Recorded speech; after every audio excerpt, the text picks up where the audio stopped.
Oh, what's going on? It's your boy H Money, Mr. The Zone. We in the building. Let's get it. You feel me? We finna get it. We finna get it going. Let's get Tap Out King in this motherfucker. You heard me? The UFC Fight Night. You feel me? UFC Fight Night. Alistair Overeem versus Volkov. With yours truly, Tap Out King. If you know what I mean. And we gonna do it like that. You heard me? The one and only Tap Out King, nigga. You dig? Mr. Zaza. No. And UFC, no. You got Overeem, you got Volkov. You got a big fight in the heavyweight division. You got Overeem, coming back after a big win, after, dominating Augusto Sakai. A lot of money in the building. Strapped up Sammy. Hats off to him. And it was a big fight tonight in the heavyweight division. Overeem is coming back. He's been in the game a very long time. His record 47-18. It speaks for itself. He's a veteran of the game, and he's still getting wins. Currently on that 2-5 win streak. And he's been active, even though, he's 40 years old. He still's looking good. He beat Walt Harris with a ground and pound. A lot of people don't give Overeem the credit he deserves for his ground and pound, but he has some of the best ground and pound in the heavyweight division if he gets you there. But we know Alexander Volkov, a man we've seen compete in Bellator early in his career, made that transition to the UFC, and has put a great record together at 32-8. We've seen him also have something in common with Overeem. They beat Walt Harris, getting it done by, stoppage. This is a big fight. He's only 32, so, Overeem is the older fighter by 8 years. It's a big fight. You got Frankie Edgar. You got Corey Sandhagen in bantamweight. Ranked number 3 Sandhagen taking on Frankie Edgar, currently ranked number 10. Frankie looked good on his debut against Pedro Munoz at 135. Finally made that transition, cutting that extra 10 pounds, making 135. Pieced up Pedro, from my opinion. And now gets the Corey Sandhagen fight. He beats Corey. You could possibly say Frankie is probably one fight away from a title fight. One of the fights that stands out to me, the Michael Johnson Clay Guida fight. This is an awesome fight. If you're a fan favorite, a guy Clay Guida like I am, you're always excited, to catch Clay Guida, the Carpenter. Michael Johnson as well, a man who's beat Dustin Poirier, who beat Tony Ferguson. He beat a lot of great fighters. He beat Edson Barbosa as well. And these guys are 2 vets of the game. Guida, dominant wrestling. Michael Johnson as well, great takedown defense, explosive speed, lights out power, good hands. So this is going to be a great card. You got Alexander Pantoja. You got, Manil Kate making his debut here in the UFC from Rising, making that transition from Japan here, to the UFC. But Neil DeRouche, Diego Ferreira, another great fight at lightweight. That's going to be a good one. And, we got great fights, man.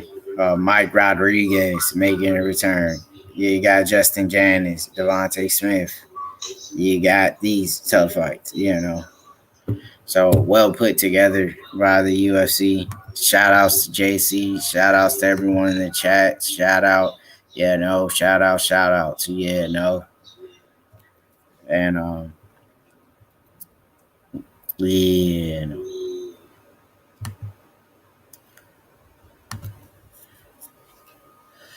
Kind of laggy there, Bug. That's what's going on. Mine too. You gotta refresh, probably. Yeah, just refresh. So we're headed into the first fight. Jerome Rivera, 3-round finishes. He got 3 first-round finishes. I mean, this kid's a prospect. Brazilian Jiu-Jitsu brown belt. Finished 7 of 10 wins from 6 submissions. This is gonna be a scrappy fight. Yeah. Probably wants that rematch back, but Jerome Rivera looking for a big result. And Rivera has a ton of skills to make a lot of noise. He has to get out of his own head and get going. And it's another invasion of the Supreme channel. It's yours truly, Mr. Supreme. Yes, sir. On the other side, so, Ozzy Osbourne, fighting out of Jamaica, Kingston. A man we've seen fight in the Dana White Contender Series has a lot of hype around him, and he deserves it. He's a well-rounded fighter. He rarely make mistakes out there. For such a young fighter with a record of 8-3, he shows that he's very, patient in there, and he has, what it takes to possibly make a run for the top 10 in this division. We've seen him take his first loss in the UFC, against Brian Kellar, and that's just a learning experience for him. So I feel like this is a good matchup for him to showcase his talents. When you look at Ozzy Osbourne, and as Dom alluded to, it's the quickness and the sharpness of the shots, right? That left hand that he throws, it's very, very effective because he has all the confidence in the world that it's going to land. So we're headed in to the first fight. He's constantly in motion, not a standing target for his opponents. And the way salute to H Money, shout outs to Don. You feel me? So if he misses with the left hand, he finds a lot of success landing that shot at the end when everybody else normally stops punching. But Ozzy Osbourne, as you said, Brendan, doesn't want to spend a lot of time building his way up now. He says that the longer it takes, he isn't old, right? But if you take too much time, eventually you won't get there. Hence the weight class switch on his way down to flyweight, where it's not as deep as it is at 130 pounds. I understand if I call myself old at 29, there's a lot of people that can laugh in my face, but I don't want to spend a lifetime of my career in the bantamweight division. Is a tough nut to crack, but you can make that 125 weight class eventually. How about how stoic and calm he is on this walk? Well, when he fought in his UFC debut, he fought Brian Keller, who's a super tough guy. Now tonight they're fighting at 130, so he's on his way down to 125. Yeah, so supposedly Osbourne will be eventually cutting down, a weight class or two, and good old featherweight scrap at 145. Osbourne's a lot smaller guy here, Jerome Rivera could give him trouble. In Las Vegas for UFC Fight Night. Overeem versus Volkov. And now, this fight is 3 pounds in the UFC Featherweight division. Introducing first, fighting out of the blue corner, a mixed martial artist holding professional record. So this is going to be a big fight. So, you have the underdog here. If you're playing and betting these fights here, Rivera's the underdog. He could get it done here. Osbourne, I feel like, is a little bit undersized here for this 145 division, But we'll see how things go, Coming off of a loss, he will be the favorite. Osbourne, been around the game a very long time, and he's represented Kingston, Jamaica. So, shout outs to Jamaica, the Jamaicans, you got that back, yes, sir. Las Vegas. Jerome Rivera plus 180 is the underdog tonight. So can the underdog, Rivera get it done, or will it be the one and only Ozzy Osbourne getting it done?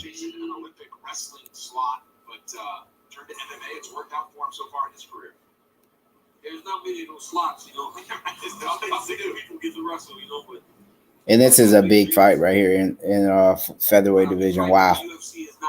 Yeah, no, and here's the fight. We jump right in. And it's all over just that quick. First round finish. Osbourne, like I said, the kid is a prospect. He has a lot of hype around him, That man just finished a fight that quick. It looked like bare knuckle boxing here, Bubba. The timing on the shot by Osbourne. And it's just that quick. I told you guys to, really keep an eye out on this man. Osbourne, just like that. He looked phenomenal. That was just an amazing performance, and that's a great way to end. A brand new weight class, wow. Osbourne really showing out here, getting that big finish, showing off the hands. And, that's a notice for the whole featherweight division. Osbourne looked like the weight cut, really didn't slow him down a bit, and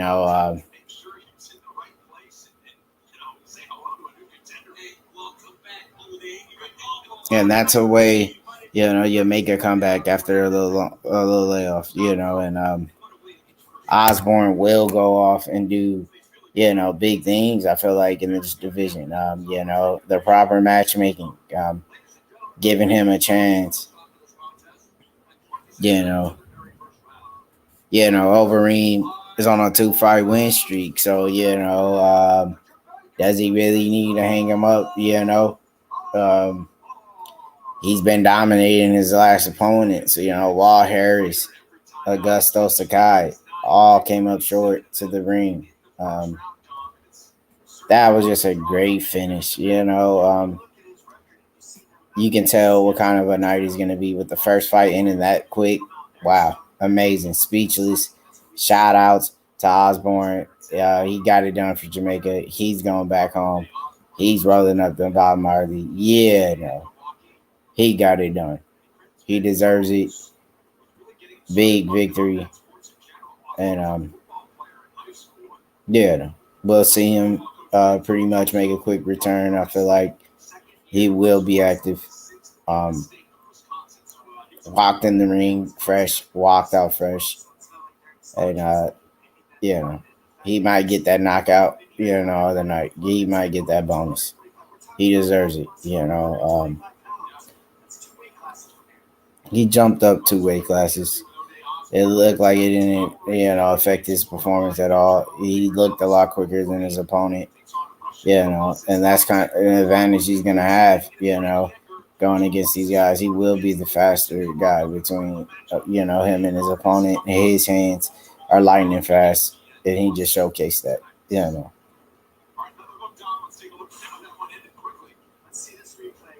I mean, if you really look at the replay and see the finish, it just took one left, right down the pipe. Classic, boxing technique, and then you call it, as they used to say, man.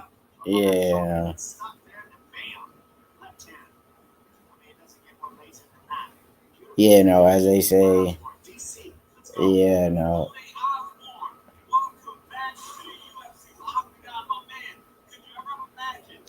as they say, like the great always say, man, that's how I feel about what we're. You got knocked the fuck out, man. Give me my gun. That's what really happened, He got knocked out, man. Bad, The man got knocked out, man. And that's pretty much all you can remember Jerome Rivera for. You got knocked the fuck out, man. Give me my gun. And that's all you seen, you know. That was it, you know.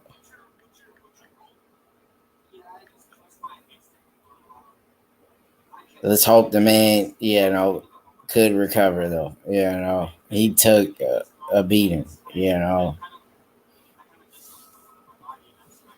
so we'll be headed into the second fight. You know, Osborne flawless. You know, getting that airtime. They giving him their interview.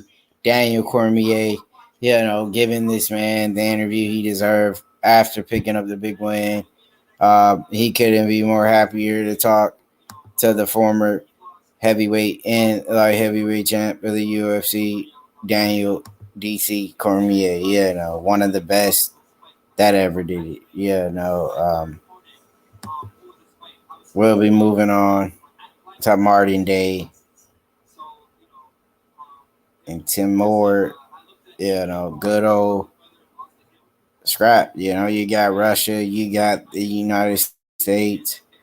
Martin Day, you know, coming off of a 3-fight losing streak. You know, this is not looking good for Martin Day. You know, as you see, Timur is going to be, you know, a huge favorite, you know, going into this fight, a heavy favorite.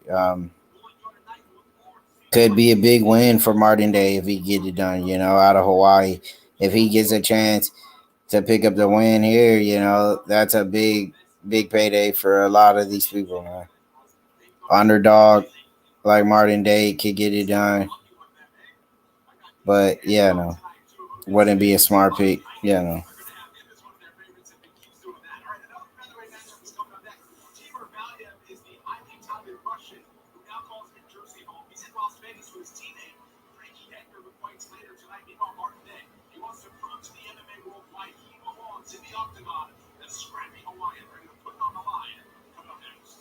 So we got a big fight, you know.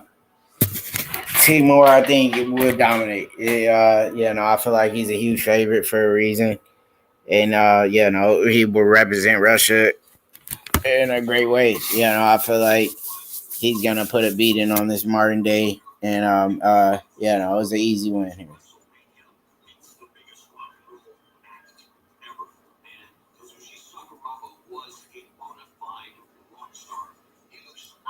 So, you know, this is a featherweight fight. Yeah, no, for Martin Day, I don't know why he's even still on the roster, to be honest. You know, he's not that exciting of a fighter.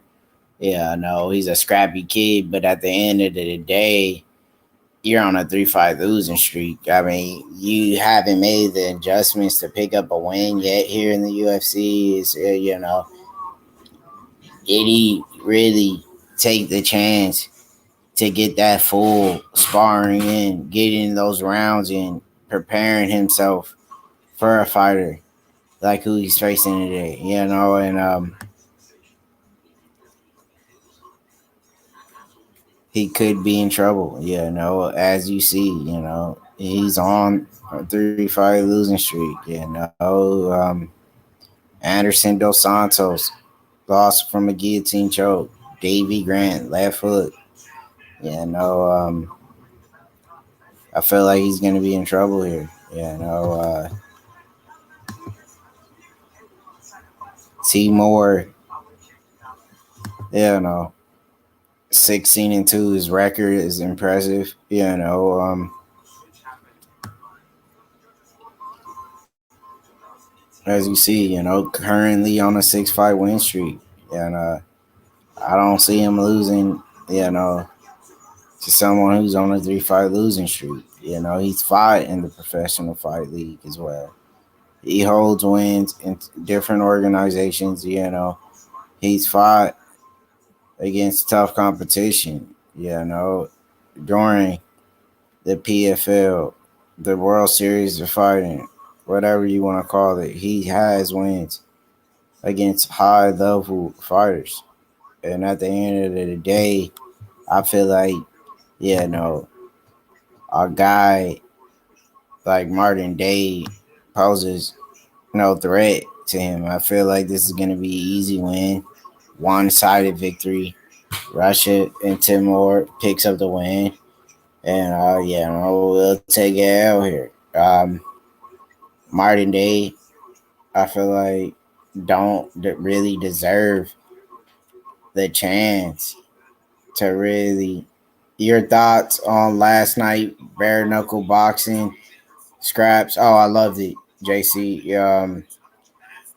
One of the best cards I've seen in a while. It's just entertaining as always. They always deliver. I'm always happy when bare knuckles on, man. They always put on good shows.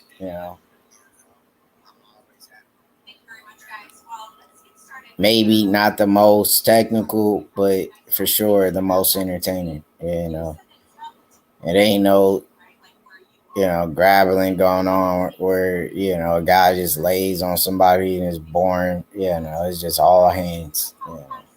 Paige Van Zandt, I feel like she looked like she thought she got robbed, but no way. I thought she got pieced up. So she lost on her debut. Chris Lieben walks off, victorious. It was a great night. No doubt, man, for sure. Shout outs to JC, shout outs to everyone in the chat, holding it down. We doing it once again. We spinning the block. We're back. We're twisting up. Yeah. Corey Sandhagen getting the interview right now. Talking about his upcoming fight with Frankie Edgar. As you've seen at the face-off, these men both have respect for each other, but they both look focused. They want to get at each other, and Sandhagen, we've seen him in the past have trouble with good wrestlers. Corey Sandhagen did lose to Aljamain Sterling. Frankie Edgar, I would say he's a better wrestler than Aljamain. I'm not saying he's a better grappler, but Frankie has better takedowns. If Frankie's able to bring this fight down on the ground, perform like he has in the past where he won championships and, down at lightweight, you really utilize his wrestling. And I feel like Frankie could easily walk off with a W. But that's if he wrestles, If he doesn't stick to the game plan to, what really got him to the title before in the past, he will have trouble on the stand-up, guaranteed. But, you just never know with these guys. One day they're grapplers, one day they're stand-up guys. You just don't know, But Corey Sandhagen, we know he's the younger fighter. Frankie's been around a long time.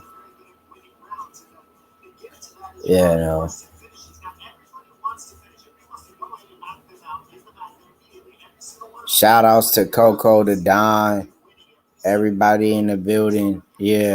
Shout outs to Coco, to Don.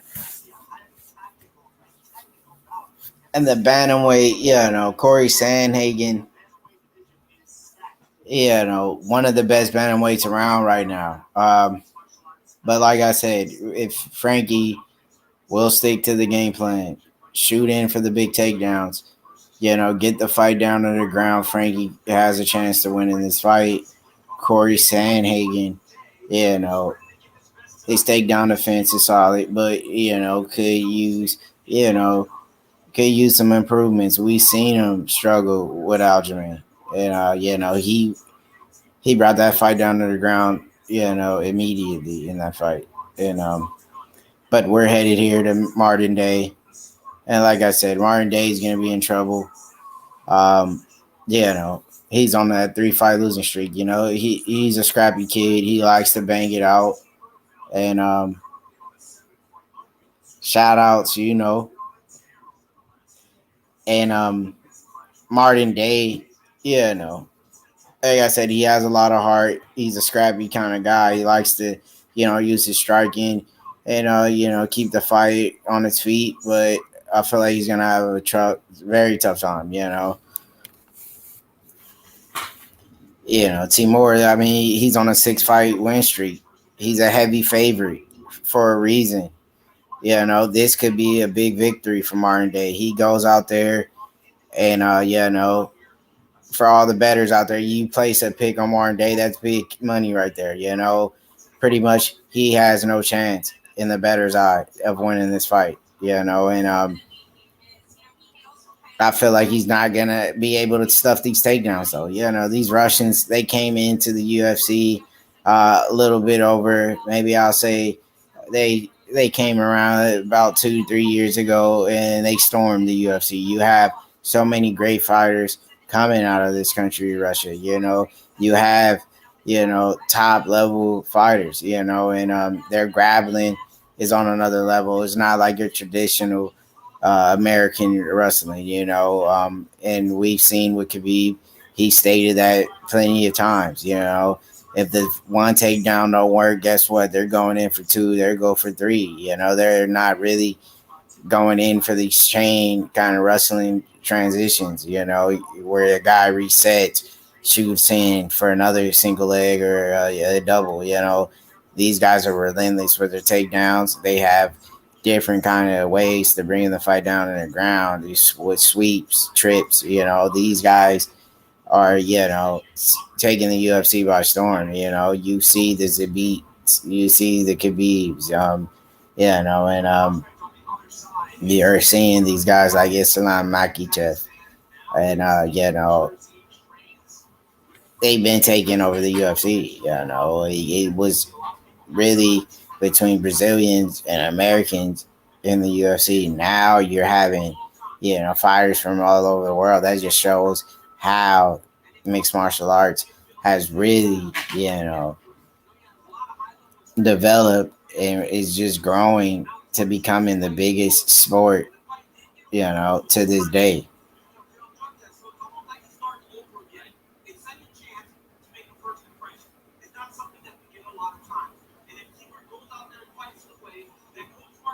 Bare knuckle.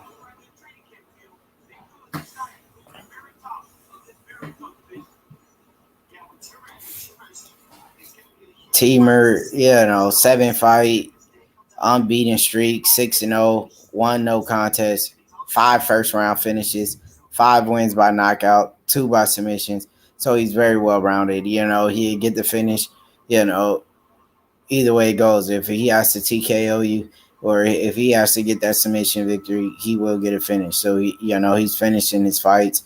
It's not like, he's dragging them out for 3 rounds. Martin Day, I feel like, is in trouble. You look at the telling tapes. Martin Day is 5'10". Timur is 5'6". He's not really, gonna be able to use, his striking. I feel like in this fight against Martin Day, if Martin Day is able to really keep this fight, at range, he will have success on the feet. Possibly, pick him apart, but how's he gonna stuff the takedowns?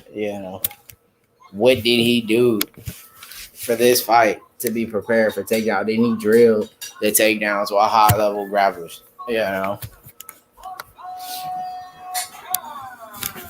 And here we are.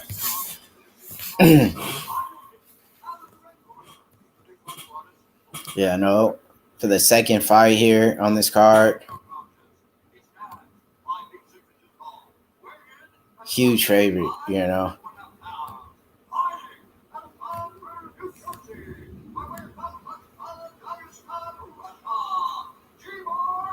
Timur, I feel like has this one easy in the bag. I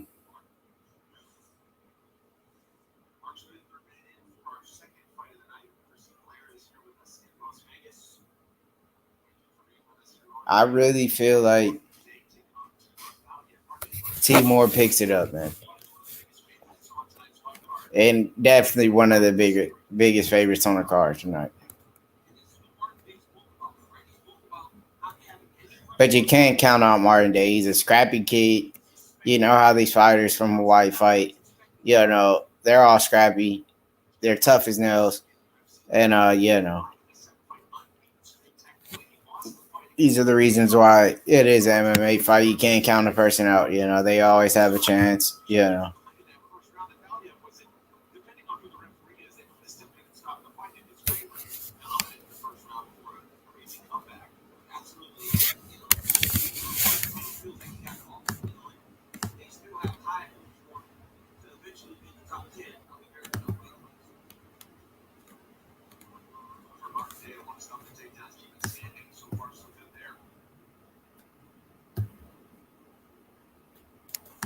So far, you know, filling out process. They're trying to, you know, get warmed up here, you know. And a lot of leg kicks are being thrown, you know.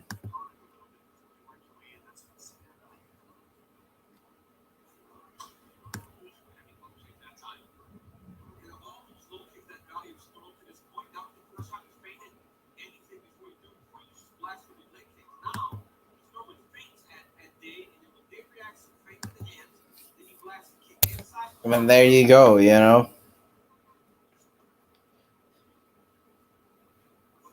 Nice leg kick. And a nice counter by Day, you know.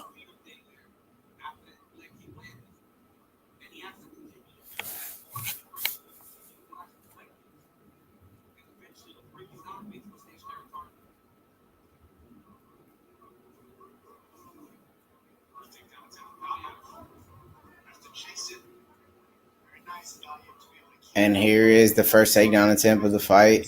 Like I knew, you know.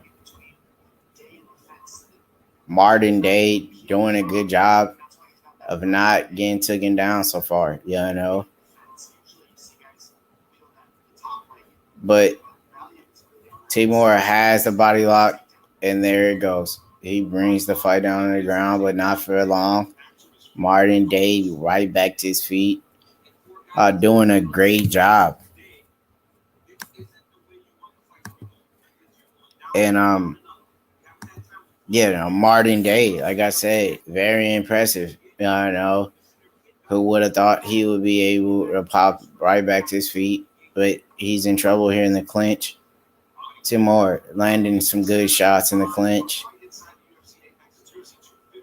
And he's keeping this fight very close. He has that body lock. He's trying to get this fight eventually back down to the ground. And there it was. And he gets a second takedown. But Martin Day, again, pops right back to his feet immediately here.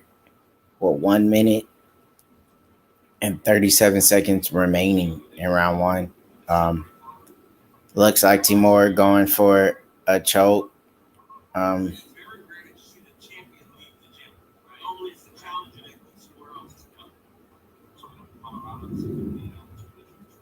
And now he's in a good position.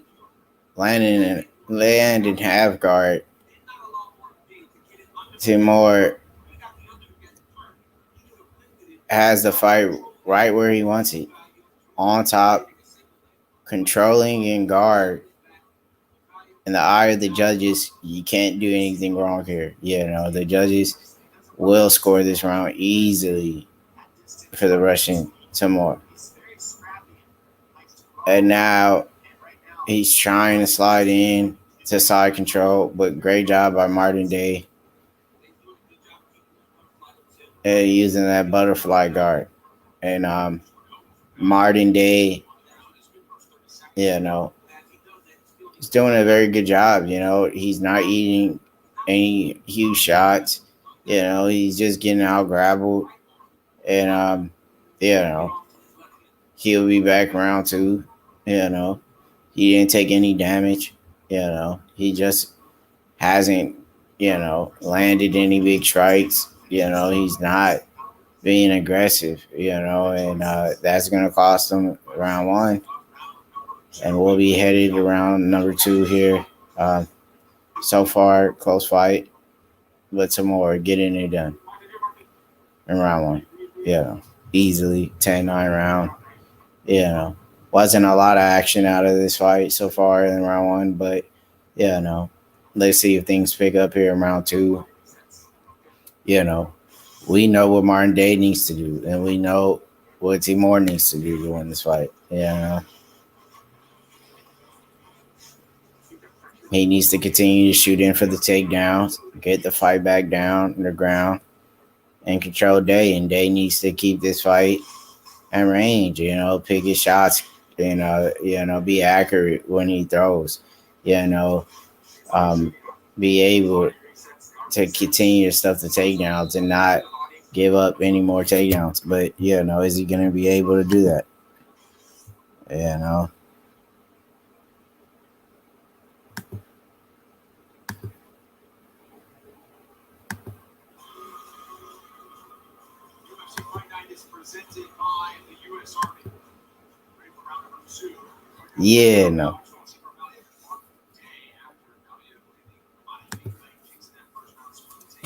Yeah, no. Yeah, gotta get faded. In round 2 kicks off. Here it is. Martin Day. Let's see what adjustments he's going to make here in round 2. Or is he going to do the same thing he's been doing? Getting picked up, getting slammed on his back. Big overhand right.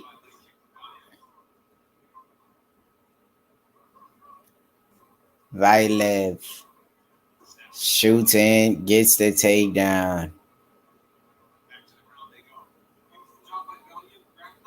Vailev here in guard, gets the takedown early in round 2. And now he has 4 minutes to work. Martin Day, like I thought, he wouldn't be able to stuff the takedowns.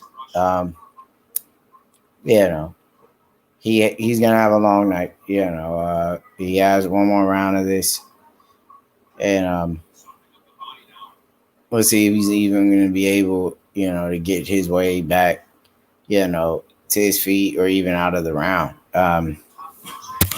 Like I said, he was a huge underdog for a reason, man. He stand no chance. That's why the bet otters had it the way it is,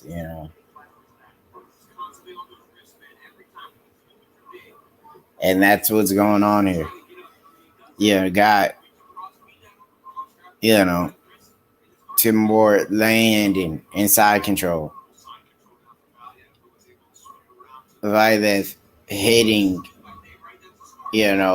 this guillotine choke, it looks like. He's trying to get the right position for the choke, but he's going to continue to land these strikes and have guard. He's landing these hammer fists, But these shots are not really powerful. He doesn't have, the power that you need in a fight from ground and pound. He's trying. But Martin Day's doing a good job of wrapping up the arms, catching them with these arm traps. And good job by Day, for staying in so long. Vailev, is just doing all the right things, listen to his corner. They know that where he's strong, and we know where he needs to take the fight. And that's what he did in round 2. He wasted no time. He immediately got the fight down to the ground. And now he's landing these big ground and pound shots. Great ground and pound as well.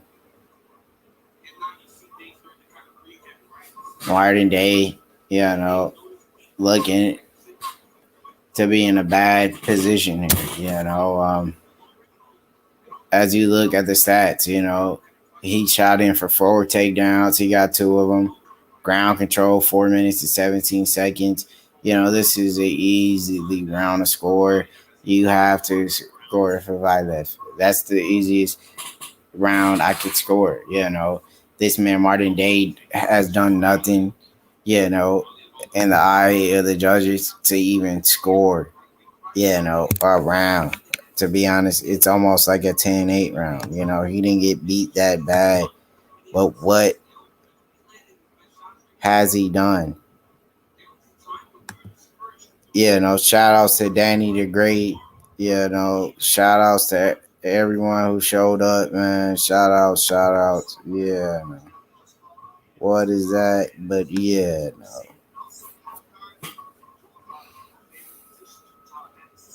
And there you go, The ground and pound continues. And a dominant round for Mother Russia and Rylev, He's just dominating Martin Day. Now he's in mount. He's looking to get that choke. What a great job from Martin Day to sweep out of it. And it looks like Martin Day will be surviving the round, headed to round 3. Not a close fight at all. Just pure domination. Martin Day needs that knockout. He needs a submission. He's down 2 rounds. Is he going to go for all? Is he going to swing for the fences? Is he going to try to get that finish or get at least a 10-8 round? He needs to step up to the plate. He needs to dig deep. But is he going to? I doubt it. This looked like a broken man to me. Martin Day, looks like, he's on his way out. I'll be surprised if he could survive another round of just getting pummeled. This was just an easy win. I feel like this was a horrible job from the UFC, to be honest, with the matchmaking. You give a guy who's pretty much on a 6-fight win streak, 7-fight win streak, against a guy on a 3-fight losing streak, which make no sense, Horrible job from the matchmaking here. And there you go. And there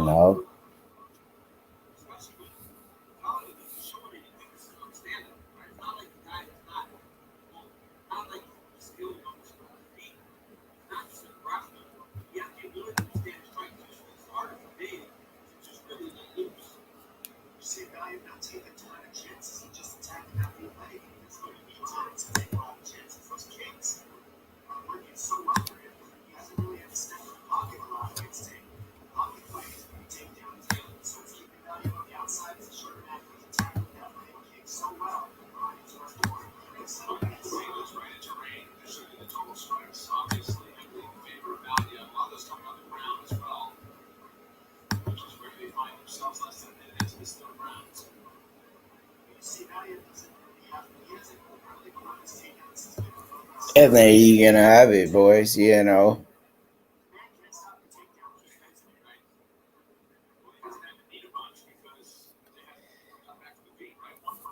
And he brings it right back to the ground immediately in round 3.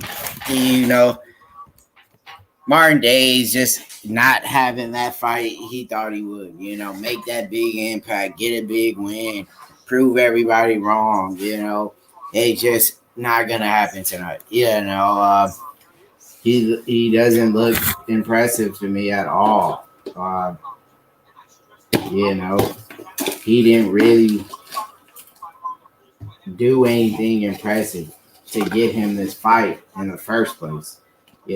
Such a high prospect, a guy who has a lot of hype around him, fighting a scrub like this doesn't make any sense.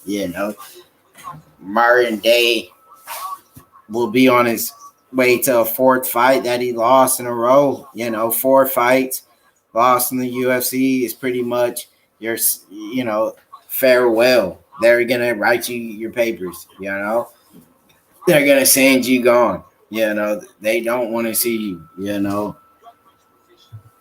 They in the UFC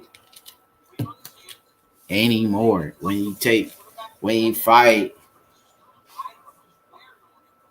in the UFC for 4 fights and you can't get a win, you're not going to be able to be there very long.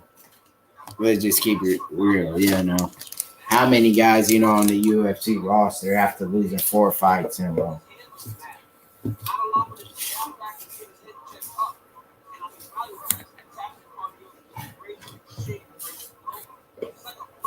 Yeah, no. So I don't even know how he's stood around so long. Yeah.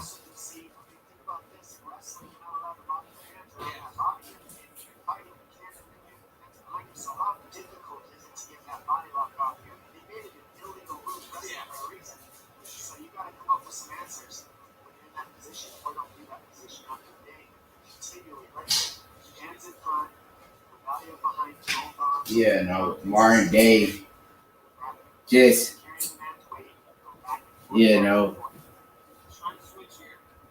he's not that fighter we was hoping he was gonna be. Yeah, no, we thought he was gonna deliver.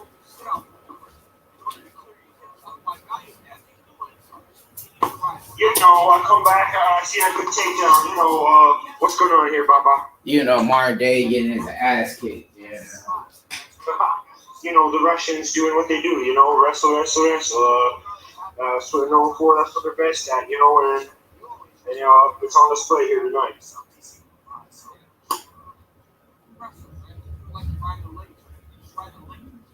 Yeah, that's what they gotta do. Dominic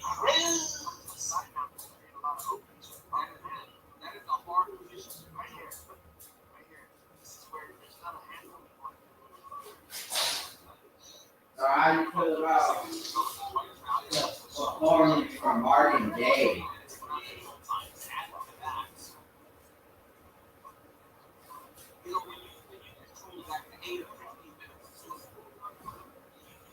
I feel like Martin Day could have actually did a better job of what he's doing.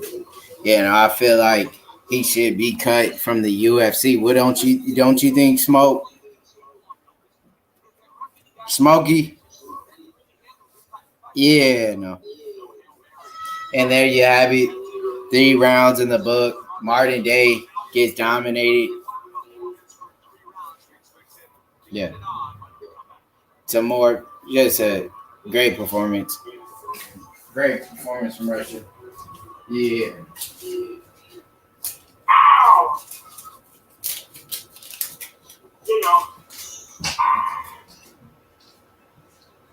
When you stuck your toe off the dumbbell, Baba,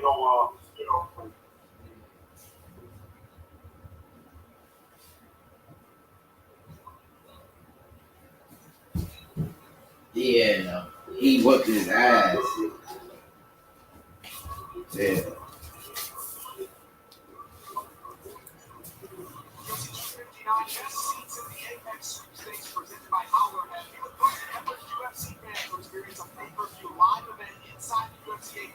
He whooped his ass, didn't he? Yeah. He got it done, fam. Bye. It's Bob Marley Day in Toronto. Today's Bob Marley Day in Toronto. Bob Marley? It's Bob Marley Day in Toronto, Dad. You missed a big knockout. So, who got it done? You missed a big knockout.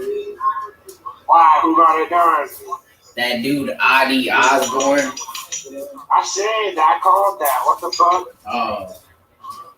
You saw before I even left with the dog. I said, I'm taking the Jamaican, Ode Osborne. And then I left. So I guess I was right, the analyst does it again. And I was also right about this Russian too, Baba. I didn't even need to watch these last 2 fights. Shit, I knew the outcome. They call me Mystic Crandon. They call me Seer Crandon. See?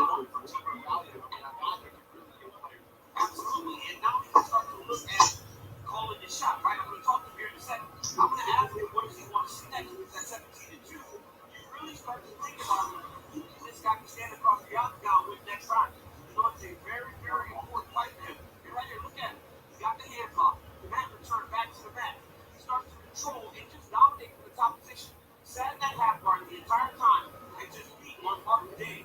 What a fantastic performance by Team Valley.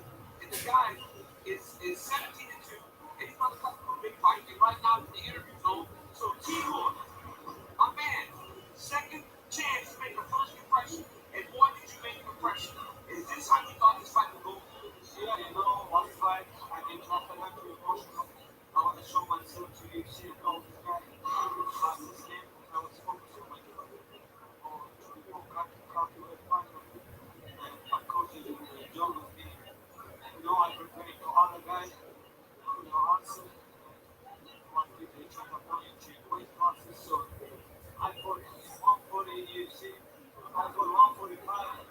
Now I want to fight my weight class, 135. But also, I think you should do it again. You did a great job of getting to the center, getting to the high cross, getting takedown, and just truly grounding it. But the one thing you did was stay in the half guard. Did you know that if you got to the half guard or one day, he wasn't going to be able to clear it, and you could just dominate him down for 10 minutes, or maybe at 10 minutes of top position in this fight? Yeah, I tried a couple of times.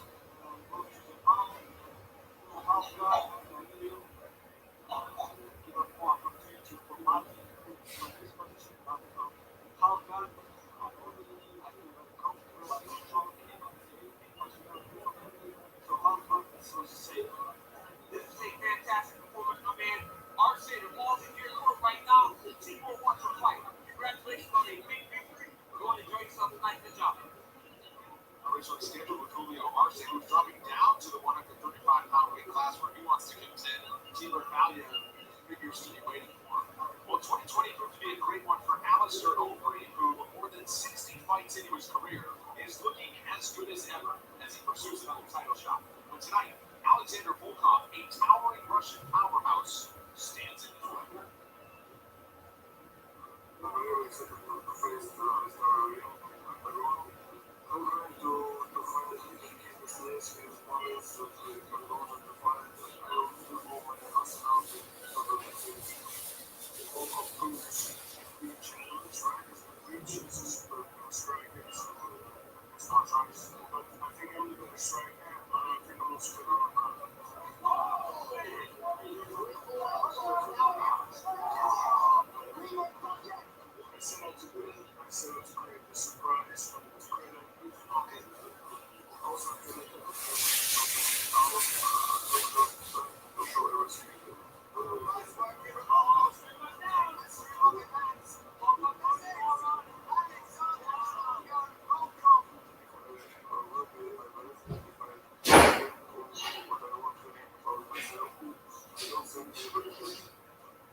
What a great matchup between a couple of European sluggers that will tangle in the octagon here in Las Vegas tonight. How about the output from the Russian Alexander Volkov with 5 strikes per minute? His strike differential at 2.5, highest history for Alistair Overeem on the striking accuracy, and of course in the heavyweight division. Sometimes volume doesn't matter; it just takes combined knockouts between these two. It's a lot of heat for the 25-foot octagon. Coming up later tonight as Alistair Overeem looks to make it 3 straight victories, put himself on the short list for a title shot. But the fearless Russian Alexander Volkov has his own plans for greatness for wall to wall tonight on ESPN+. Up next, someone Choi looks to keep the good times going. He is right in the ship and shown the flashes of brilliance that brought him to the UFC. Now South Korea product is back in action tonight for the first time in more than a year against the always game Yusuf Zalal. The Moroccan Devil, one of the point game's bright prospects, and he stays busy in the featherweight division. He kicks off his 2021 campaign. Coming up next as we continue on ESPN+.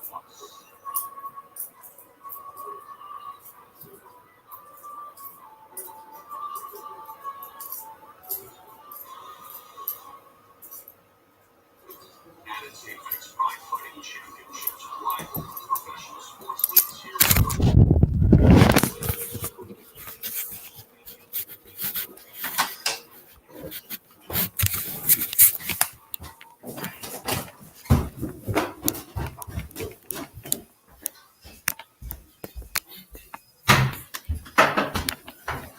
This whole faded, jaded ass nigga.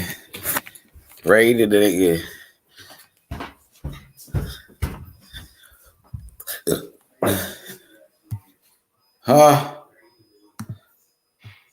What's up with it? I see Mike Moss in this motherfucker. My boy Mike Moss in this motherfucker. Got Coco the Don in this bitch. We got Danny the Great in this motherfucker. You heard me? We got Danny the Great in this motherfucker. You know what I'm saying? You know what it is, bro. You feel me? So we live at the fights. Like I said, next Saturday, bro, we got some big time fights jumping off in boxing. Jojo Diaz makes his return back to the ring. I think Jojo Diaz is going to lose that fight. Next week. Remember who told you first. I got an upset victory in the sport of boxing. Jojo Diaz will lose the fight next week. The guy he's fighting is a former IBO world champion. And listen, Coco, I'm looking forward to seeing the upset next week. This H Money Mr. Supreme right here, Mr. The Zone, you feel me? And man, I'm here to give you that real shit. You know, I'm here to give you that real shit, nigga. That's on God, nigga. Get 3 cigars, nigga. Get 3 of them, nigga. Fuck wrong with you? What up, Mike Moss in this motherfucker? Mike Moss in this bitch. Get 3 motherfucking cigars, nigga. Get 3 cigars, nigga. Get 3 motherfucking cigars, nigga. Hurry the fuck up, nigga. I'm ready to get high, my nigga. On God. Coco the Don, listen, man. Everybody go subscribe to Coco the Don boxing channel right now. Let's get Coco to 100 subscribers, and we're going to get him to 1,000. Mike Moss, everybody go subscribe to my nigga Coco the Don right now. Mike Moss in here. What up, though? Coco the Don, we in this bitch. On God. You feel me? No cap. No cap, Coco. You hear me? Man, hey, next level. Oh, Youssef Zalal.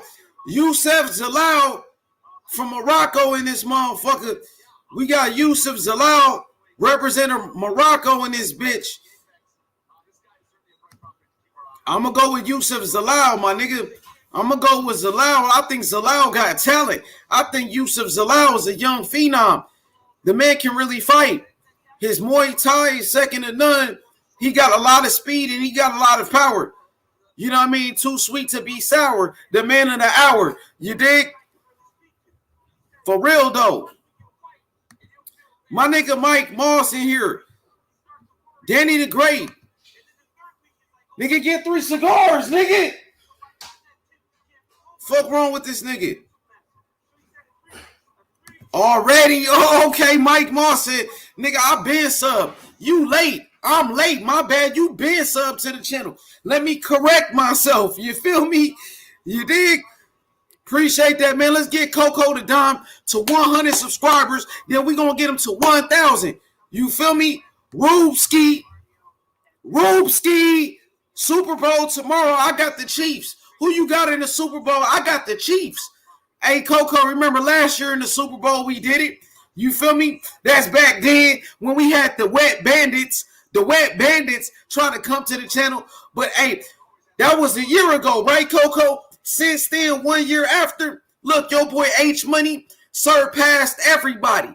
I surpassed everybody when it came to subscribers, when it came to numbers, when it came to views, all of that, my nigga. 1 year after. You know what I'm saying? Look at the dude, what's his name? Unrivaled Boxing. I surpassed him. I got more subscribers than him, way more views. I got over 2 million views. So since then, 1 year later, the Wet Bandits, right? Coco surpassed all the Wet Bandits. All of them. You feel me? But yeah, man, it is what it is. So now Coco the Don will surpass everybody. Coco the Don will surpass me. I want Coco the Don to be better than me. I want Coco the Don to have a bigger channel than my platform. Remember, JC, 1 year ago, you know what I'm saying? Now I surpassed all of them. I'm damn near at 6,000 subs. What's his name? Mark or whatever his fucking name is. McGregor, whatever he want to call himself, surpassed that man that quick. Surpassing these guys been on YouTube for years. These guys, you got some guys 50 years old. They've been on YouTube for 20 years. Nigga, I surpassed these niggas in 1 year. Numbers never lie, my nigga. And you know we representing Team Haney. And you know we got Team Haney. Devin Haney, the youngest champion in boxing, nigga. Nigga, I've been talking about Devin Haney. These guys, they just started talking about Devin Haney. I was talking about Devin Haney years ago. Years ago, I was talking about Devin Haney. Now these guys hop on the bandwagon. But guess what? Now I got the next Devin Haney. I got me the next Terrence Crawford and Charles Lolo Harris. I got the next Devin Haney and Charles Lolo Harris. You feel me? Lolo, the next Terrence Crawford. Come on, my nigga. Then what you gonna know? Everybody gonna try to jump on the Lolo bandwagon. Everybody try to jump on the Devin Haney bandwagon. You know how these guys are, bro. You know they flip-flopping every day. They don't know what they is. Most of these niggas' channels, they end up getting taken down anyway. Most of these guys' channels, they'll flop. Most of these guys got motherfucking copyright strikes. They channels falling apart and shit. You know what I mean? Me, I kept it thorough from the very start. You know what I mean? I kept it 100 from the beginning. I ain't got to do all of that. I barely been making videos. I still got more subscribers, more views than all you guys. I'm ahead of the pack. You know what I'm saying? We on top of the food chart. We on top of the game. You feel me? Team Lolo, Coco the Don, the OGs, Coco, Rob, Sammy, TJ Ford, Rubski. Man, yeah, day one. And Rubski, remember when I didn't even have a channel. Me and Rubski, we used to be on the Boxing Voice together. And Rubski was a supporter of me. Strapped Up Sammy was a supporter. JC was a supporter. You know what I mean? Coco the Don, a true brother. Coco the Don is what you call a real friend. A real friend. You know what I mean? Even shout outs to Fresh BX. Much love to BX. I'm not perfect. I made mistakes in the past, my nigga. I'm the first one to tell you. I made a lot of mistakes, my nigga. But guess what? I always kept it real. That's why I got to this position, my nigga. How you think I got here? How you think I got here? These guys been doing this for 20 years, and I done passed these dudes that quick. Because it's something about me. You feel me? Why you think Bill Haney fuck with me? I just got off the phone with Bill Haney. Oh, Bill Haney got a special announcement. He got a special announcement coming up soon, too.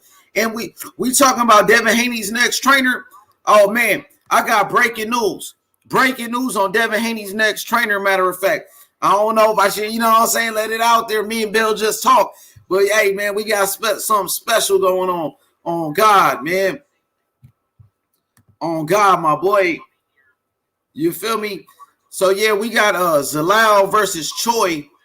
Zalal versus Choi in this motherfucker. You heard me? Let's go, Zaza. I'm smoking on Zaza. Yeah, I'm smoking on Zaza. You dig? Big news. Yeah, big news. Hall of Famer.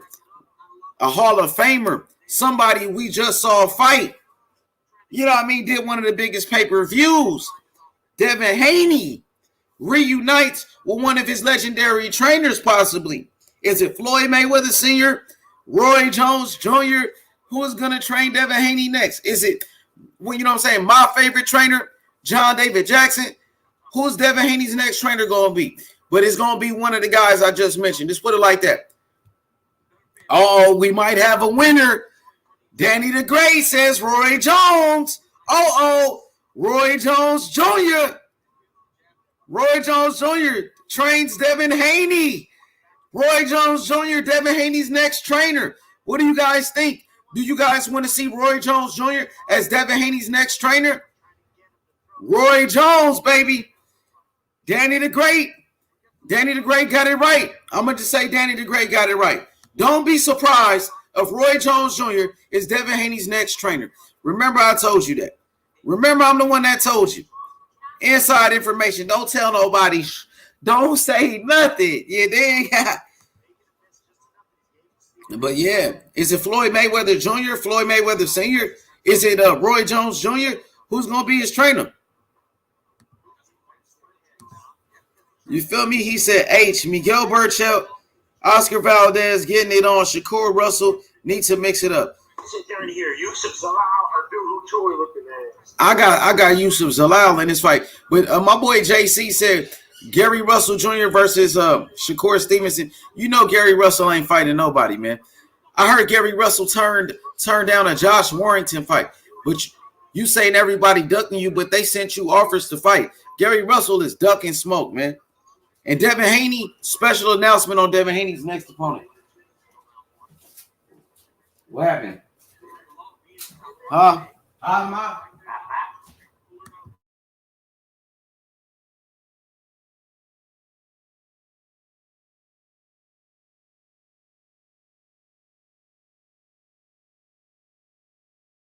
But yeah, we gonna get Tap Out King back in this motherfucker. You know what I'm saying? Because we getting ready for the boxing, man. Exclusive, yeah, man. Shout out to Bill Haney. Let me see what Danny the Great say. I'm gonna get Tap Out King back up here, and I'm gonna be in the chat with y'all. But he said Bill Haney run up on Punch Drunk on the other night. Shout out to Bill Haney, real nigga, man. The realest in the game, Bill Haney, man, 100. Shout out to Bill Haney for sure. Bill Haney went gangster on Catman. Fuck Catman. Bye-bye. Bye-bye. JC, when is the announcement? When is the announcement? It's coming very soon. Very soon, my nigga. Very soon. Bye-bye. Coco the Don in his. We got Coco in here. But announcement coming soon. I'm going to let Bill Haney announce it, but I just gave you, you know what I'm saying, exclusive content. Right now, you know what I'm saying, look like Roy Jones might be the trainer, bro. It look like Roy Jones might be the trainer, bro. I'm going to be real with y'all. I got a possible opponent coming for Devin Haney. I'm gonna let Bill Haney leak that information out. You know what I'm saying? Who Devin Haney's next opponent might be. But it's going to, listen, the dude they talking about, because Teofimo Lopez just announced he's about to fight against, Teofimo Lopez is about to fight against George Kambosos Jr. We all know Teofimo Lopez is ducking Devin Haney. He's about to go fight George Kambosos Jr. Nobody wants to see that bullshit fight. So pretty much Devin Haney, and yo, Toronto, you got an echo. Fix your echo, bro. But yeah, so it looks like Devin Haney, you know what I'm saying, gonna be in the ring very soon, possibly in April. Unique Dawn. Did he get whooped? You said, did who get whooped? Nah, I can't say it. The Devin Haney's next opponent, just know he was in the fight of the year. He was in the fight of the year in 2020. And just know the dude is a very exciting fighter. He's a very exciting fighter, man. You know what I mean? So, very exciting fight coming up. Teofimo Lopez scared of Devin Haney on God. So I might as well roll up some of this Zaza then. I might as well roll up some of this Zaza while we at it. You feel me? Fuck it. Might as well, you heard? Shout out to my nigga, Coco the Don. Shout out to my nigga. He said, is it Mexican fighter? Is it a Mexican fighter? I can say he's Latino. Latino. He's not Mexican, but he's Latino. He's not from Mexico, but he's Latino, though. So a fight that you would love to see. There's a fight that you brothers would love to see. I'm going to let, Bill Haney break the information. But yeah, you know what I'm saying? You can expect the announcement very soon. You can expect an announcement coming very soon on that. You feel me?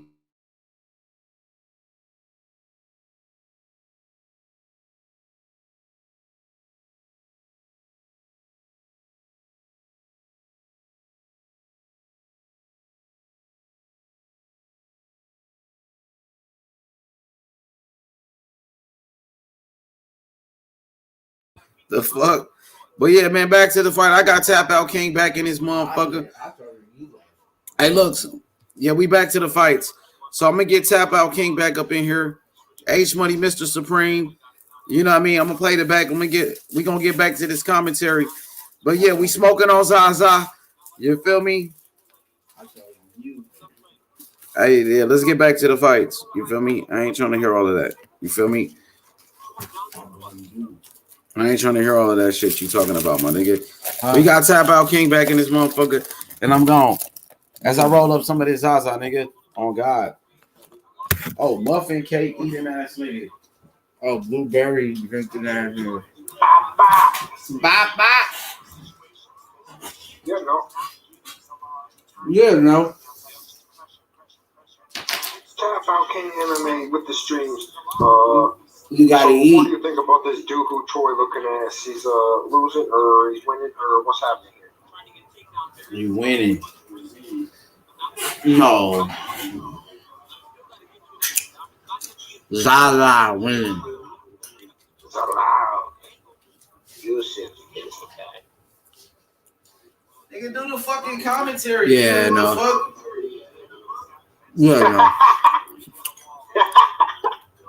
Fuck is wrong with this nigga Tap Out King? Do the fucking commentary, nigga. Yeah, no.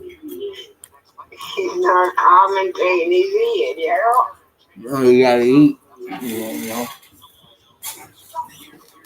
Yeah, no.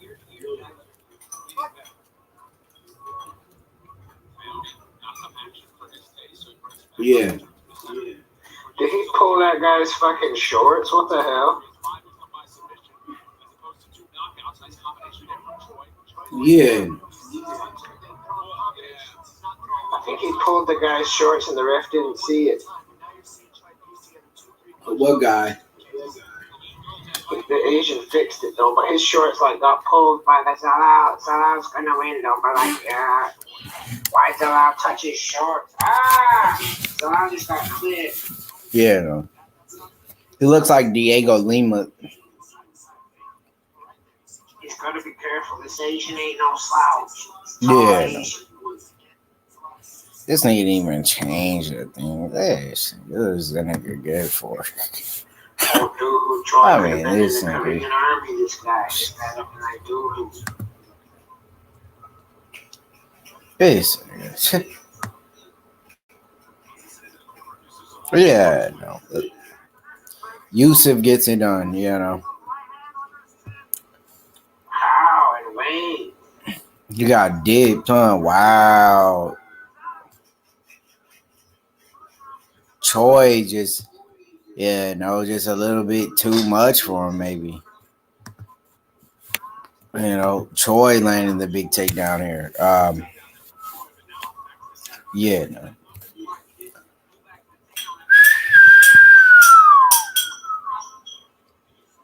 Swing and a miss. Swing and a miss. Swing and a miss. This nigga, shut up. Shut the fuck up. Bro, I come over there. Shut up, nigga. Smack this nigga. Shut the fuck up. It's an invasion, nigga. Shut up. I took over your shit. Shut up. Before I come over there and smack this nigga. Yeah, no. And that's the end, of a great round, headed on to round number no. Yeah, no. So who you score that round for, McBong? Water? He had the guy up against the fence, and he was throwing more punches, so I was going to pick it up. And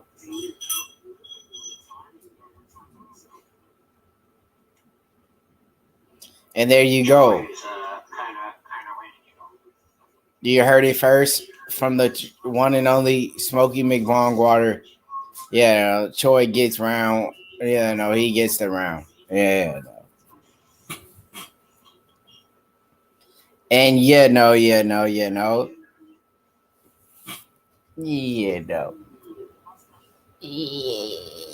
They do the fucking commentary, my Shut nigga. the fuck up, motherfucker. Shut up, motherfucker. Motherfucker, shut up. Motherfucker. Thank you. About damn time. This motherfucker to shut up. And yeah, though. Round 2, before rudely interrupted by this motherfucker. Duhoi Choi looking like twin brother, trying to get it done,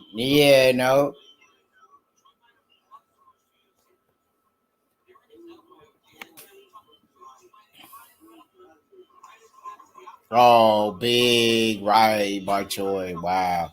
This guy might be better than Duhoi Choi, Bubba. He might be the next, Chan Sung Jung. Huh? He's got 3 loss.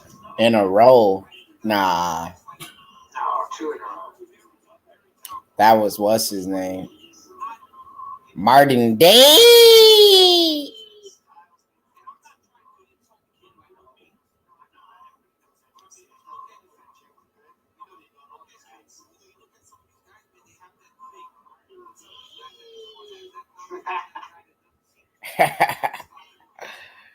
Oh man. Yusuf, just tied him up. Gets a takedown of his own here. Wow. Now he's looking for the big guillotine choke. He falls in a mount with the guillotine and he gives up position. Wow.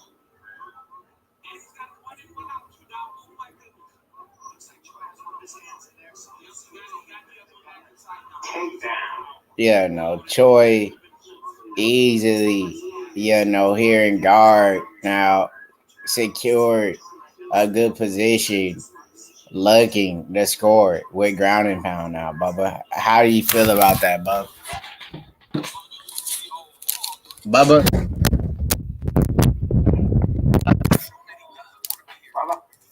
So how do you feel about this Choi kid? Is he doing the right things? Making those right adjustments. And now he's on top, landing ground and pound. The shoulder shrugs. Adding up the points. In the eye of the judges.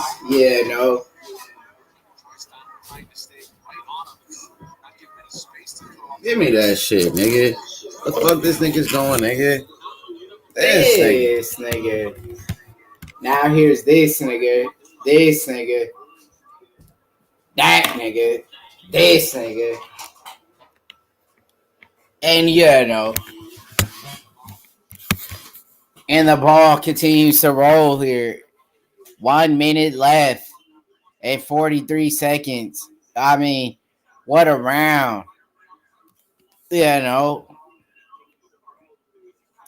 Big takedown. Yusuf can get the second takedown of the round. Is he secured? Is he getting the takedown? Is he, willing to risk it all just to get that takedown? Does he want the round bad enough?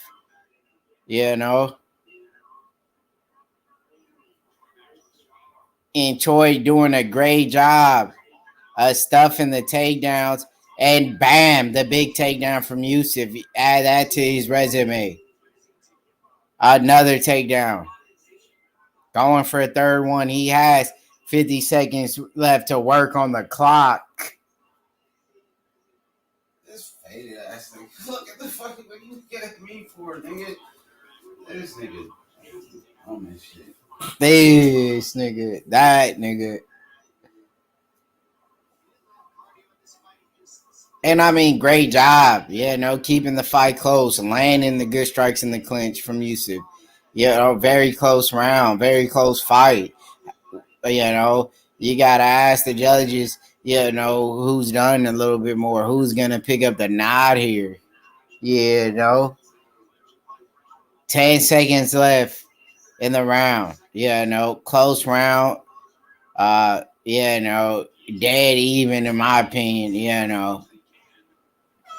Who knows? We might catch a draw for the first time other night. Wouldn't be surprised.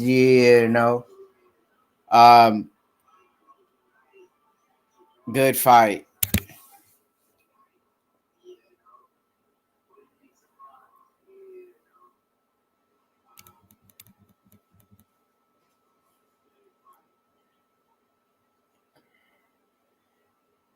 Yeah, no. Who you think was gonna win this, Bubba?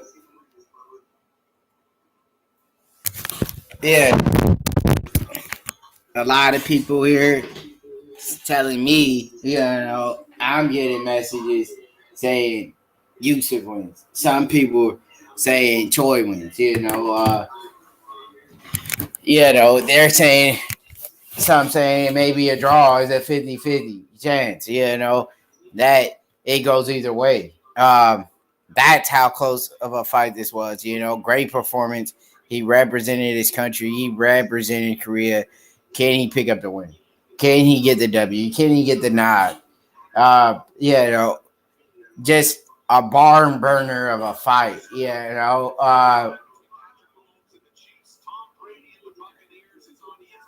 Super Bowl.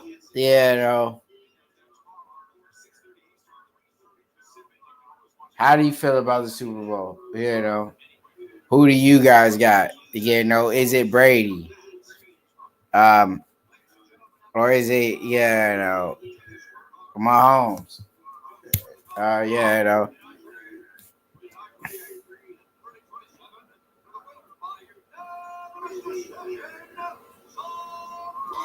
Choi gets it done. Wow. After,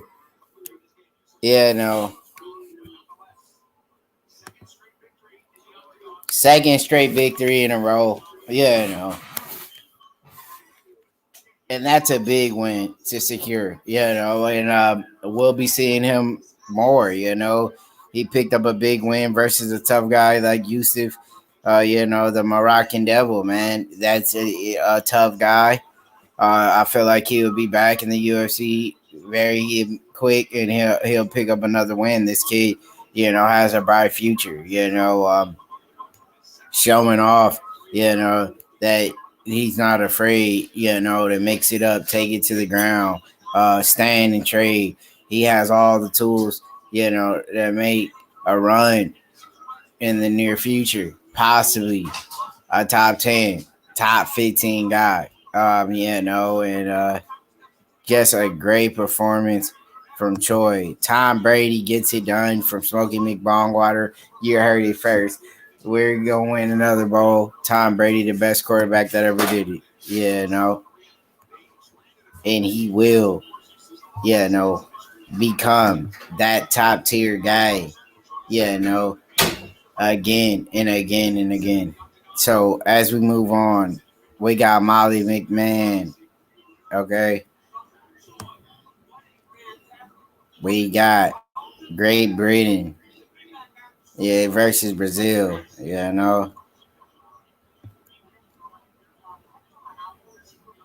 Big fight coming up. You gotta love the female fights. Scrappy cat fight. There's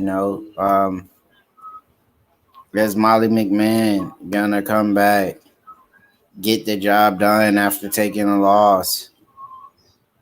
Or will she have trouble here? I feel like Molly McMahon is a slight favorite.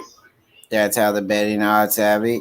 And I think she deserves it. I feel like Molly McMahon to pick up the win here. She's aggressive. She bites down on her mouthpiece and she throws these hands. And I feel like her aggressive style, and the judges' eyes always pick up the win here. So we'll be headed to this fight shortly.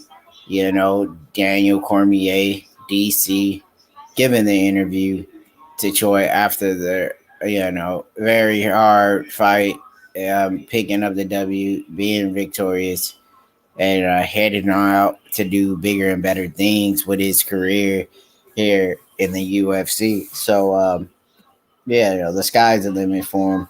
He'll be back, He'll continue to improve, and you don't know how grateful he is to be here at the big show and picking up the win. And that means a lot for him. So congratulations to Choi. Congratulations to Yusuf for also putting on a great fight. No losers there. They both had a great fight, and Key will be back.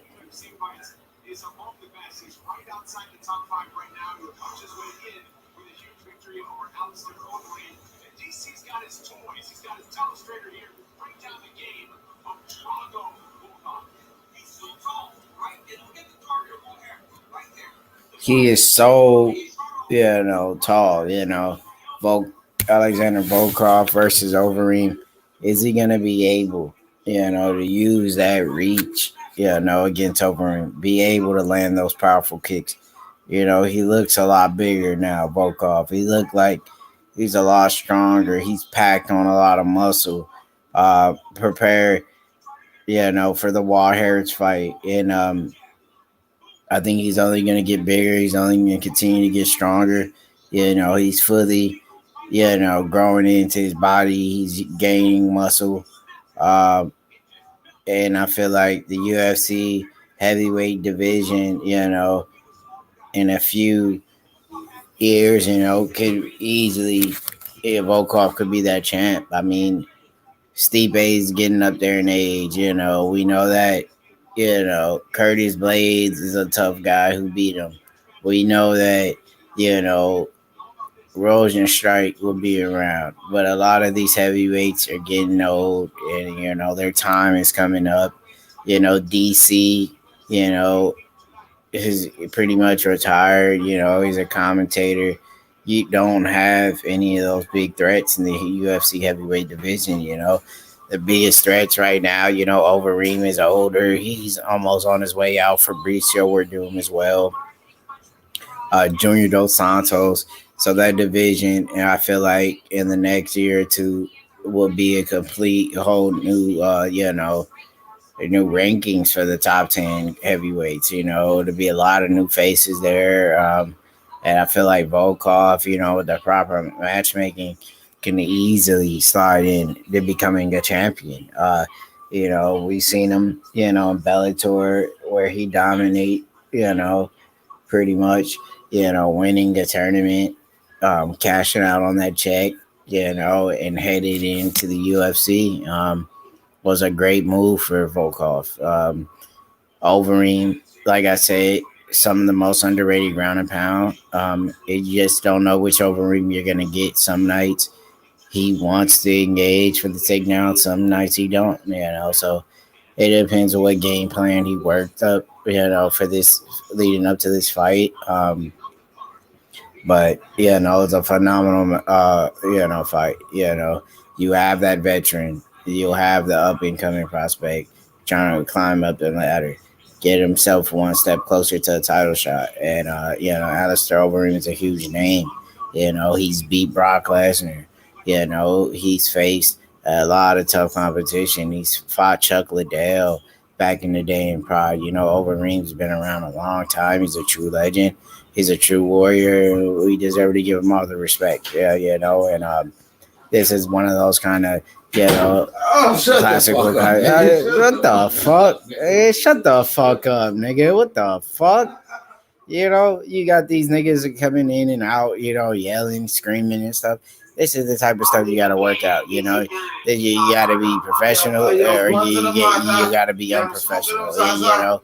I'm professional, and that's just how I work. Some people unprofessional, that's just part of the game. Shut the fuck up, nigga. Yeah, these guys smoking on camera and stuff, bragging. I'm smoking on Zaza, and I'm blunted on my thigh. Hey, weed on camera and doing things and like I'm smoking this, on Zaza. Themselves. That's just not what I'm here for. I'm a professional. That's how I carry myself. Shut your bitch ass up, nigga. Shut your bitch ass up, these guys, screaming and yelling, and that's how they run. Ah!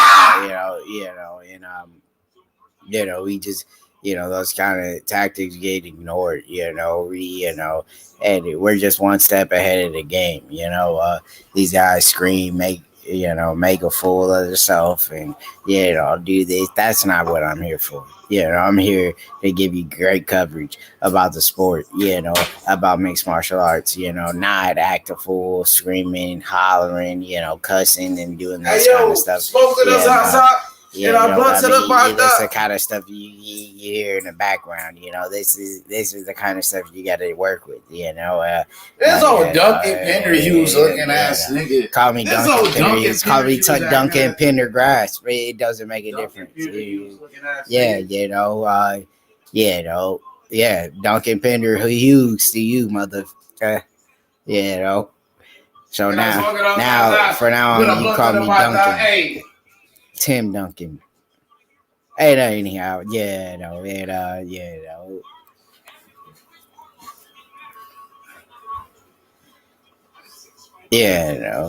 Molly McMahon, can she get it done? We don't know. This old Zaza smoking. This old Zaza looking at nigga. Molly McCann fighting out of Liverpool, England, headed down to the octagon, getting a chance to pick up another W here in the UFC. I mean,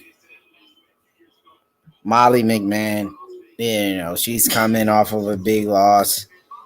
Is she ready to get back in the winning column? Is she willing to dig deep here tonight? Pick up a big win, secure the W, walk off victorious, and continue to put on great performances throughout her career in the UFC. I'm smoking on real Zaza right now, nigga. This nigga in here coughing and shit. I'm smoking on real Zaza right now, my nigga. I got real Zaza right now, my nigga. Oh, God. No cap. Look, I'm smoking on Zaza with a blunt to the mata. Yeah, I'm hotter than lava. Hey. And I smoke like a Rasta. Hey. Bob Marley's birthday today, and Baba. Happy Yo, birthday, Bob. Bob. I'm smoking on Zaza. I took a blunt to the mata. Hey.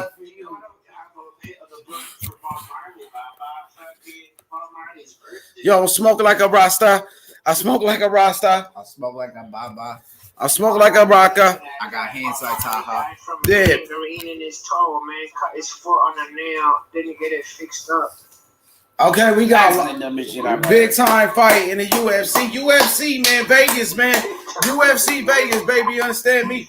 Molly McCann gets it done. UFC Vegas, nigga. You now rocking with the best, my nigga. Tap Out King, nigga. H Money, Mr. The Zone. We in the building.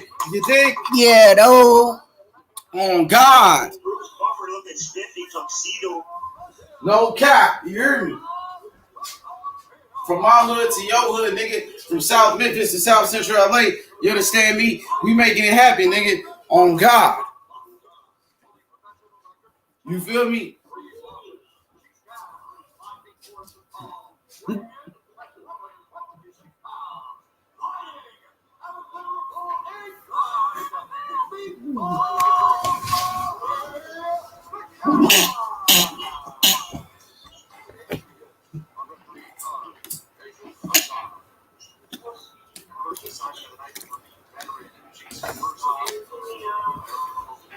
Hey,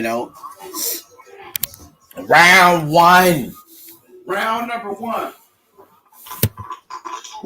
Yeah. We're starting round number 3. Hit the fucking like button. Hit the like button, hit the L, you feel me? Then they have to tape up their ear when they get in there. Molly McMahon, it's been a while, This girl's got the same thing. But she's aggressive as always. Very entertaining. This nigga over here coughing and shit. Wow, this nigga going through commotions and shit. Yeah, Off that Zazz pack. You You know? Yeah, dog. Molly McMahon. What else? Hey, God. Yeah, no.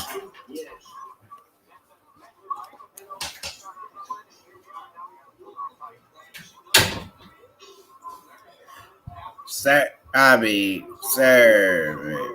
Oh, wow, man.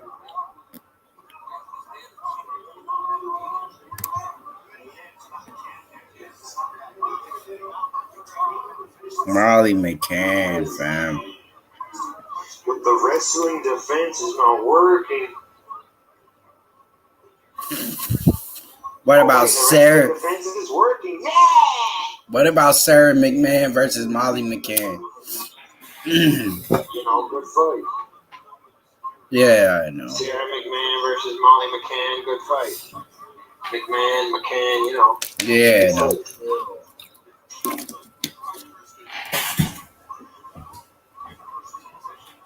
Look at that tattoo on her leg, all that line with all the colorful dreadlocks. Yep. Heard. That's like a Takeshi 6ix9ine line. Pretty Heard or Shurs? I don't know. It would have been hard if Takeshi didn't have that hair, but you know, he kind of ruined it for everybody else. Who, the Rat? Yeah. What about the great takedown here from the Brazilian?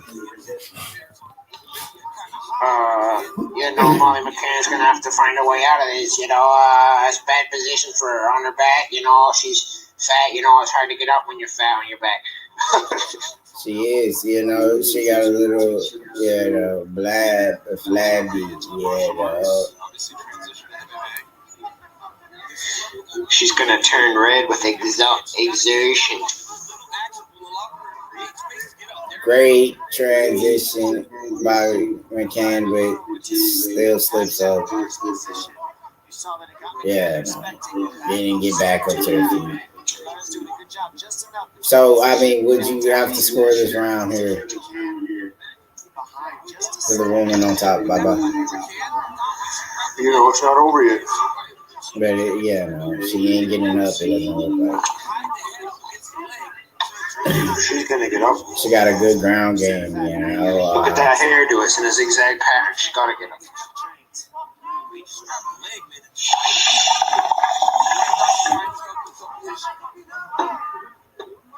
That's a heavy girl on top. Yeah, no, landing. What is this, 135 or 145? Yeah, no. Yeah, no. I don't know. Is it? You always know. What do you mean you don't know? Is this bantamweight women's? Fam, this is a flyweight. Oh, they're 125. Oh, shit, you know. Maybe they just look thick. Heavy. They don't look thick, they look heavy. Yeah. Yes. Nice body shot, fell in the mouth. Cause she's in trouble, folks. Sitting around and mount, takes the back. Does she have enough time to get it finish here? I don't think so. But she definitely won a round. Yeah. Shit, the Brazilian's got jiu-jitsu, and she's got ground and pound. Oh, wow. Nice ground and pound. No ground and pound. No. Looking to get the rear naked choke. And McCann needs to make adjustments. Better on the feet. A lot better. On the ground, not so good. On the feet, better. Ground, no.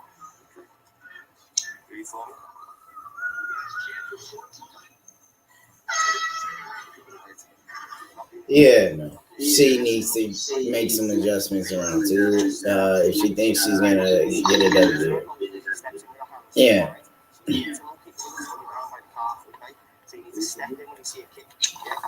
And this is gonna be, the turning point of the fight, round 2. You know, she needs to do something. If not, she continues to fight the way she does in round 1. This is a loss for her. She'll be headed to her second loss. Yeah, man.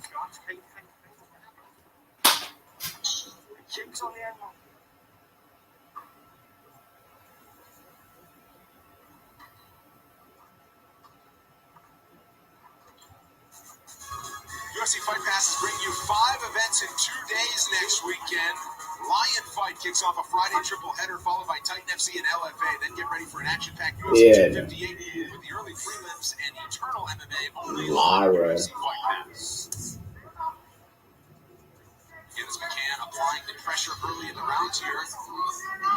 You heard her corner tell her she's not being as aggressive as they want her to be. And you see Molly doing exactly what they asked her to do, just getting in their face. But if you're Procopio down, it's a race to how quick you can get this fight back to the ground. McCann's trying to unload.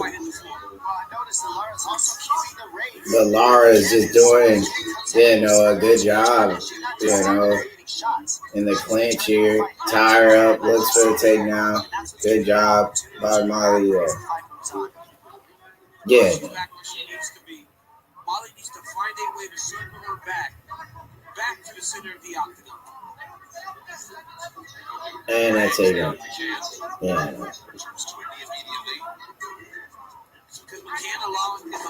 Great takedown from Lara. And this fight is pretty much over. She'll be up 2 rounds here. Possibly pick up the submission. She's looking like she's picking up from round 1. Molly's in trouble. See a difference in rounds spent grappling and rounds spent standing up in this matchup. You're just seeing that Lara's put in a lot of rounds on that fence and a lot of rounds in these grappling positions.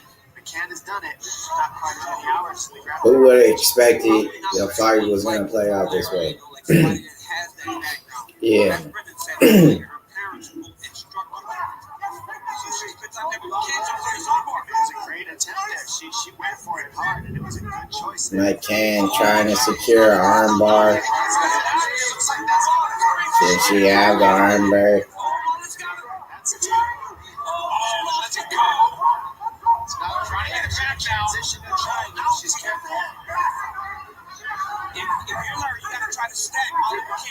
Molly McCann, is she known for her submissions? We don't know. Yeah.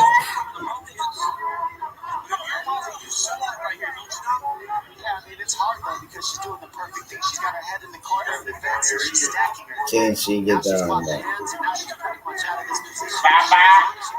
Yeah. That no food gave Sweetie the diarrhea. Cat food no good. Told you.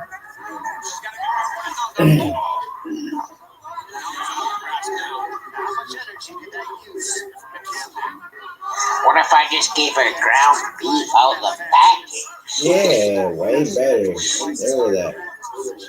Cook it for a little bit, probably. Just let it get a little brown. 5 minutes. How did Molly McCann get on the ground again? Bad takedown defense or what? We're saying she didn't have as many hours in the grappling, but you're seeing that also with Lara. Molly McCann needs some jiu-jitsu practice, some wrestling practice. She's tired down there. The Brazilian, I say 1-2 rounds now.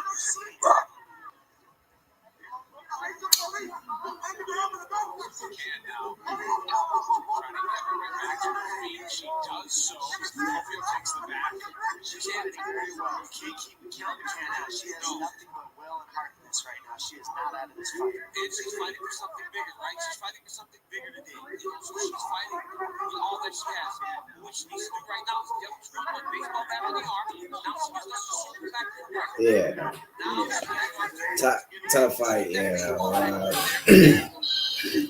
McMahon's losing for sure. I don't know. That was a close round. She got that arm bar almost, so you never know. Judges maybe scored it for Molly. You called her McMahon? That's McCann. She looked like a McMahon, though, McCann, McMahon, Molly, this, Laura that, big takedown from Laura, She's fighting like a can, but anyway it goes, man. She's living up to the name. Yeah. What about Vince McMahon, Shane McMahon? What about them?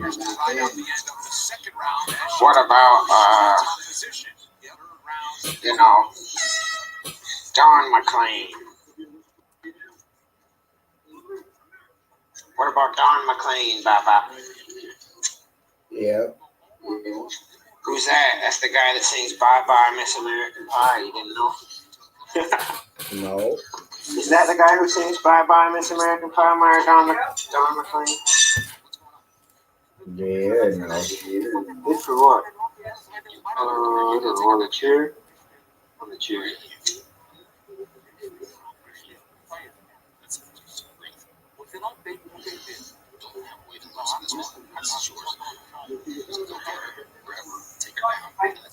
I'm watching them. What the hell are you talking about?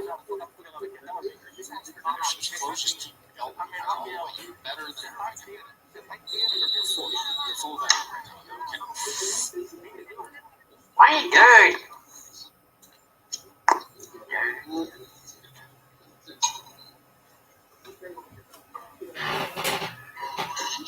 Yeah. No.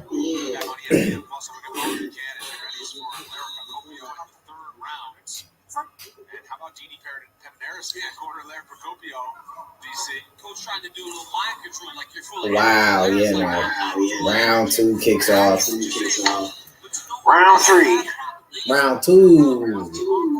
Oh, Round 4. Wait, is it round 4? Round 3. Round 2. Round 3. Round 4. Round 3. 7th round. McCann. Molly trying to shoot in for a takedown of her own. Look, can I get it?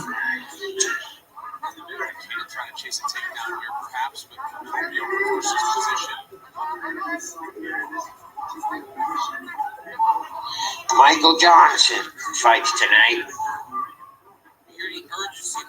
Who wins that fight, Baba? Like Guida? Between who? No. Michael Johnson and Clay Guida tonight. Oh, that's a great fight. Yeah. That's a great fight. I feel like maybe Michael Johnson pieces him up with the hands. Yes, sir. But you never know. If Guida takes his back, kiss him, hit him, he could take him down. Guida. I like Guida, but he don't got that Michael hand. Johnson too young, too good for old Guida. Michael Johnson ain't even that young, I don't think. Big submission attempt. Look, she got a heel hook.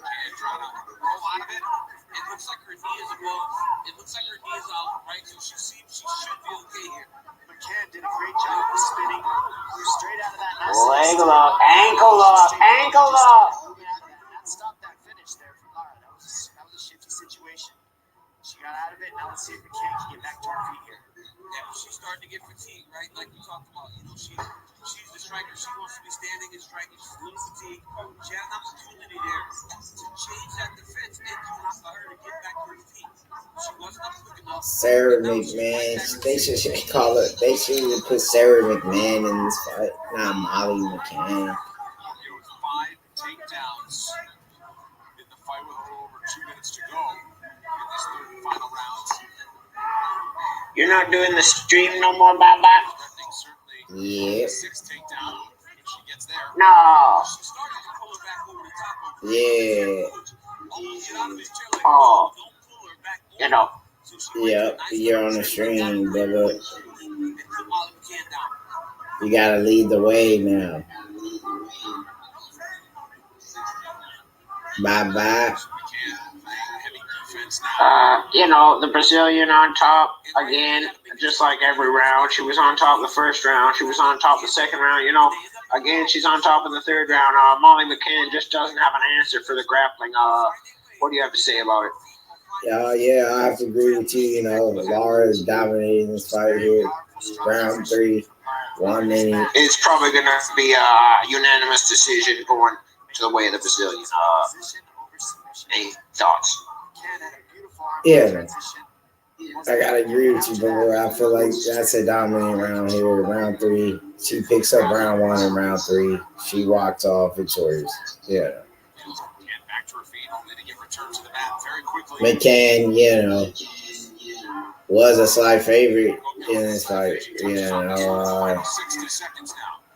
And now, she's on, another loss, 2 in a row. What does she need to do to pick up a win here? 2 fights she's lost in a row. It's not looking good for Molly yet. Yeah.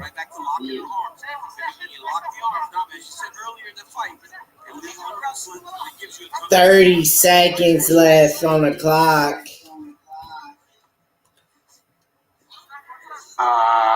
It's all over.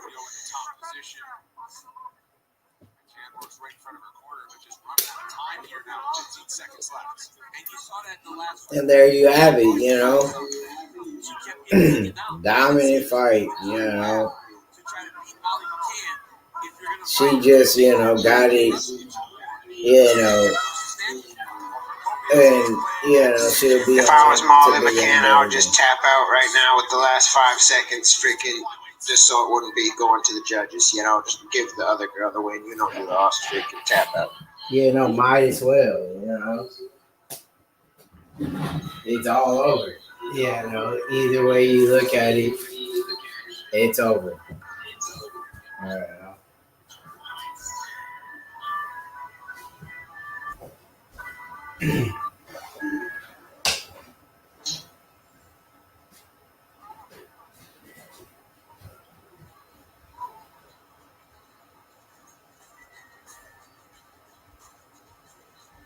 Join the fastest growing community of UFC fans by following UFC on Twitch. Interact with your favorite fighters as they break down past fights, preview upcoming matchups, host live watch-alongs during UFC pay-per-views, and of course, game.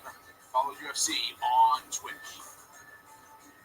Scorecards are not quite in yet. We expect Lara Procopio to get it done. She had a boatload of ground control time, 7 takedowns throughout the 15 minutes, Dom, and really got the fight to her comfort zone. Yeah, Procopio just did what she wanted to do. You heard her coach, Pedinera, say, look, you're better than her. Just get the takedown, take her down. It's as easy as that. And as we saw round by round, when she got the takedown, that's how it went.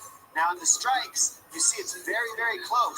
Molly McCann's retiring, Baba. It's close to 9 minutes of control time and 7 takedowns. That tells the story that Andre Pedinera was talking about. It's grappling and love. Baba. Bruce Buffer has the scorecards. Let's find out. Is Molly McCann going to retire?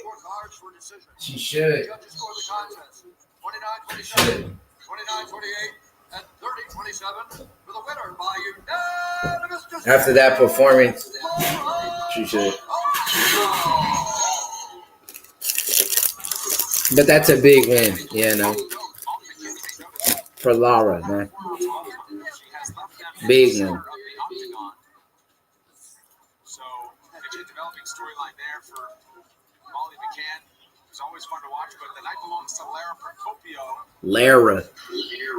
Look like a Lara. Lara. Yeah. Again, the emotions of coming into this fight with her father's memory in her mind and not getting the victory causes you to sometimes they make a decision you may not stick with, but we don't know what's going to happen for Molly McCann. No. Tonight, you lose Lara.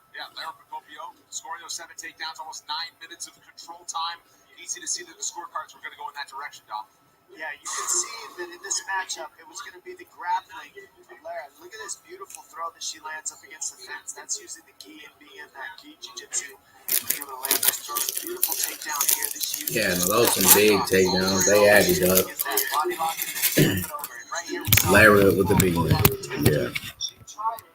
Moving on. The bigger and better things. Yeah. Getting that big win. Definitely position over submission. Lara, DC, why don't you go ahead and get us into this interview?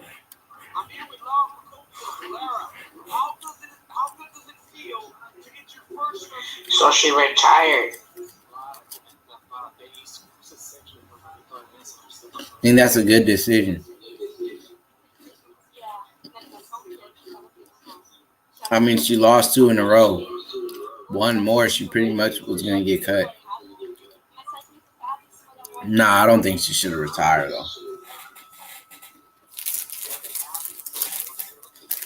What about that guy from Wu-Tang who cut his dick off? Yeah. Maybe that'll be the new trend for all the young people that, they'll just cut their dicks off. Yeah.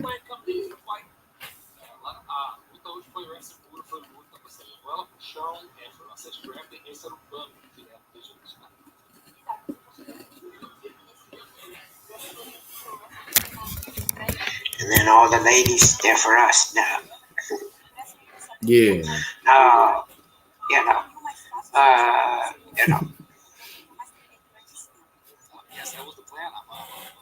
Yeah, no, that's the plan, Wu-Tang Clan. Yeah. Why'd he do that? He was on the PCP. Who? That guy from the Wu-Tang Clan, he cut his dick off, and then he jumped off a balcony. But he survived, and then they sewed it back on, but freaking motherfucker cut his dick off. That's hard.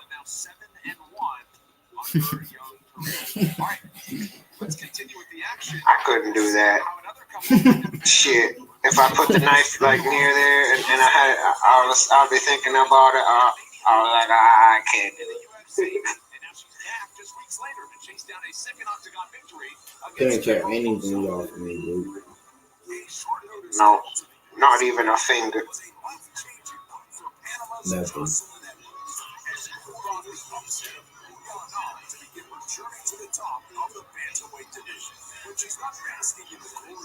Bye-bye. Yeah.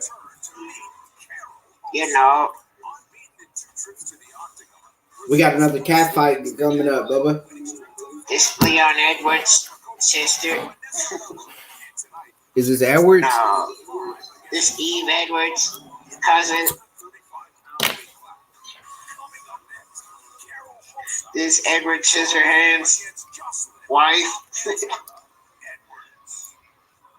That is Leon Edwards' sister, huh?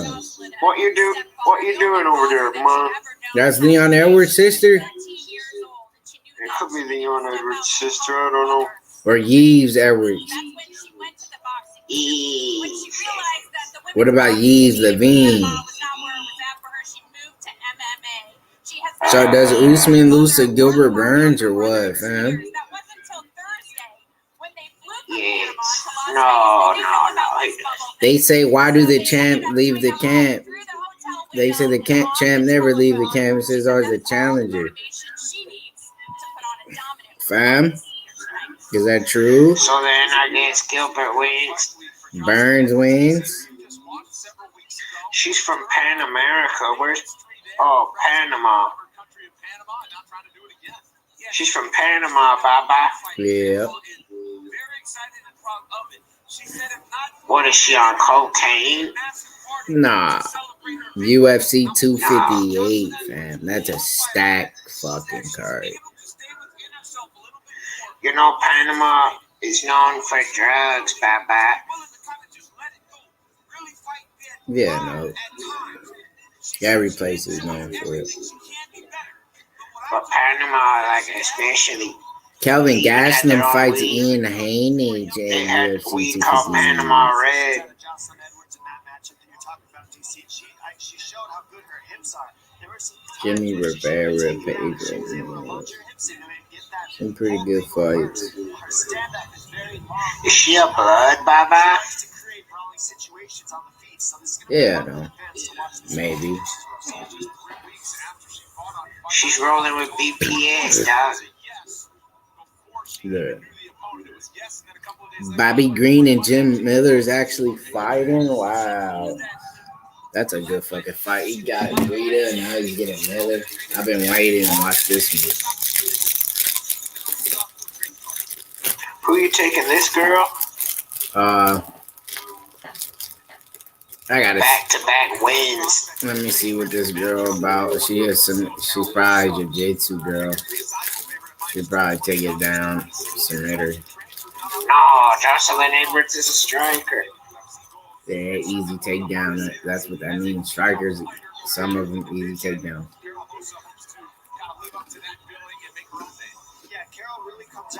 She's the favorite. The Brazilian.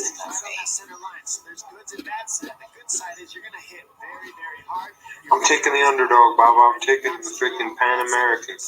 Panama. That's what they call them, a Pan American?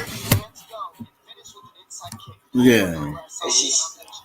Does America own Panama just like they own Puerto Rico? Yeah, no, maybe. You knew that America owned Puerto Rico? Yeah, no. That's why Puerto Rico's got that star on their flag. Yeah. And that's why it's blue and white and red too.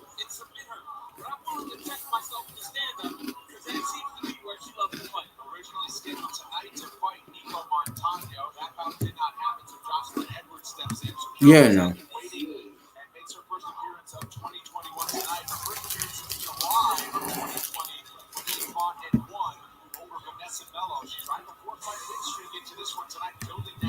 I'm taking underdog Jocelyn Edwards, Eve Edwards, Leon Edwards gets it done.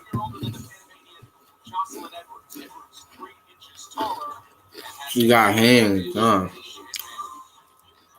Yeah, Leon Edwards hands.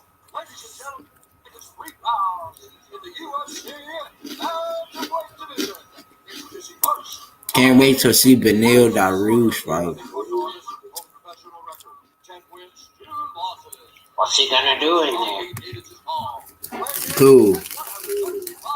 Benil Dariush. Have a great fight. Like he always does.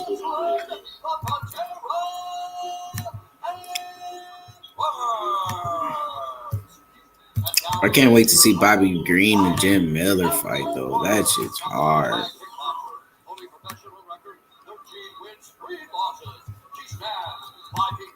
That's going to be a hard-ass fight.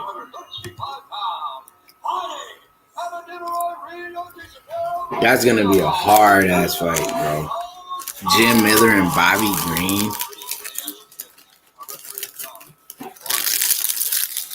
Nigga, Jim Miller and Bobby Green. Think about the fireworks that fight makes. Fuck.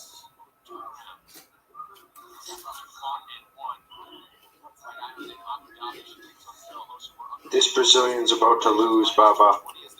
She too stiff, huh? Yeah. You got Rosa and Edwards, man.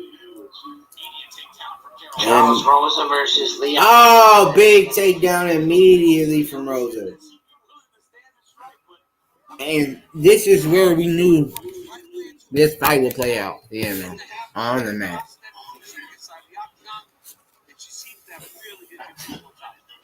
Yeah, man. Right in the top half and now every way of the body. Edwards will look for a way out here. Each of these fighters experienced by submission in their careers. And this is good for Edwards, right? She's got to try to find a way to get height, not no more. Also did a great job of circling her off the side of the octagon, getting her flat and putting her body between Jocelyn and the fence.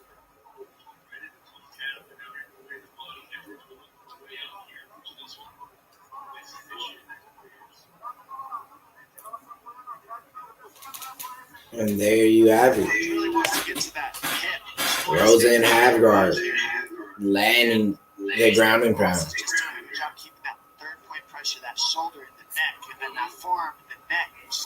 And Edwards is in trouble here. You know? This is a place she doesn't want to be.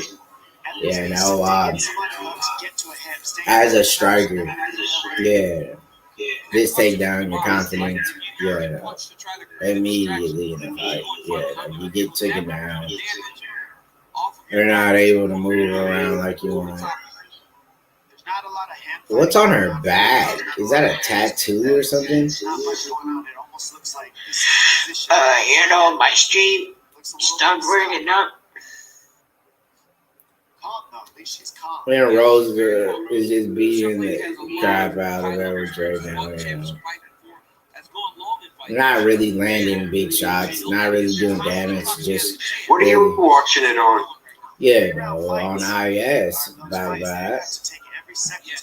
Not on crack streams. Stopped working.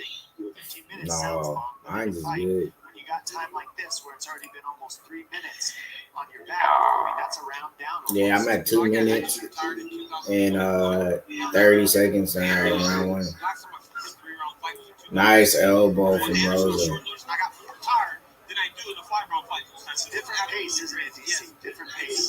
I mean, this is just a great performance here for Rosa. You know, the way she's controlling Edwards on the ground says a lot about, you know, her skill level of her jiu-jitsu and where, you know, she's going in the near future here. You know, you're talking about a girl, you know, who's worked her tail off to get to where she's at. You know, you see the big win streak she's been on, 4 fights, and she's made a lot of improvements on her game. And now Rosa will be the next girl that the UFC has to watch out for. She's landing great ground and pound on Jocelyn Edwards, who's on a 2-fight win streak, and who's 10-2. Edwards reverses and get back up to her feet and now landing some good shots of her own. Wow, that's crazy. That's just showing how flexible Edwards is, and a great job at getting back to her feet. I've never seen this in the UFC. That's one of the best moves I've seen. You know, good shot landed. Yeah, no, by Rosa. Yeah, no, and what a great round. Yeah, no, a great fight. Yeah, no. This nigga. Yeah.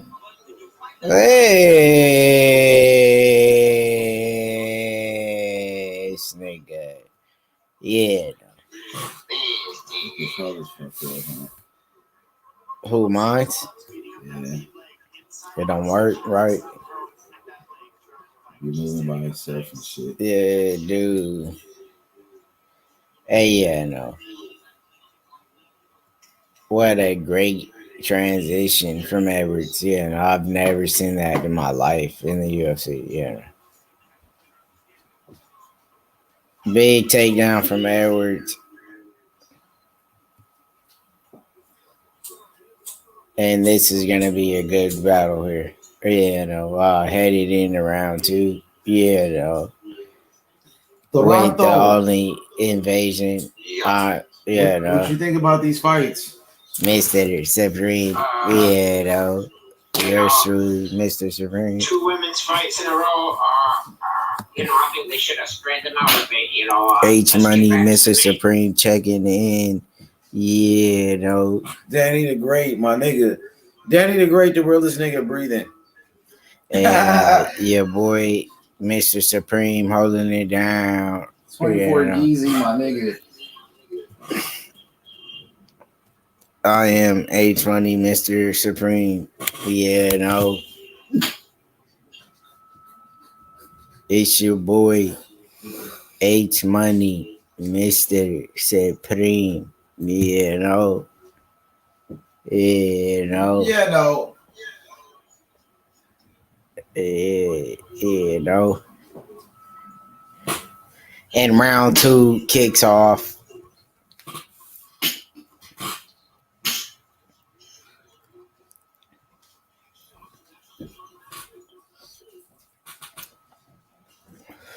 And this is where Edwards wants this fight. Back on the feet. Able where she could really, land those big strikes. But a nice leg kick from Rosa. This is pay-per-view today or no? I don't think so. It's on No, ESPN. next week. Who's fighting next week? Usman and that dude Gilbert Burns. Dang, Usman. Usman one of the best. That's gonna be a good fight. Like said, he traded cap though. Usman gonna win.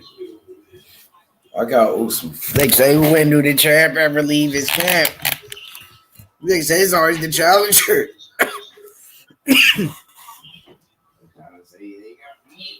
Oh. Burns and Usman train together. Usman gonna whoop his ass. Gonna wrestle his ass down. Should. That nigga. Ain't nobody beat Usman, nigga. Crazy. Khabib, they said about to fight George St. Pierre and shit. Khabib versus George St. Pierre might happen, they said, nigga. Khabib is the best. Whoop George St. Pierre's ass. St. Pierre too old now. Fuck George St. Pierre. No. This man disrespect GSP, one of the greatest of all time. How dare this Fuck man? him. Yeah. Khabib is way better. Oh, hands from the Brazilian. Edwards just, ahead. She's just behind in every part of the fight, the ground, the striking. She has no chance,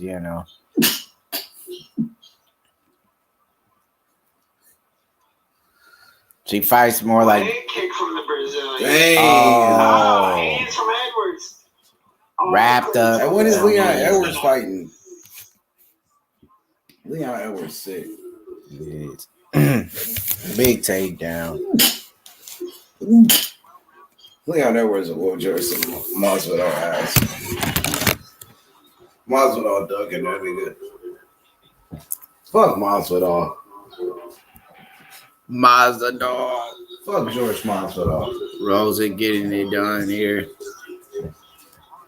Another great round for her. Calf guard, landing the ground and pound.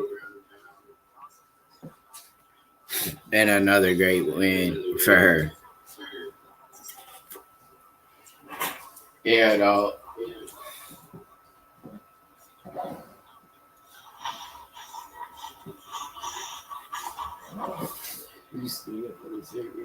They're weird as fuck.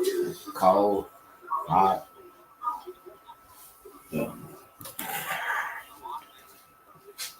Yeah, no.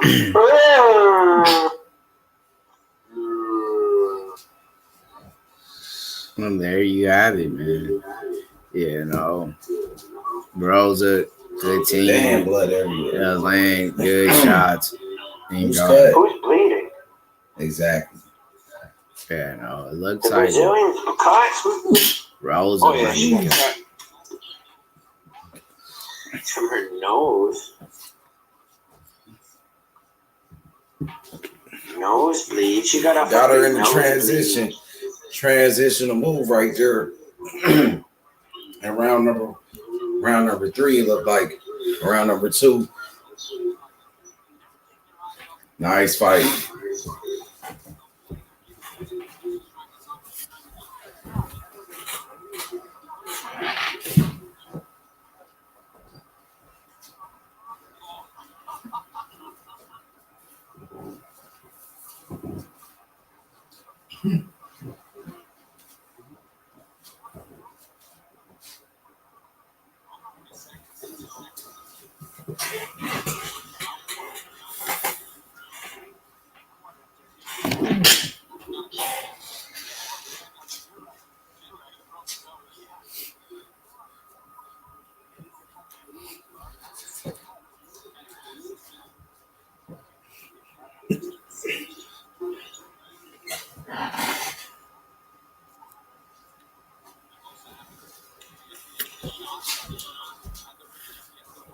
And a great fight.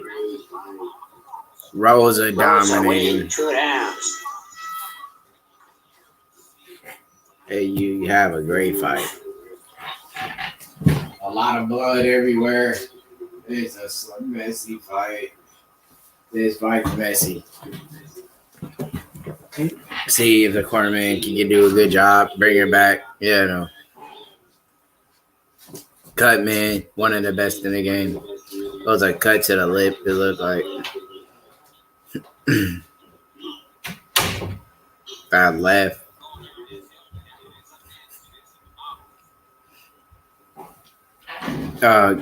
Yeah. H Money. Shout outs, to the chat, man. Thank you, man. Shout outs to everyone that stopped by. And here we are, third and final round. Edwards, Rosa. The lip keeps bleeding.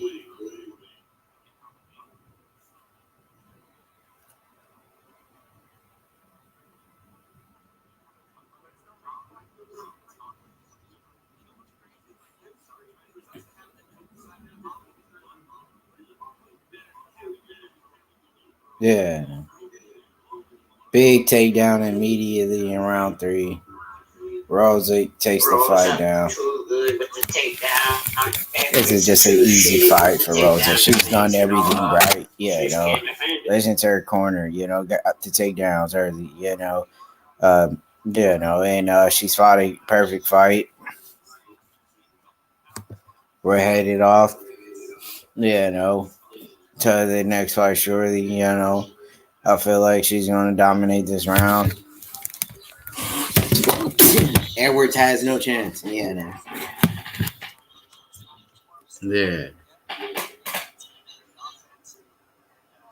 And there you have it.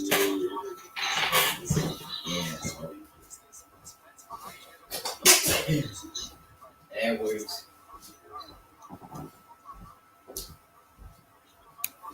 Just one step ahead.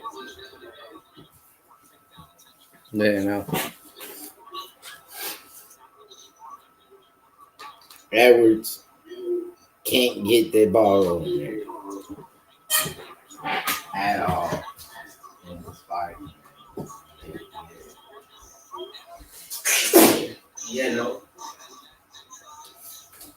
Isn't that referee called Edwards as well, Baba? I think so. Edwards.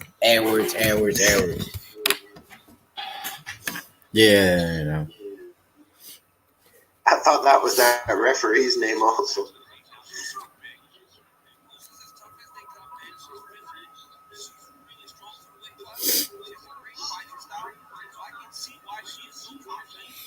But who you think will win the Bobby Green Jim Miller fight?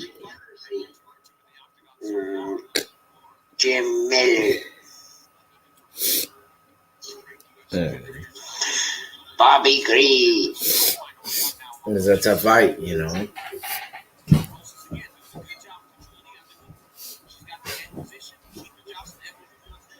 Jim Miller on the ground, Bobby Green on the feet. I don't know.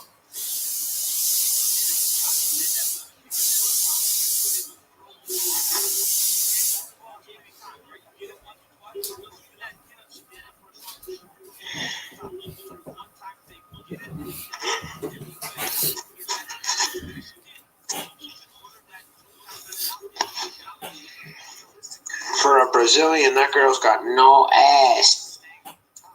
Wow. Another takedown attempt. Is this fight hitting the mat again? I really feel like, this fight hits the ground again. But for this round, I mean, she could have missed, one takedown attempt, Edwards just haven't had the takedown defense we thought.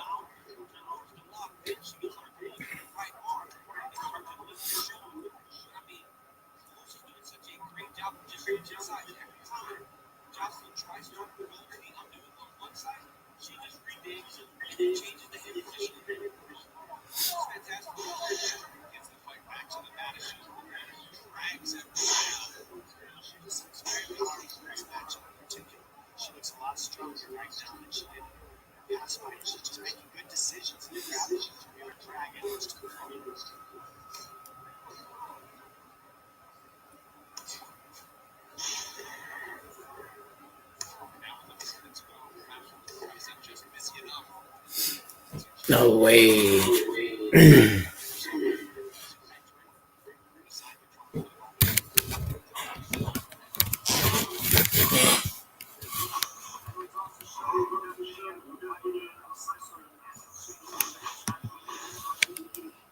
Yeah, no.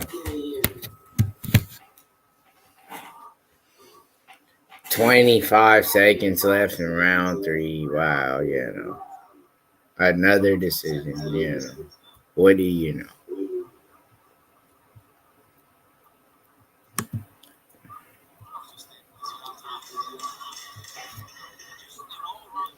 And there you see some nasty ground and pounding. And like I said, I felt like this fight was going to hit the mat eventually at the end of the third, and it happened. Great performance. Yeah, no. For Rosa. Yeah, no. And she moves on to a 5-fight win streak. Wow. Impressive. Yeah.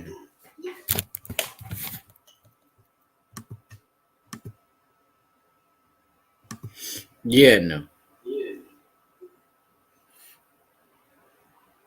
But great job and great effort. Yeah, no. For Edwards.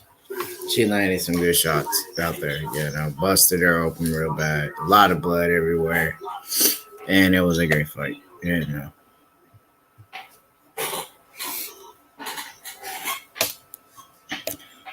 Yeah, it's a great fight.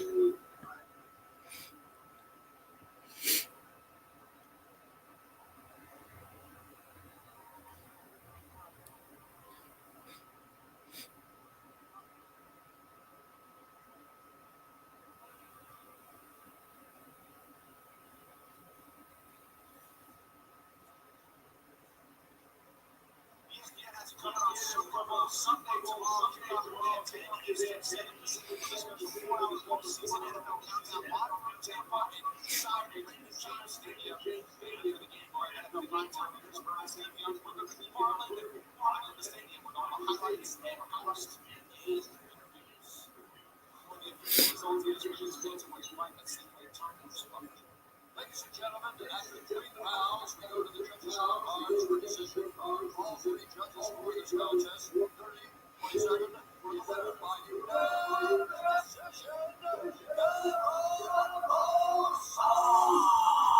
Wow.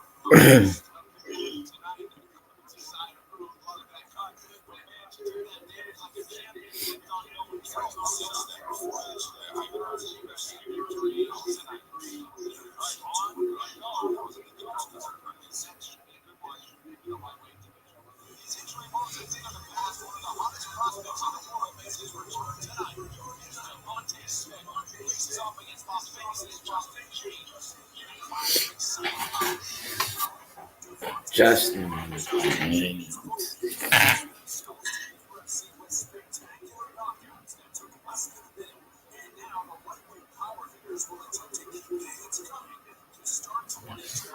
And we move on to the next fight. Yeah.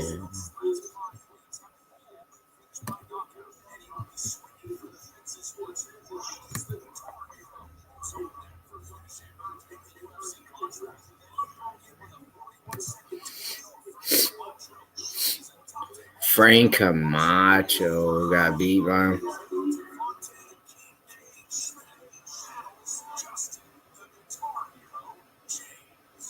Justin James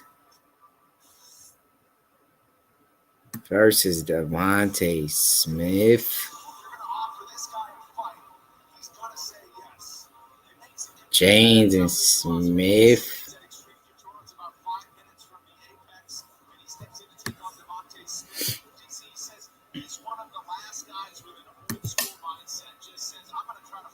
And this is a big fight. Devontae Smith. Yeah, no. Very exciting fighter. Great to have him back in the UFC. Yeah, no, he came up short, you know, in his last fight, you know, but he had a whole lot of potential.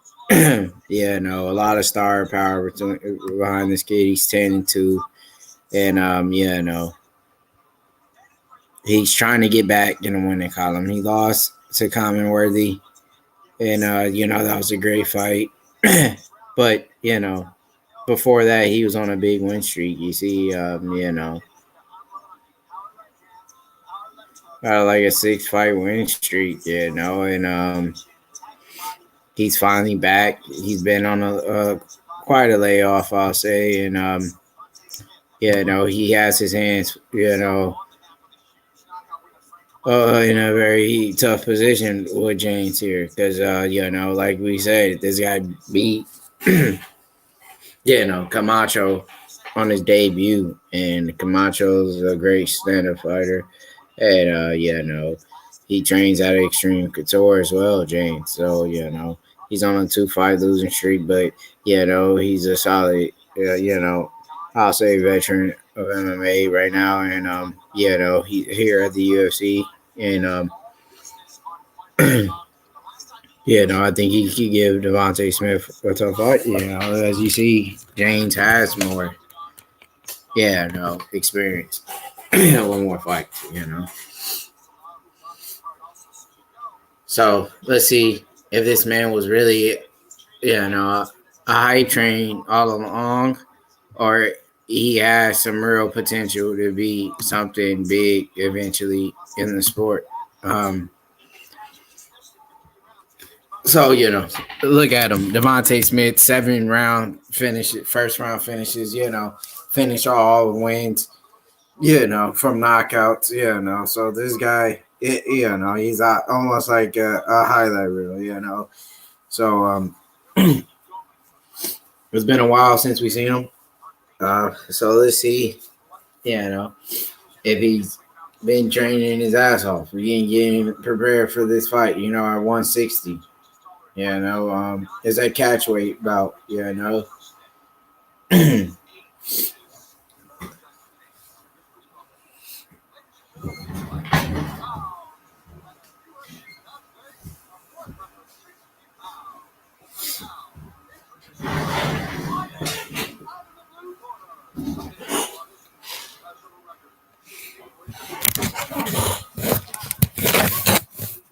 So this is going to be a big fight here,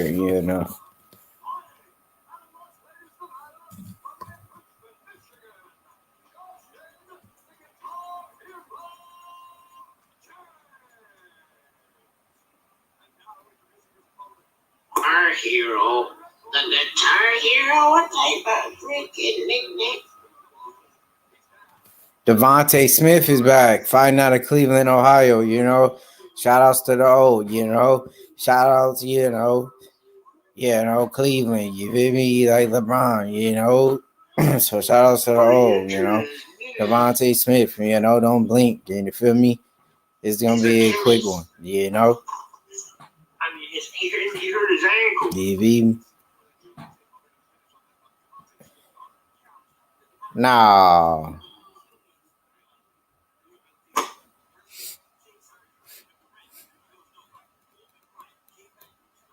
All right. And round 1 kicks off. Smith, James.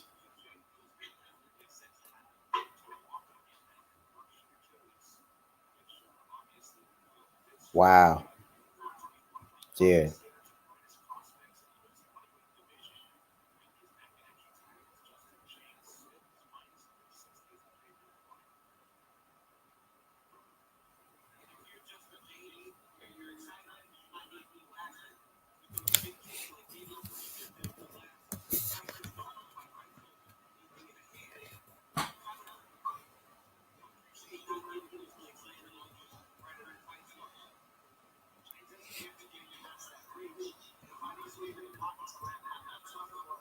Nice leg kick. From James. Filling out process, it looked like here, nobody's really landing anything. Just filling out the fight. Here is Smith, a lot of potential. Could be the next big thing, eventually in time. James is going to get knocked out any minute now. Here in the lightweight division.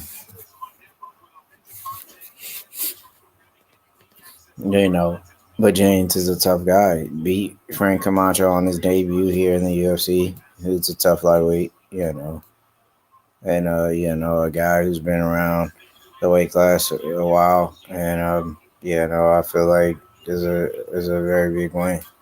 So that shows that James is a very skilled guy, trains out of Extreme Couture, and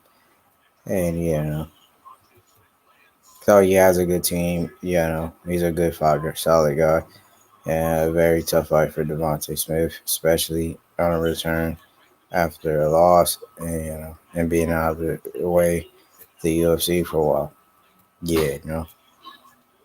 Smith is finding some shots. He's landing the jab, landing these leg kicks, um, and he's letting the strikes out up.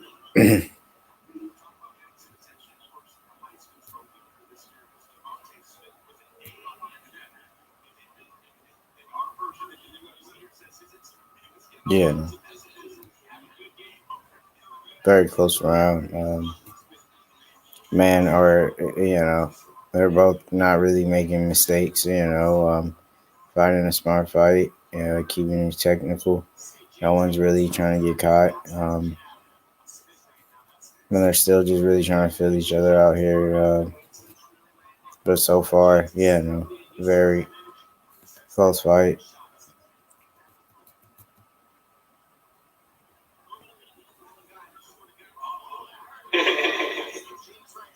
It looked like Devontae Smith maybe got caught, but it looks like he recovered kind of quickly. And then a nice leg kick and land by Smith.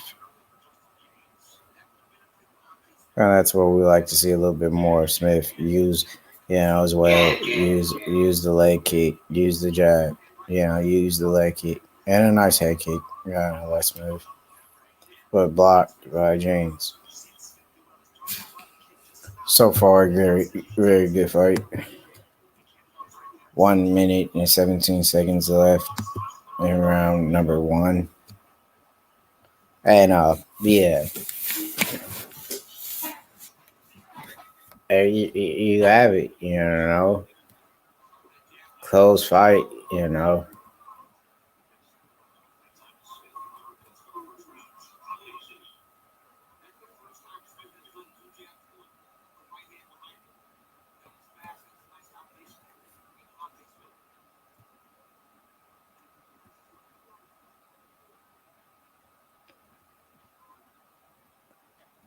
40 seconds left on the clock.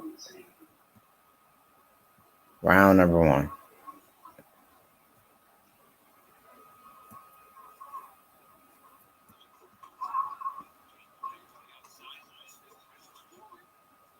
And Smith is now landing a barrage of strikes.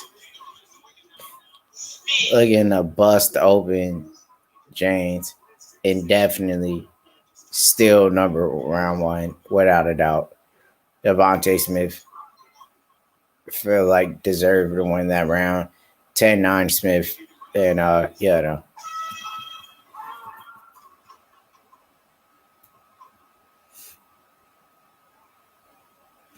Jan's bleeding. Gets caught. What a wild barrage of strikes. Was not expecting that. Got caught up. And Devontae Smith definitely clearly wins round number 1 with that.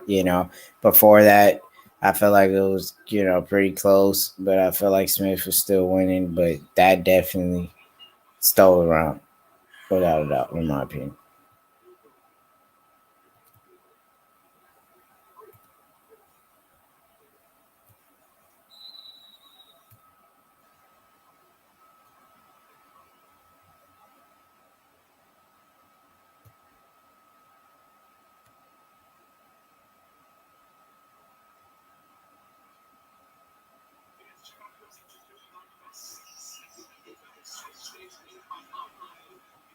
And there we have it, round number 2.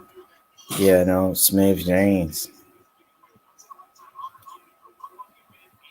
Justin James looks to get caught with a knee, but eventually brings the fight down to the ground, but immediately Devontae Smith gets up to his feet, and now they're here in a clinch. Oh, wow. Devontae Smith, what a great reversal. And took down Justin James here, and he landed in side control. And this is a good position for Devontae Smith. Yeah, no. And he has a lot of time to work here. He needs to be patient, and pick his shots, be accurate. What did you think about that reversal, Mama? That was a great wrestling transition by Devontae Smith. And now, he's in trouble. Inside control. Would like to see Smith land some elbows here. But I'll say be patient and stay here. He has a lot of time to work. Dominate him here for the round. Over his arm,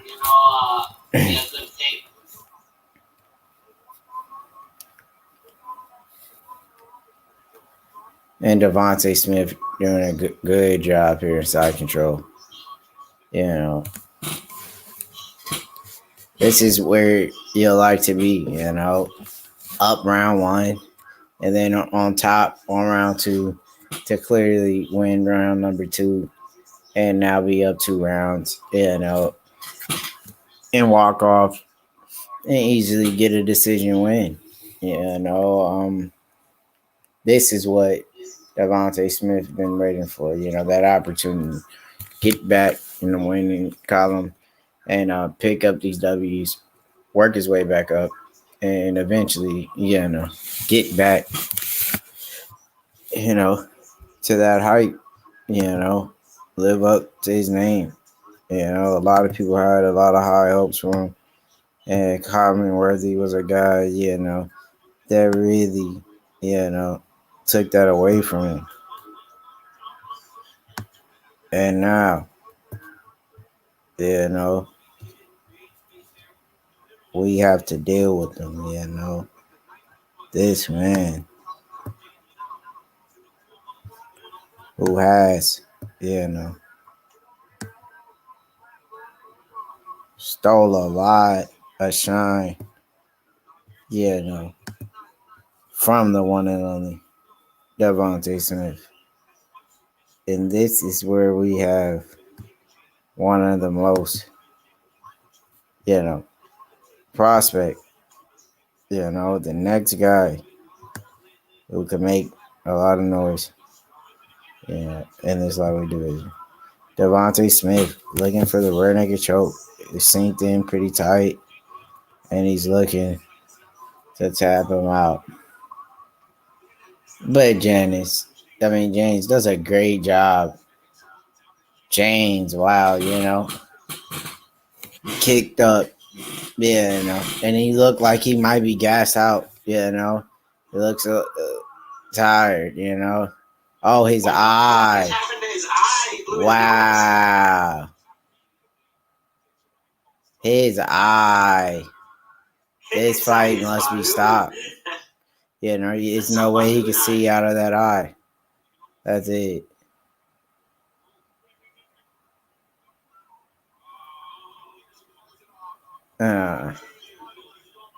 Wow.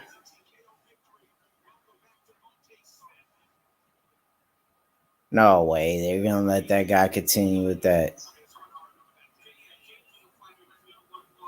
Devontae Smith gets the TKO victory. His eye, I've never seen anything like it. It's so swollen, He can't see out of it. The doctor. And now the referee, the corner, they seen enough. Eddie Alvarez both did that same thing. They blow their nose, their eye swells up.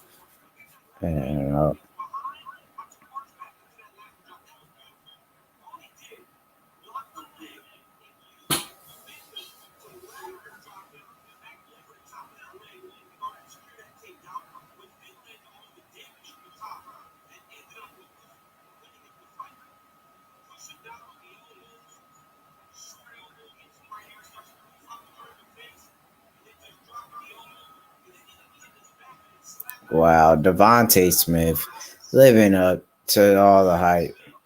And he deserves it. The man comes through after a long way off and is victorious. And he's trying to work his way up back the ladder and put that loss behind. You know, but great performance from him. He gets the TKO victory due to the referee stoppage. That eye on James is horrible.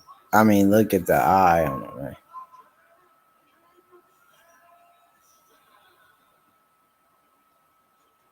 And a big win for Devontae Smith, man.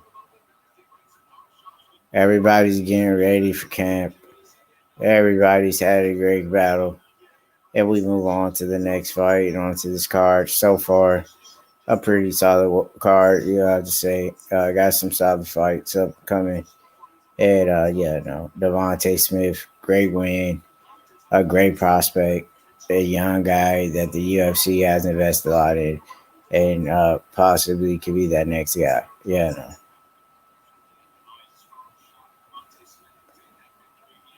And this guy will have a bright future. Remember that, possibly a guy in the top 10 in a year or two, And as we move on, Justin James, he'll come back around. He's a guy that you call a journeyman who will be around, And where does he go from here? That's the third fight he lost. We might not see him again. It might be his last fight. Maybe get a late minute, short notice type of call type of fight. He takes it, maybe wins. Stay around the game. He's one of those kind of guys, And Daniel Cormier giving the great post-fight interview with the one and only Devontae Smith. It's been a while since we've seen him. Great win. As we move on to the card, we got Mike Rodriguez.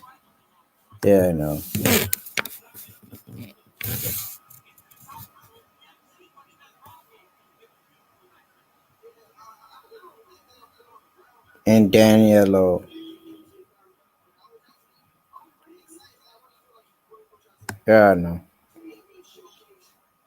Marquez. Cage fade. Some light heavyweights. Great fight coming up. Mike Rodriguez. Not a big fan of him. Never was. Never will be. We seen him get tapped out by Ed Herman. He's not really lived up to his hype at one point. He had a lot of hype around him, but he just never lived up to it. And, this is anyone's fight here.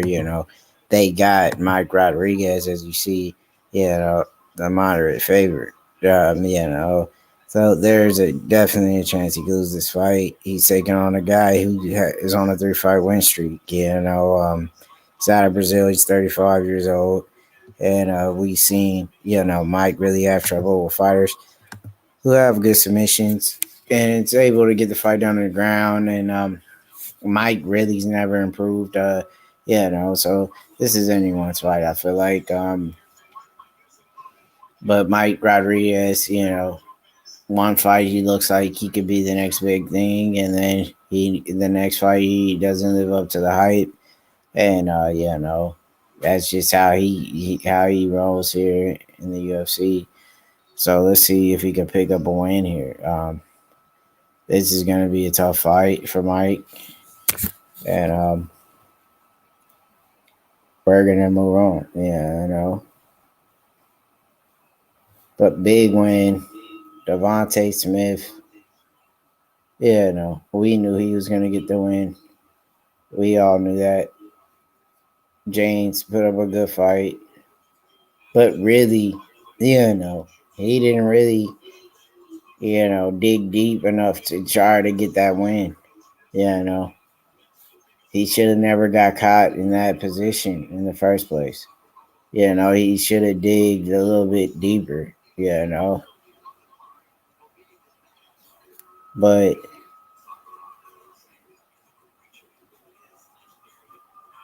that's what's going on, you know.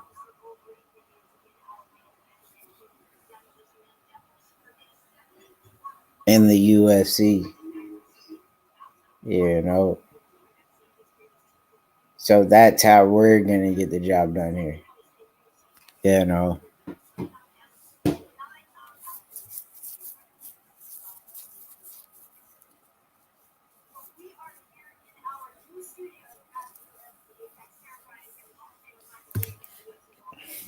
So far, it's been a decent card, you know. We had some good fights, you know. We had some of those, you know, lackluster fights. But overall, it's been an okay card, you know. We'll like to see, you know, this card a little speed up a little quicker, get to the Benil Diego Ferreira fight, get to the Pantoja Benil Cape, get to the Johnson, you know, Guida.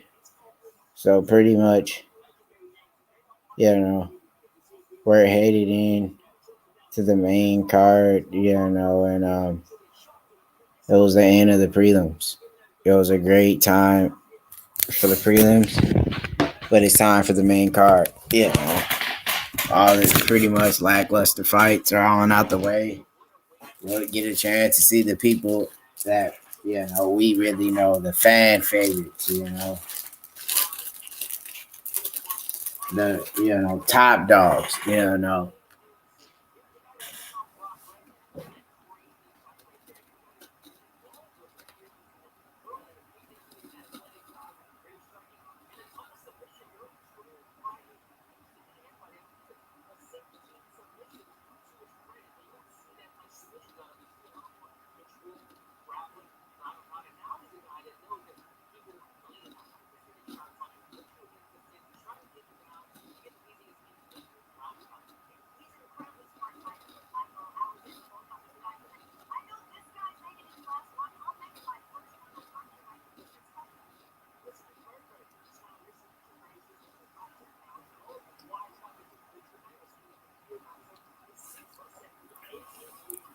And, you know.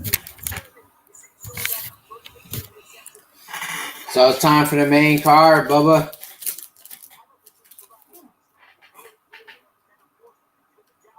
Reach is only 80, Baba? Huh? Volkov's reach is only 80? Mm-hmm. The hell, he's 6'7". It should be longer than that. Yeah, mine is 82. My reach is 82, Baba. But he's only 2 inches taller than you, though. Yeah, but I've got 2-inch longer arms. My reach is 82. His reach is 80. His reach should be like John Jones, like 84. Some guys don't got long arms. This is freaking just like how John Jones has got 2-inch arm. But his legs, I bet I've his got legs. 2-inch arm longer than him. But his legs, I bet, is longer though. Yeah, maybe his legs are longer than mine. Actually, my legs are actually pretty long. Shit, his torso might be longer than mine. Yeah, Volkov seems like he's got like a long, from belly to neck. He's got a long, like Artem Lobov. long body. Some people they got long torso, you know. Yep.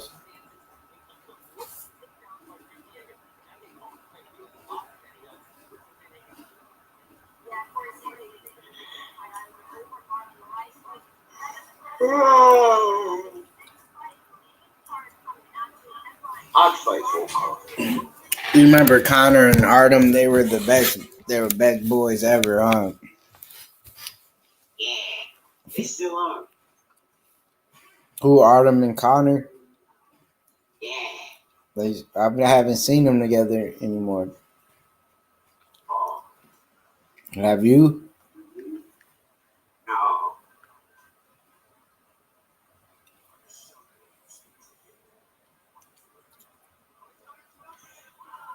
I'd fight Alistair Overeem.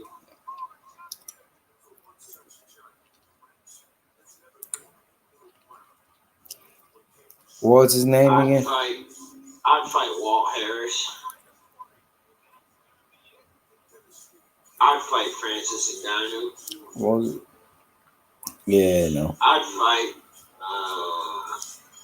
any heavyweight, really. Question is, would you fight Overeem? Yes. No. I'll fight any heavyweight. I'll fight Anthony Joshua. I'll fight Deontay Wilder. Would you fight Anthony Rumble Johnson? No. Yeah. Any heavyweight. Any light heavyweight. Any heavyweight, any light heavyweight. I'll be your ass. What about Dan Henderson in his prime? Yeah, right. That dude would knock out a cow. He knock out a cow. If he punched it, it'd go to night-night. That's how hard Dan Henderson hit. Dan Henderson was the hardest hitting man. You know, I hit harder. Just took one punch to land on you. It could, even if it didn't land clean, it just get skinned you. You'll be sleeping. That boy had cannons as hands. You feel me? That was a real back in the day, real fighters. The Dan Henderson days, you know, the Chuck Liddell days, the Tito's, the Rich Franklins, the Andersons, you know, those were the real guys of the game, you know. So do your research, do your facts, you feel me? Dan Henderson, you know, Shogun, you know, Crow Cop, you know, Randy Couture, Vitor Belfort type days, you know. The main card. Headed to the main card. Thank God we got here. Yeah, no. We finally got to the main card. Yeah, no.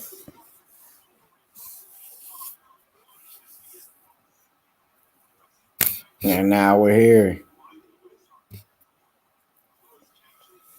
We finally made it to the main card.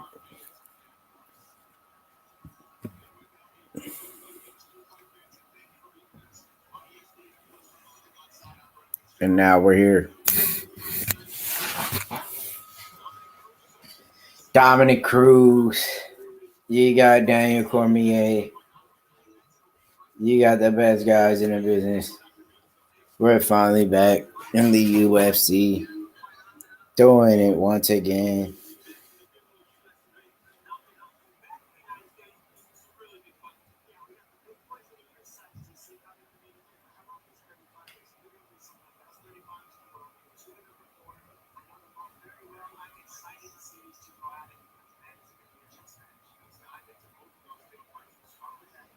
Yeah, no.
Yeah, no. This main card, yeah, no. Mike Rodriguez never really lived up to the name. Yeah, no. He never lived up to his hype. Yeah, no. If he lost tonight, I wouldn't be surprised.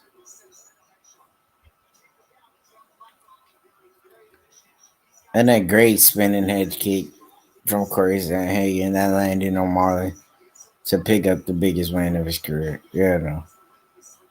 Frankie Edgar now. Yeah, no. Still showing that he got it. Picked up the big win. Pedro Munoz. Yeah, no. Couldn't do anything, besides land a leg kick. Frankie mixed it up very well. I feel like he easily won the fight. Some people say he lost, but I thought Frankie outstruck him. He outstruck him. He kept the fight on its feet at all times. He landed the cleaner shots. Frankie Edgar still has it. And now we finally get to the main event. We finally have the light heavyweights. You got Mike Rodriguez and Marquez here. Great light heavyweight fight, man. Mike Rodriguez, like I said, a guy who's had all the potential to get better, but never did. He's 11-5, hasn't really improved. Now, 32 years old. You would think he would be already somewhere in the top 10, but he hasn't, really made improvements on the ground. He got submitted by Ed Herman on a fight he was clearly winning in round 3. Mike Rodriguez just hasn't really had that good luck, he could be in trouble here, but maybe he has made those adjustments. Maybe he has finally started coming together as a complete fighter and learn from these mistakes and start picking up these wins. Marquez is 10-2. He's out of Brazil. As you see, he's on a nice little win streak. 6'6". He's a big guy. He's known for having good submissions. That is what Mike Rodriguez that has had trouble or good submission fighters. So this is a classic striker versus grappler, and this is going to be a big fight. Was it Koscheck that referee challenged, or who was it, Baba? Challenger. Koscheck got punched, didn't he? I don't know. It was one of those cut men, the one that was just there a minute ago. Oh, that guy, the bald head fat guy. Yeah, Koscheck choked him on the Ultimate Fighter or something. And then what about Cody Garbrandt? What about him? He didn't have an altercation with that same guy? No. I don't think so. If he did, I never knew of it. Oh, it was just Koscheck. Cody, I think Cody had beef with. Didn't he have beef with Connor Yeah, on the I'll Ultimate fight Fight? slow Mike Rodriguez. I'll fight the Brazilian. I'll fight either of these guys right here. Mike Rodriguez sucked. That cut man back there. He fell off. He never lived up to the hype. I'll fight John Jones. All this time he's been in the UFC and he still hasn't became a top guy. Especially with all these old dudes at light heavyweight like Shogun and all these guys, he still couldn't even crack the top 10. This guy's a joke. Awarded a contract on the Dana White Contender Series. Finish all the 11 wins with 9 knockouts. High striking accuracy in UFC light heavyweight history. That is crazy, The highest striking accuracy in UFC light heavyweight history. Mike Rodriguez. But he can have all the accuracy in the world and he still can't get the W. What does it matter when you're 11-5? He has the 82-inch reach. You see Marquez only has a 77, but he's 6'6". He has 2 inches but shorter arms. It's a tough fight. I think Mike Rodriguez finally can get a big one here, get the knockout. But that's if he's able to stuff the takedowns, and we know he has trouble with his takedown defense. But has he worked on it? Has he got better? We'll take a chance. We'll take a look. We'll take a risk on Mike Rodriguez, and we'll take a few units and put that there on Mike Rodriguez.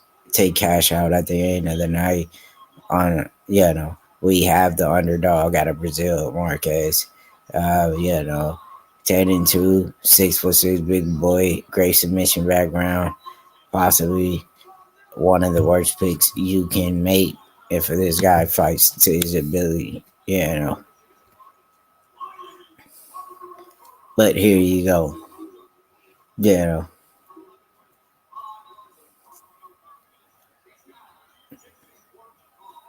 They say that people now are taller than they used to be, back 50, 100 years ago. People were shorter, and people now people are taller. And they keep getting taller and taller now. That's what the science people said. People are much taller now than they were in the 1900s. Even the door frames were shorter back then. The freaking door frames now are bigger door frames. The ones back then, a guy like me or guys like these guys in the ring right now, they would have to duck under shit. Yeah, 6'5", 6'4". Yeah. And a great takedown attempt right off the bat from Marquez. He knows immediately what he needs to do to get the win, and you'll like to see that. He gets the fight right down to the ground and immediately lands in guard. And now Mike Rodriguez is in trouble once again. And now you have a high-level jiu-jitsu fighter as well who really gets most of his wins from submissions. On top, Mike Rodriguez could be in for a long night, and that's where we've seen him struggle time and time again. We can always see Mike Rodriguez every fight on his back at least once, but the fight's not over, he pops back up to his feet. Mike could break free, be able to use his striking and pick up that KO. Well, let's see how this goes. Marquez, great job of having the body lock. And now here controlling Mike against the cage, controlling this fight in the clinch, and doing a good job, of scoring points in the eye of the judges here. This is a phenomenal job from Marquez. And he up, and he doesn't get the takedown. Mike almost breaks free, but gets back into the cage, giving up his back to the octagon cage, and now trying to fight off a takedown here. But great job for Marquez, bringing the fight back down in the mat and securing another takedown to add up to his record. Wow. This is going to be a long night for Mike Rodriguez. You know, like I said, he had all the hype in the world, all the potential, but never could really understand how to stuff a takedown. And, finally, keep a man off of him. And it seems like the relentless guys who goes in for takedown after takedown eventually gets him there. And now you have a Brazilian jiu-jitsu fighter on top, landing solid ground and pound, and sitting now here where it looks like to be in half guard and having, a chance to pick up a big win on a very known fighter in the UFC here. Well, 1 minute and 47 seconds left in round number 1. You have, Marquez dominating round 1. Has the legs wrapped up, and Mike Rodriguez is having a tough time getting back to his feet. And you have to call this here another win in the book from Marquez and move on to another win to his streak. Mike Rodriguez just never improved, in my opinion. Maybe his striking got a little bit better. It has got a little bit more accurate. And the crazy thing is, this is H Money, Mr. Supreme, This is just a great all around performance from Marquez. Mike Rodriguez, like I said, hasn't made any improvement whatsoever when it comes to the grappling department. Like I said, this man might have had, a little bit more class and a little bit, accurate, but the accuracy doesn't mean he picks up W's, And Mike Rodriguez, like they said before, and these guys are talking about yell and scream, Johnny Boy Promotions, and that's just that his game plan. It's not really cut out for him to get these W's here in the UFC. And Mike Rodriguez will, head to the second round with I hope a different game plan. He knows that the man's coming in for the takedowns. You have to be prepared for that. You can't just keep up giving up takedowns here. Because if not, Mike Rodriguez will be on his way out the UFC very soon. A hype train, a guy who had a lot of potential, who's never lived up to the name or the hype that he's had. And now, Marquez looking to secure a win and pick up the biggest W of his UFC career on Mike Rodriguez.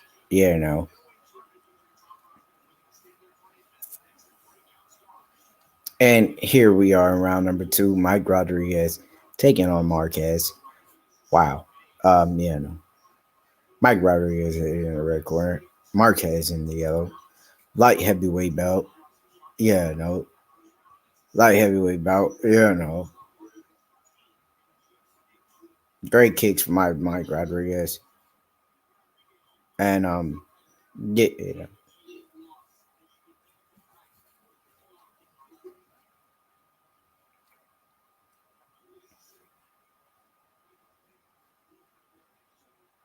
Nice leg kick by Mike.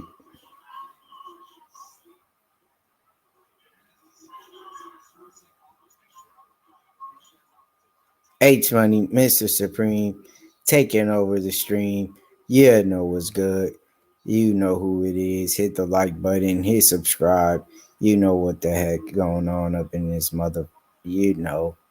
And back to the Mike Rodriguez Marquez fight. Can Marquez get this fight back down on the mat and pick up this W? He finally decides to shoot for the takedown and complete the takedown in round 2. Another takedown for Marquez. Mike Rodriguez is getting outclassed. He doesn't belong here in the octagon right now, you know? I mean, he's just getting dominated this entire fight. Yeah, no. What has he done? You know, he hasn't got better. He hasn't improved. He's the same old Mike Rodriguez time after time that we've seen for years. When is he going to make those improvements and become that fighter? Is he going to have to get cut from this squad? Are they going to have to send him his papers after this? I feel like they might, you know. They put too much into this guy. He lost to Ed. He lost to Marquez. Why is he on the roster? Ed Herman's a guy who was on the season 1 of the Ultimate Fighter. You telling me you can't get a win on him? Yeah, no disrespect to Ed, but yeah, no, you get what I'm saying?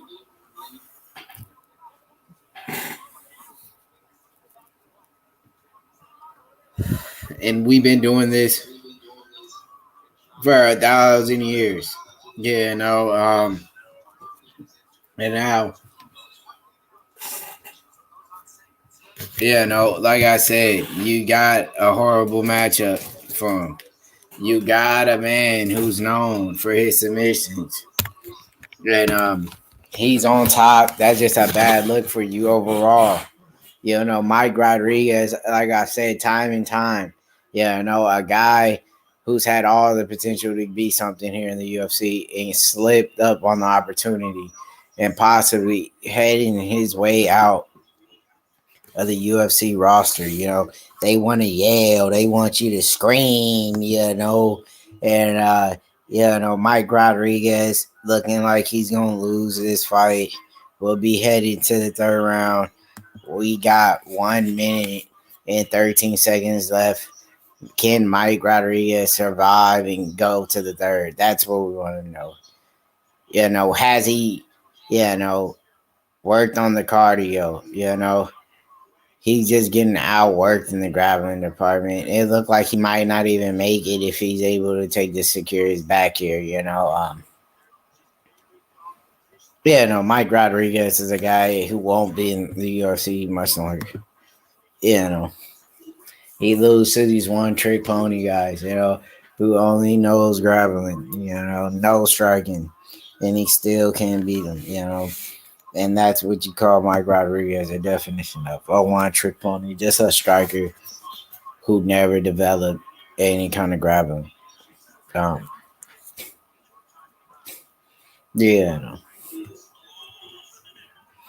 the rear naked choke is sucked in. This is all over. Mike Rodriguez be getting tapped out, or he's gonna get choked out. And he's out.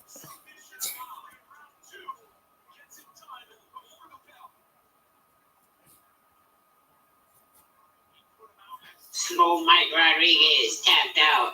And he lives up to his name. Slow Mike Rodriguez loses again. He lives up to his name. He's slow. He's slow, a little bit too slow on a tap out because the man got tapped the fuck out. You get what I'm saying? He went to sleep, Yeah. He got tapped out, man. Choked out, It's all over, Mike Rodriguez is a joke, Now we move on to a better fight, got some kind of star potential, a fight of the night, maybe. Yeah, no. Better fighters, who are more skilled. Mike Rodriguez can't get a win. Picks up his second loss in a row. Marquez and Ed Herman, put that streak on that boy. Yeah, no. And we'll be getting a post-fight interview here shortly with Marquez. And he moves on, grabs his fourth win in a row. Yeah, no. What a big win from him. He just outworked Mike, Part of the game, it happens.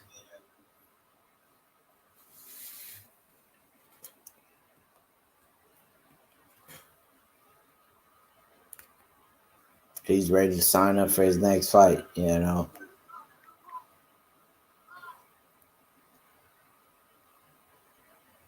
He made a statement, on Mike Rodriguez. Marquez is here to stay. 35 years young, and now he's trying to pick up some more wins. Yeah, no.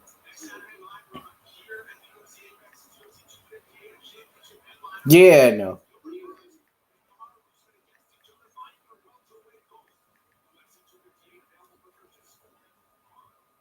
Usman and Burns, February 13th. Big fight coming up. Yeah, no.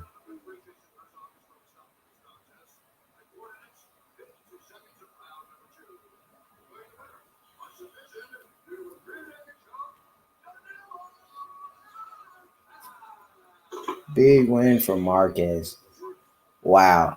Was I impressed with the takedowns, the relentlessness, the aggression of him trying to get these takedowns, which he eventually got.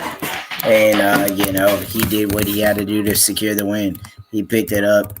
Round 2. Great game plan. Marquez, victorious here.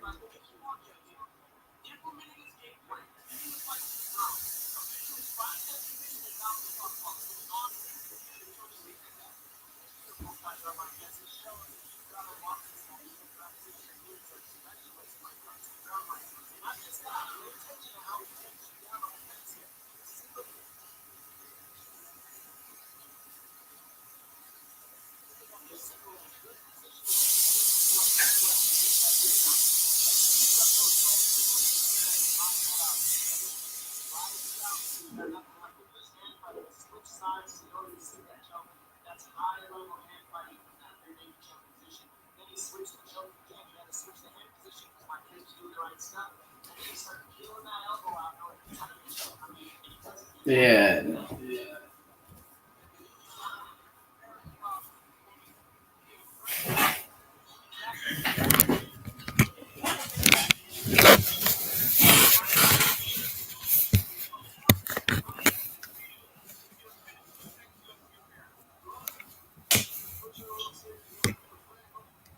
Had a great post-fight interview. Marquez, victorious.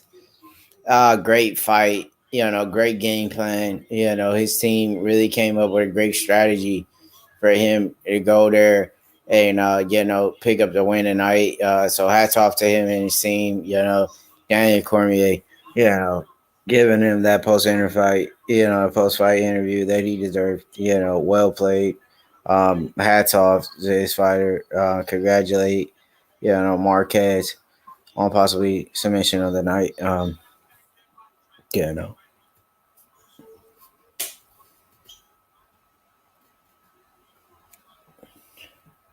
And this is how these fights, are gonna play out. Some maybe finished by TKO, some gonna finish by submission. And I feel like, that was a great rear naked choke. He had a good squeeze.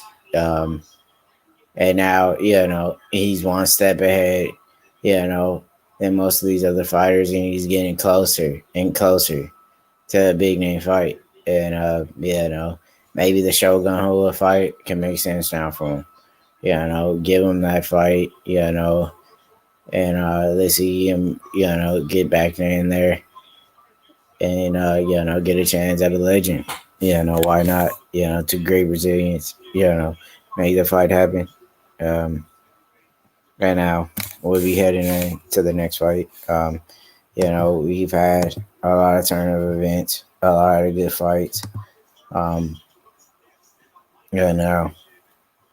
we go to Diego Ferreira and Benil Dariush, one of the best lightweight fights right now.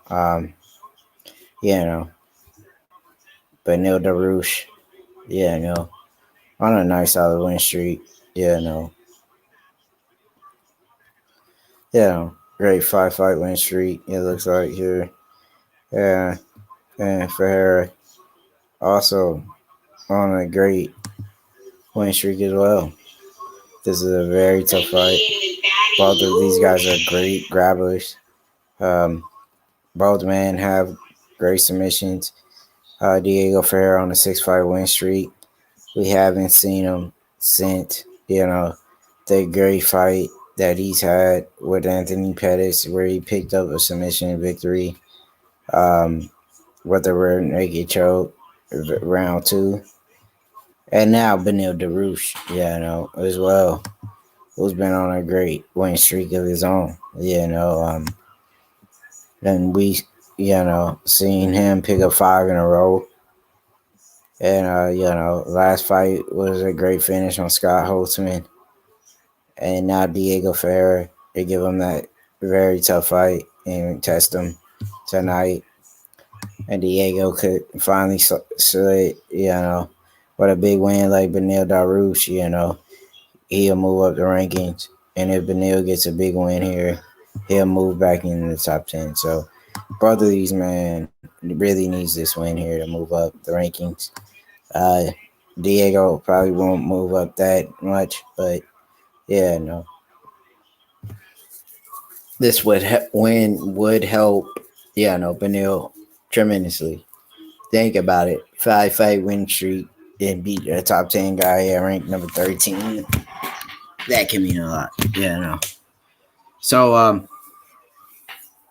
Benil Dariush trains out of King's MMA. He's always prepared, Some people question his chin. We seen him get knocked out from Alexander Hernandez. Alex Hernandez debut when no one knew him. Barbosa knocked him out viciously as well. But now, he's on a 5-fight win streak now. He's a total, complete different fighter now, He has made those adjustments. He has become a better fighter, since those losses. Remember, Benil at one point beat Michael Johnson when Michael Johnson was very high ranked, And some people actually feel like Michael Johnson actually won that fight. He got robbed. A lot of controversy between that fight. And, Benil's here tonight to try to pick up another win,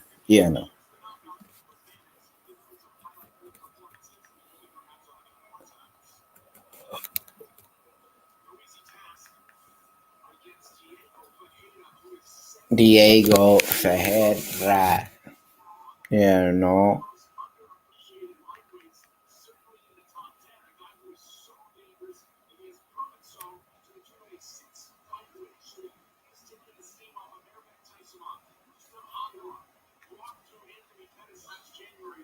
And this is going to be a very close fight because both men are pretty much, evenly, pretty much the same fighter,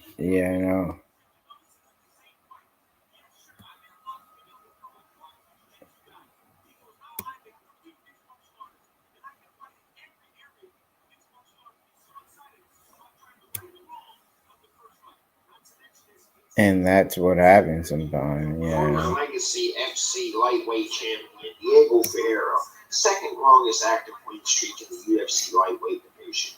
6 of the fastest submissions in the UFC lightweight history. You know, he had a 38-second tap. You know, jiu-jitsu is his strong point, and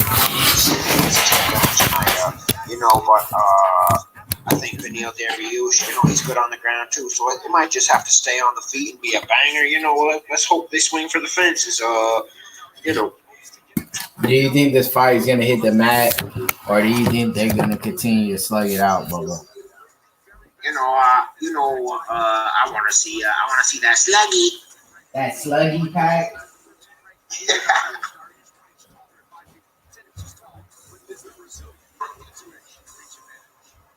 Inside the octagon. Here's this one.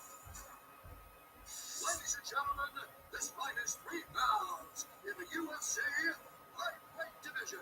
It's Lucy Rush fighting out of the blue corner. A mixed martial artist holding a competitive record. 19 wins, 4 losses, 1 draw. He stands 5 feet 10 inches tall, weighing in at 156 pounds. Fighting out of North Carolina, California. By way of going to pay our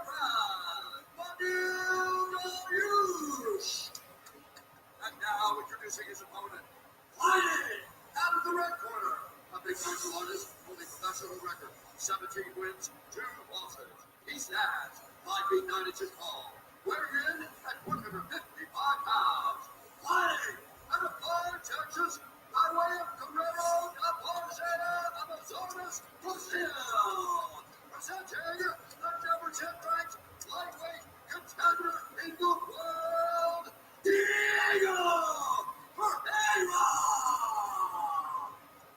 The action begins. The referee in charge. So a rematch that first occurred back in 2014. Beneil Dariush got the win then. He is the small favorite this time around. Dariush will be -120 against plus 100. Basically, What happened to Sluggy? Yo, Sluggy. Sluggy.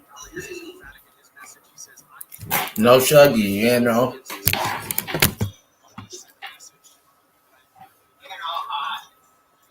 Sometimes you gotta go to the washroom, you know. Round 1. I see. Beneil. So you're saying we can't go to the washroom around here? Oh, all right, you know. Beneil, better striker, huh? If Ferreira just strangles Beneil, oh no, he won't do it. I was gonna say if he just strangles him right here on the first takedown, dang. Beneil with the wrestle. Oh, look at this. Beneil, the better striker. I don't know about grappling. Maybe even. Maybe they should just bang it out, you know. No. Yeah. He gave him an oil check just there. He put his finger in his bum. Yeah, no. I don't know. That's not allowed. Beneil. What if a UFC fighter charged another UFC fighter with sexual harassment for freaking touching his ass? He'd be like, hey, you touched my ass. Yeah, no. You know, maybe they would get the win that way too.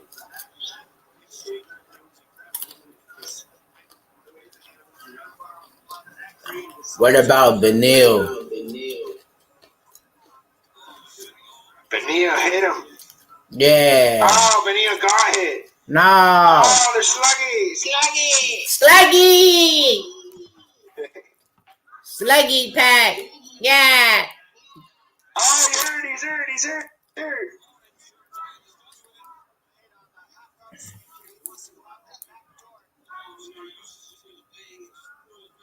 He's sitting on his face. Oh, ass to mouth. No.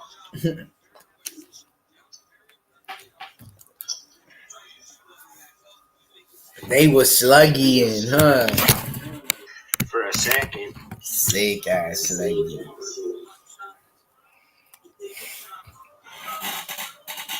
That shit was a hard sluggy.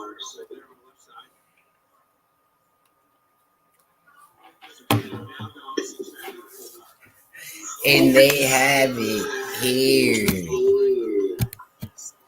Yeah, no. A great performance so far from Benil Dadarush out of Kings MMA. Wow. He fought his ass off. All sluggy, When I'm but in the East, I'm off that sluggy. very sluggy.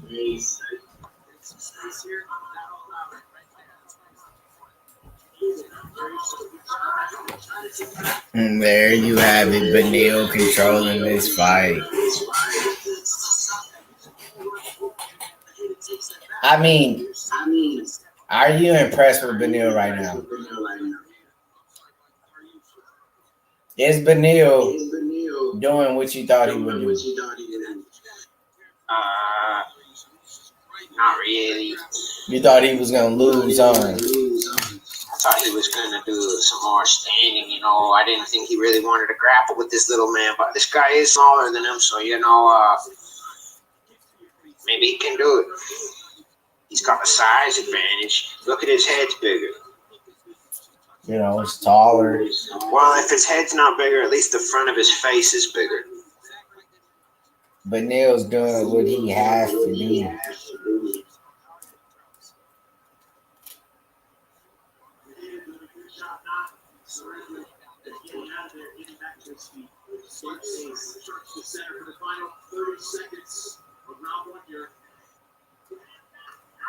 Oh, sluggy.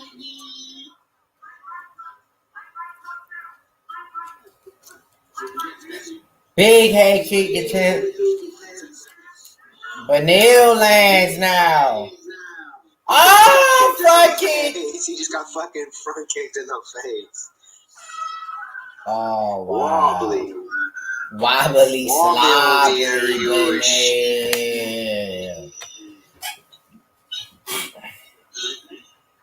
No. Shit, pretty soon you're gonna get them Travis Brown legs. Who, Benil? Maybe, I don't know. What about Sluggy? Unless he wins, you know, he better slug it.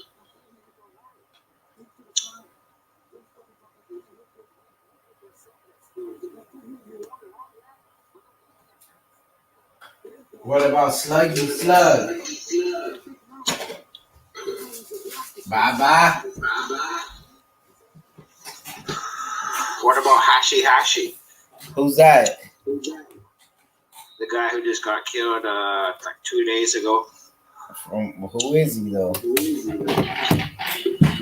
Innocent guy from Falstaff, you know. Falstaff, Korea. No, he was innocent. He got murdered for claiming a set. Nope. I'm pretty sure he was just an innocent guy. So did Benil Darius just lose the round after He just had a cool name. shots? He just had a cool name. Hashi. That was a cool name. Oh, they slugging. Round There's a two. guy going to be fighting later called Askar. He kicked him in the head. I mean, wow, these boys are banging it out, man. This almost look like a bare knuckle fight right now on the feet. Yeah, no. It could have been a case of mistaken identity because you know how a lot of the Somalian people, they look similar. I'm not going to say they all look the same, but I'm saying that some of them, they look similar. Could have been mistaken identity. They could have been freaking trying to get someone else. That guy like him, freaking shot him by mistake, you know. Yeah, no.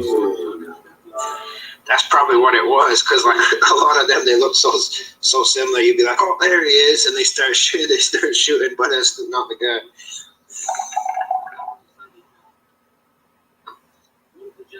You know, that's what happens. Part of the game. Yeah, no. That's how people's brothers and cousins get killed. It's like not even the right guy. It's like one of their family members who like looks like them. champ. He feels confident in his skills. That would be like if someone was coming for your. That would be like if someone was coming for your brother H Money, Baba, and then they shot you because they'd be like, "There's H Money," and then pow, they shot you instead. You know, it could happen. Because people they don't know. They'll be high and shit, mistaking for the wrong person because you look like them. Shoot you. Yeah. Happens all the time. Welcome to, another day in the United States, And also Canada. So you could be looking just like your cousin and a guy excuse me, for looking like your cousin. Yeah, I know two brothers in my high school. They looked freaking damn near like identical twins. They weren't twins. One was like 1 year older and was the bad one, and one was like 1 year younger and was the good one. But they looked dead similar. Like you could mistake them in a second. Ben Simmons looking ass nigga. Look at Ben Saunders looking ass nigga. Billy Joe Saunders. That's all ass nigga. That's all right. Big head out of here. That's all ass ass nigga. Calvin Qatar looking.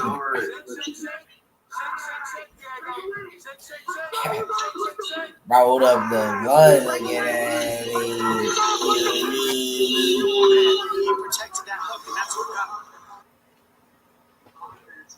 But Neil Daruch is down. Tell your brother he ain't smoking on that Zaza. He ain't smoking on that Tuka. He's smoking on Sluggy. Tomorrow's Super Bowl. I'm smoking on Zaza, huh? Hey, H Money, you're not smoking on Zaza. You're not smoking on Tuka. You're smoking on Sluggy. H Money. H Money. You ain't smoking on Zaza. You ain't smoking on Tuka. Bye. Sluggy. Hey, look, I'm smoking on Zaza. I look like Baba. Now come with the Say chopper. you're smoking on Sluggy. Say it. H Money, say you're smoking on Sluggy. He said he's smoking on Sluggy. Sluggy. That nigga funny as fuck. I'm smoking on Sluggy. Yeah, that's what you gotta say. He's smoking on Sluggy. I'm smoking on Sluggy. No, Zaza. Sluggy. No, say Sluggy. Smoking on. Say it. Say what he said. Y'all niggas crazy. That Smoking on Sluggy.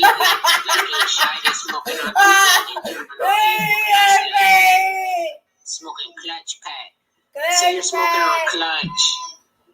H Money, say you're smoking on clutch. that nigga funny as fuck. Smoking that clutch pack.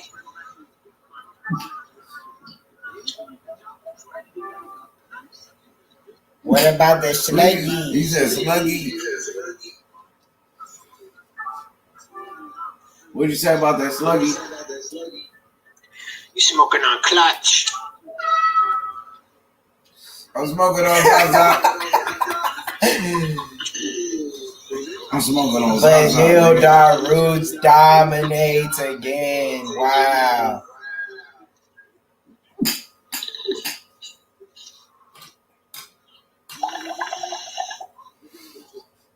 I'm smoking on Sluggy. Smoking Sluggy. I'm smoking on Zaza.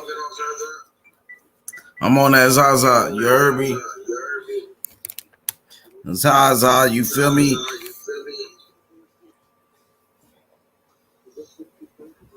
Yo, and I'm smoking on Zaza, and I got me a chopper.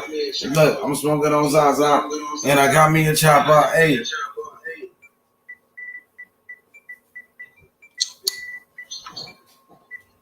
Yeah, I know. You still feel it. This old chopper head ass nigga. This old Meldrick Tatum looking ass nigga. This old hunchback of Notre Dame looking ass nigga. This old Ron Cycli looking ass nigga. This old Doug Christie looking ass nigga. Rick Fox looking ass nigga. This old French Montana looking ass nigga. This old Carlos Santana looking mother. This old Ray Rice looking ass nigga. This old Jerry Rice looking ass. This old Deion Sanders looking ass nigga. This old Deion. This old The Rock looking ass nigga. This old Tiger Woods looking ass nigga. This old Tiger Woods. This old high ass nigga. This old high ass nigga. And yours. This old Doc Rivers looking ass nigga. This old Davos Stoudemire looking ass nigga. This old Bimbo Coles looking ass boy.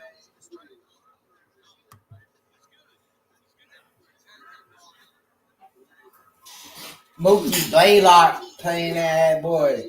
This old Jason Kidd, Mike Bibby looking ass nigga. Kendall Gill looking at Ruben Patterson looking at This old Melvin Gillard looking ass nigga. This old Ron Cycli looking ass nigga. This old Doug Flutie looking ass nigga. Doug Flutie looking ass nigga. This nigga look like Doug Flutie right here, my nigga. You feel me? This old Johnny Manziel looking ass nigga. This old Stone Cold Steve Austin looking ass nigga. Ric Flair looking ass nigga. this old Macho Mighty Man Randy Savage looking ass nigga. Mouth Demetrius Johnson looking at you know. Yeah, you know.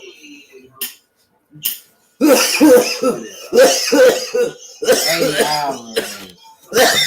Yeah.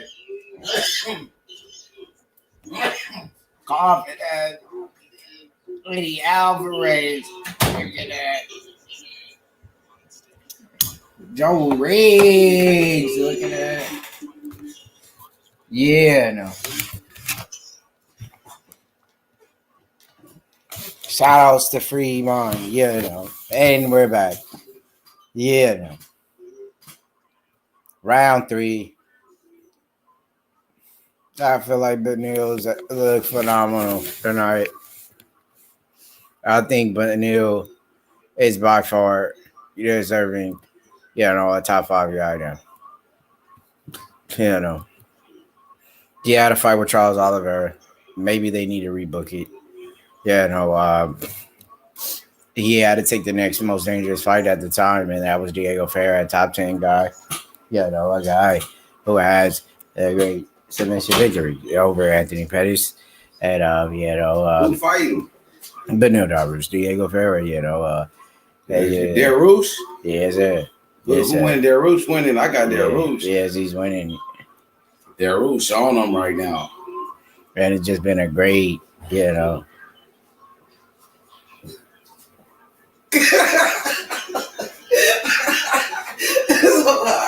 back and forth battle. That's why this nigga came back. This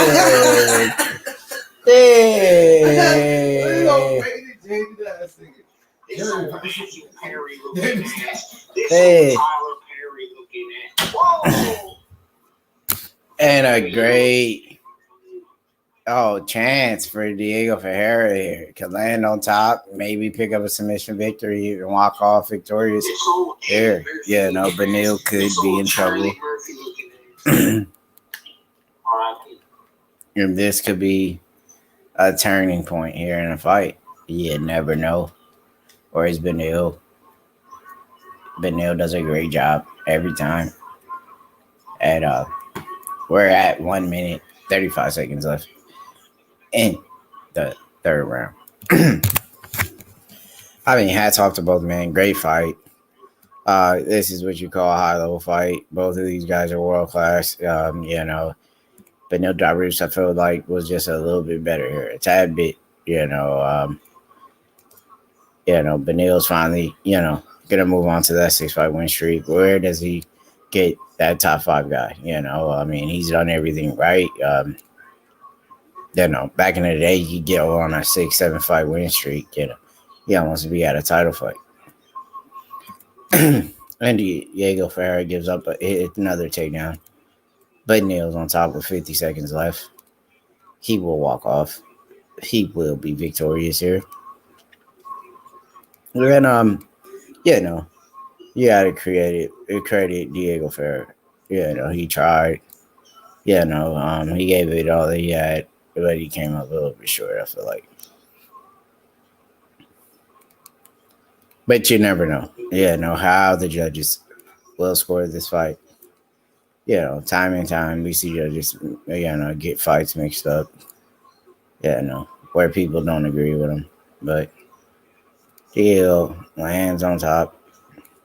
Benil going for a leg lock here, it looks like. Or a heel hook. Diego lands some nice ground and pound. And there you have it. Great fight. But at the end of the day, someone has to lose, someone has to win. That's just part of the game. We move on to the scorecards. Yeah.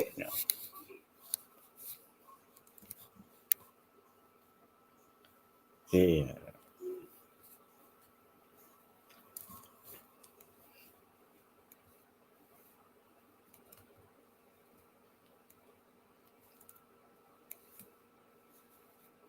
And we'll be heading to the scorecards.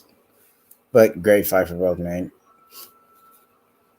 But Benil, I feel like, he's getting better and better. I feel like his striking has come a long way.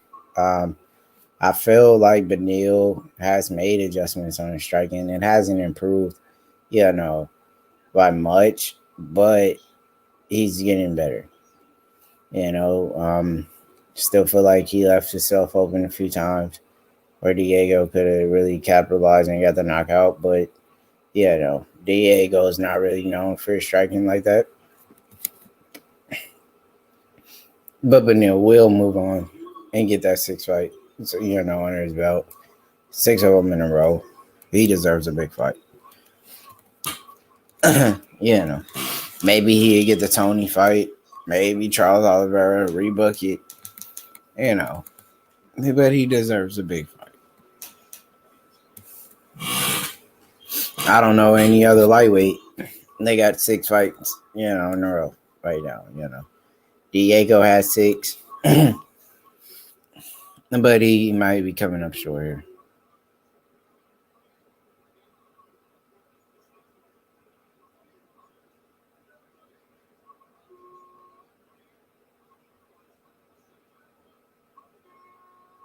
But Albert DeRouche picks it up once again. Good win.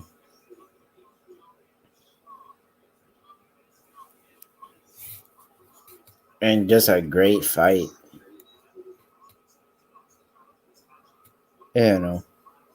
So we'll be moving on. Up the main card. Headed to another fight.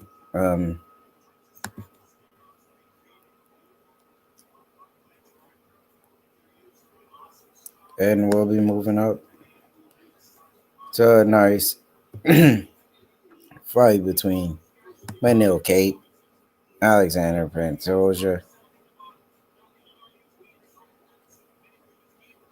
Alexander Pantoja.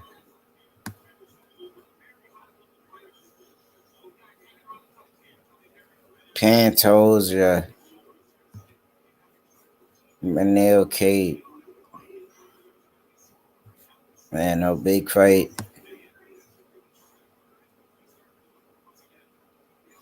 Gonna be a great fight, We know Manil Cape making his debut here into the UFC against a tough opponent like Pantoja. It's gonna be a good fight, We know he had a lot of bad blood, with he had a lot of bad blood leading up to the fight with Ian McCall. And that was a great fight in Rising.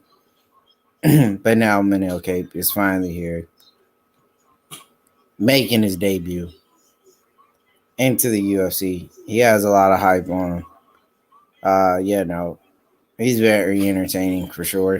Him and Ian McCall will go back and forth. And that was the fight he was really known for. Their press conference, the face-offs, everything was really intense. They got real personal, and they had a great fight. And now he's here in the UFC. Pantoja is a very great fighter. Things hasn't been looking too good for him. He's coming off of a loss. And Cape's on a 3-fight win streak, 15-4. Yeah, no.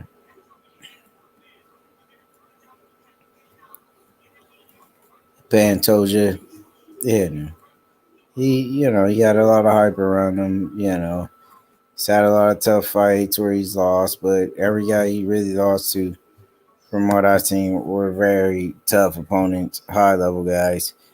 He's never really lost, tiny slouches, or no bums, all tough guys. But, the flyweight division don't get the damn respect they deserve. But a lot of those guys are real great fighters. And now Benil on, second at the longest active win streak after Charles Oliveira, who's on the 8. So there you have it,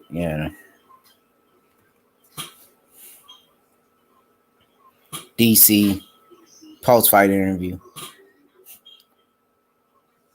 Benil Dariush, the top dog at 155 right now. And we'll be moving on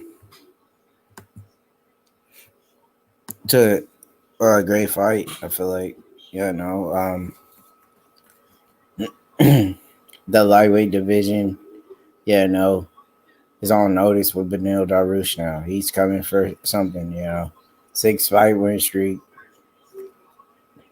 And a great opportunity to call out a big name, get that top 10, get the top 5 guys in the world. Yeah. I just can't wait to see what Benil has in store next for us.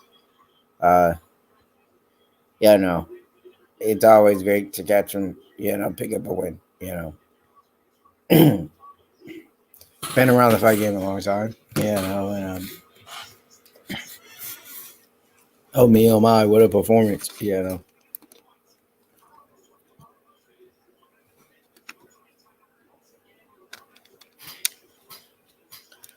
But wow, you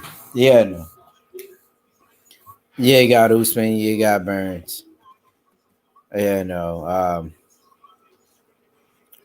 what a fight, 2 training partners, sadly, once and for all, they'll fight.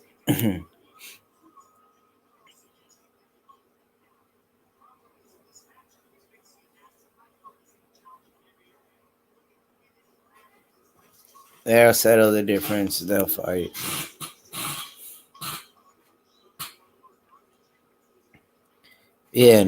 When do you really see the champ ever leave camp? That's what they say. It's usually the challenger.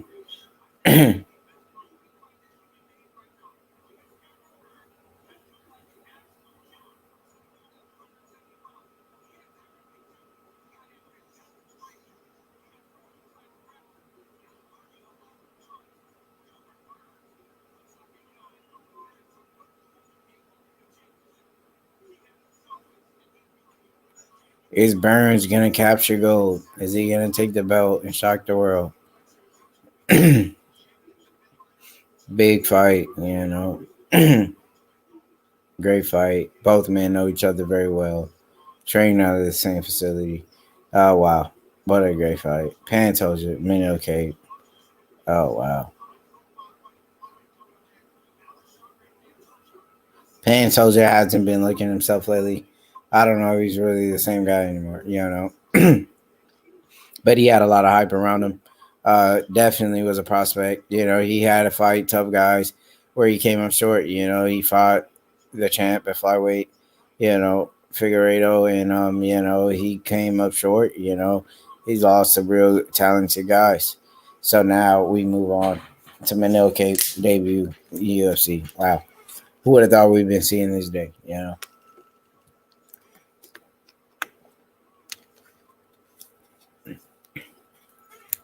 Here,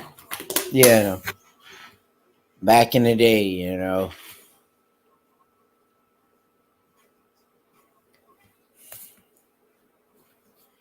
the great UFC, the Horace Gracies, the Ken Shamrocks, just great fights, The UFC has came a long way since those days, the Dan Severns, the Mark Colemans, Kevin Randlemans,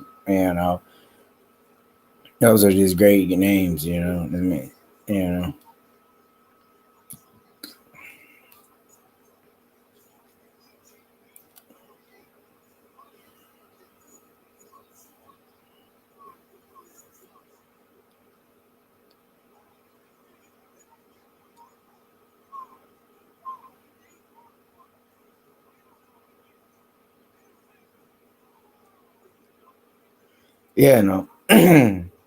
just a great night.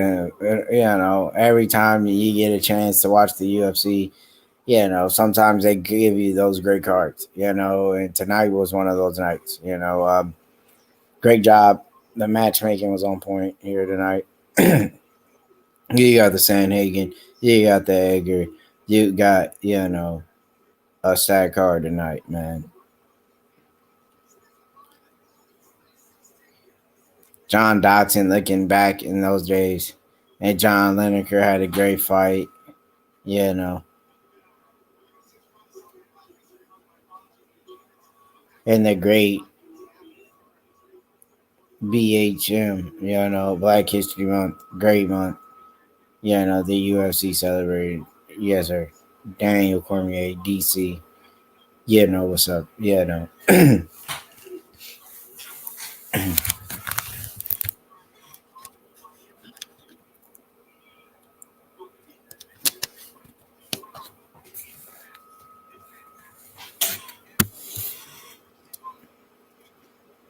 and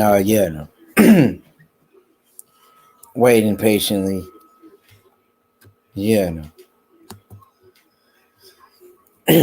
another great fight here.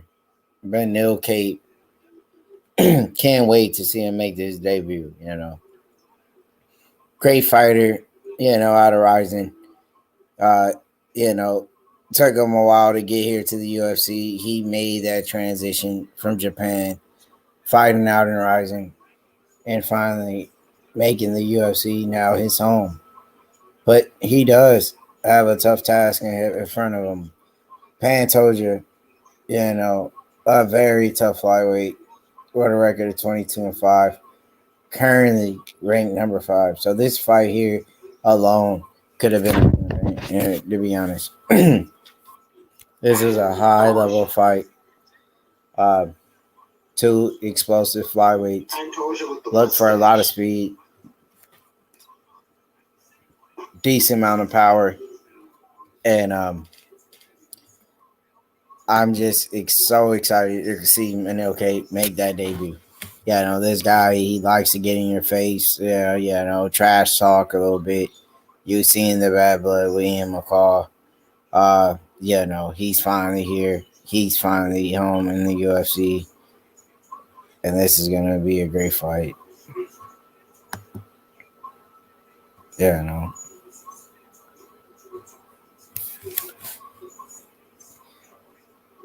Pantoja, man.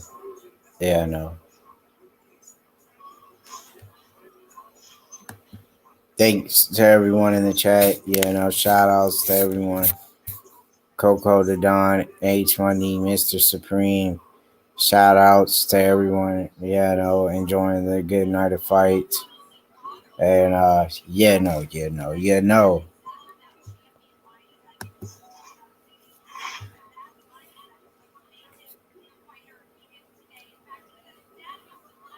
So the flyweight division, ever since Demetrius Johnson went to ONE FC, they slowly, but surely made a great comeback, And, I don't feel like he's been replaced, but they've done a good job of, bringing in some new guys that has a lot of talent. Figueiredo is becoming a great champ now. I feel like Demetrius would have beat him back in his day. But, they've done a good job adding a bunch of new talent, you know. So Manil Cape here finally, his debut in the UFC. It's been a long journey for him, but he's here. You know, 3-fight win streak, UFC debut, 7 first-round finishes. You know, they love him in Japan. They love him in Rising. They know this guy is high level. But, you know, he was a free agent. He made that contract. He made the deal happen. He's here. The UFC knew he had a lot of talent. They gave him that opportunity. And now he's here. You know, he had that chance to go to Bellator if he wanted to, you know. But the UFC gave him an offer he couldn't refuse. And now he's here, you know. Pantoja. Yeah, I know. I really like this guy striking. You know, I feel like his striking, you know, it's very accurate, clean, crisp. You know, What do you think of that mustache she's trying to rock there, you know? Yeah, you know, let me see here what kind of it is. Got too much Vaseline, man. Yeah, no. I see it. It's alright. It's whatever.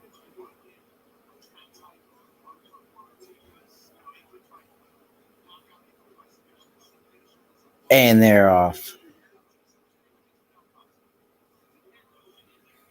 Yeah, no. They get in each other's face a little bit, a little trash talk. Yeah, no. You know. You know, it was a lot of trash talking leading up to the fight. Neil Kate, you know, he's one of those fighters that fight with a lot of emotions, you know. They do the little arguing back and forth no matter what fight he's in. 5'5", both of them 5'5". 5'5", 125, flyweight division. I'm an entire foot bigger than both of these guys. You know, you're a tall guy, you know. He's fighting out of fucking Thailand. You know he was in Rising. Remember he had beef with Ian McCall? Didn't he beat Horn Gucci? No. Oh, he lost to Horn Gucci. I don't know if they even fought, but no, he never lost to Gucci. That's for damn sure. I thought he did fight Horn Gucci. He fought Ian McCall. Remember he smacked him like at the like face offs or something?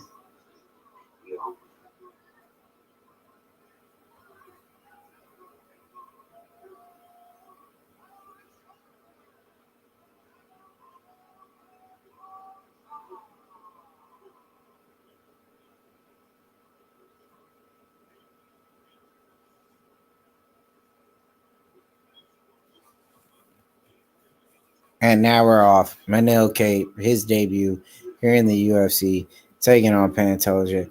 Great fight at 125. The flyweight division is on notice here. Manil Cape, you know, put these boys here at risk of coughing up, you know, a title fight to this man. And here's Pantoja looking aggressive to land. Manil Cape doing a good job of using his footwork and, you know, avoiding any strikes here and staying untouched here.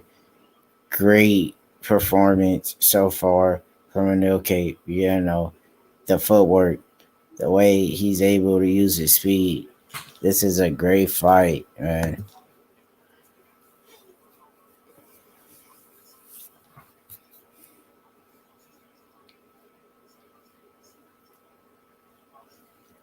Because, you know, you beat Pantoja, who's already a top 5 guy, you know, ranked number 5 at flyweight. If he beats him, that puts you right there, you know.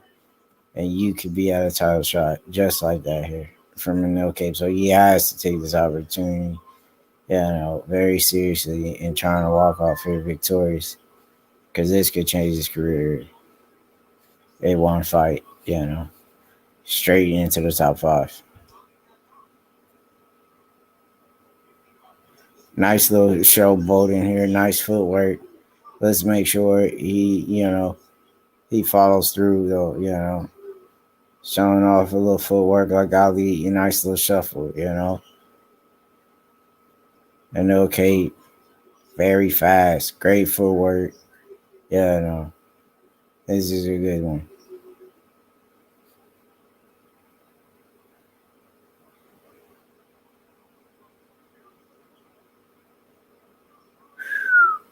Hand toes and shooting. Great job by Kate.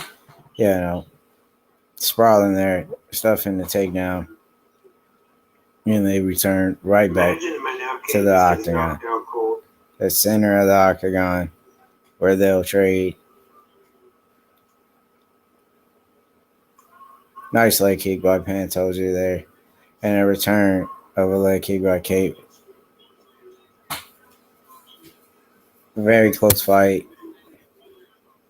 Very technical fight. Both men showing high IQ. And this is going to be one of those fights. There's more, more of a chess kind of game, than checkers, It's going to be a good one.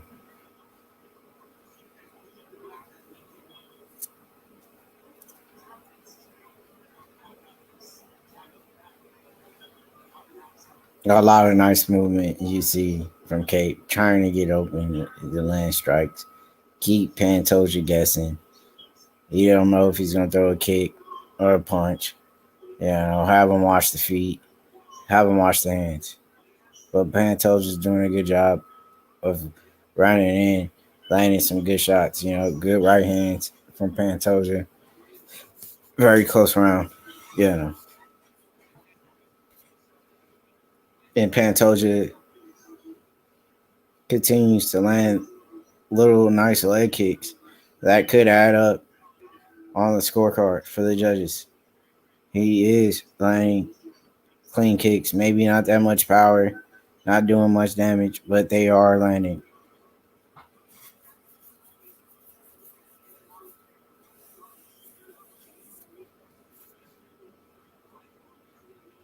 And another one lands for Pantoja. He's adding the leg kicks. Pantoja's bringing it to him on his debut. And this is a tough fight.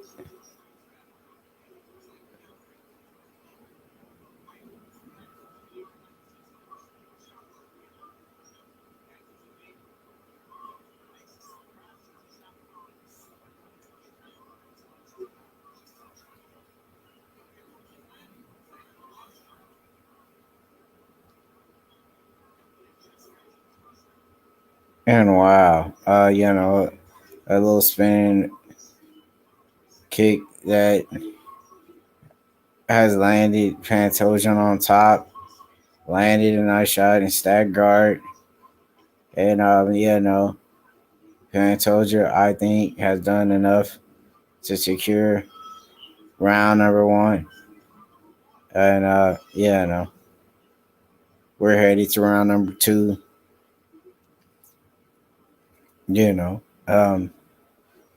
I got to score that 10-9 Pantoja. Okay, has it, make adjustments leading into round 2. Get some advice from his corner.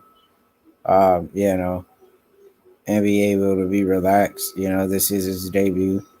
We've seen a lot of great fighters, a lot of potential to lose their first fight in the UFC. Doesn't mean, that they're not good. Some guys who made their debut in the UFC went off and became champions. And Anthony Pettis was one of those men. He came in, fought Clay Guida, got dominated, and he came back, made adjustments, became a champ. So it doesn't mean nothing to lose your first fight in the UFC. Guys, nervous, got a lot of tension on him, for the first time. You got a lot of eyes on you, And that's part of the game. Man, headed to round 2. Here we are. Pantoja leads off for the leg kick. And, another one lands. Added to the score of strikes. Pantoja more aggressive here than round 1. Looking in the lead, land. And he continues to land kicks. But he doesn't want to get himself caught. But it seems like the striking is pretty much equally, the same here. A lot of showboating from Cape, but the showboating is not going to get you the win here. The striking and landing the strikes are, you got to be able to back it up. If you ain't able to back up the showboating, then what's the use of it? You're down in the fight, you're still showboating. We come from the era of guys like Matt Hughes, who got on Rashad Evans' back about that, where Rashad Evans, was showboating the Ultimate Fighter, and Matt Hughes got on his ass about it, So the showboating, there's no need for it, We believe in hard work, dedication. That's what we do. We don't showboat, we respect, and that's the main key, Be humble out there, and Pantoja is going to lock this man up, if he doesn't take this fight serious, That's there we come from. Matt Hughes, the Pat Militides, Robbie Lawlers, Chris Legans, the Chael Sonnings, the Brian Stans, the Matt Lindlands, the Dan Hendos, those kind of guys, no showboating, no joking around, everything serious. We get it 100%, we get it done. That's where we come from, that kind of era, top guys,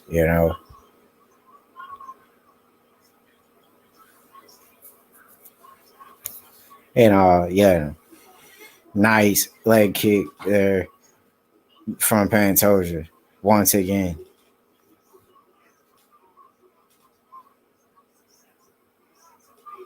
And that's a great main card, Things are picking up a little bit. They're getting a little bit more busier. Great fight.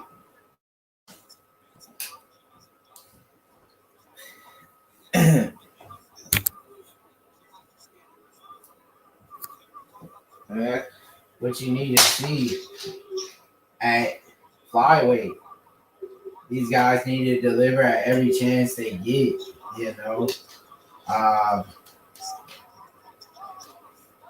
and that's what they're doing there. Demetrius Johnson, I feel like, was the best flyweight that the UFC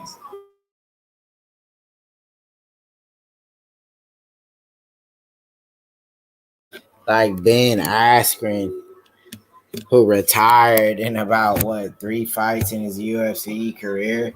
I mean, was that really worth Demetrius Johnson's career? That's a fucking joke.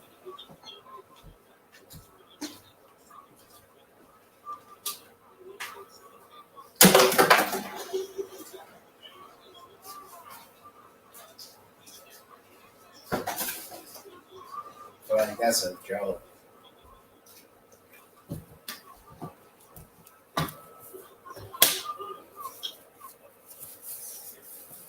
But so far, that's a great fight. Pantoja, Kate look like it's gonna be headed to the judges, man. What do you know? Another decision here in the UFC. It never fails. Great fight. They're getting a little bit busier here now. Like Cape trying to go for a takedown of his own.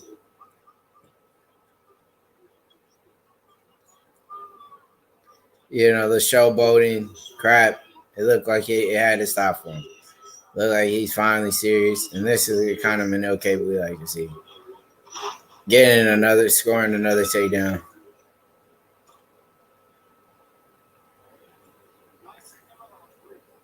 And it looks like, what we knew was going to happen. Go to this third and final round. I feel like Kate maybe is behind in this fight. Pan told you I think he's leading this fight. So Kate is going to have to, grind a little bit harder, dig a little bit deeper if he really wants to get this win here. It's a big fight, Kate, Yeah, it's a tough fight at him though. Pan told you he isn't an easy fight. He'll be back. Did get his chance. But he stepped up. It's a great opportunity. Put on a good performance, but I don't think he's gonna get the W here tonight. And we're still going, strong. Yeah, no.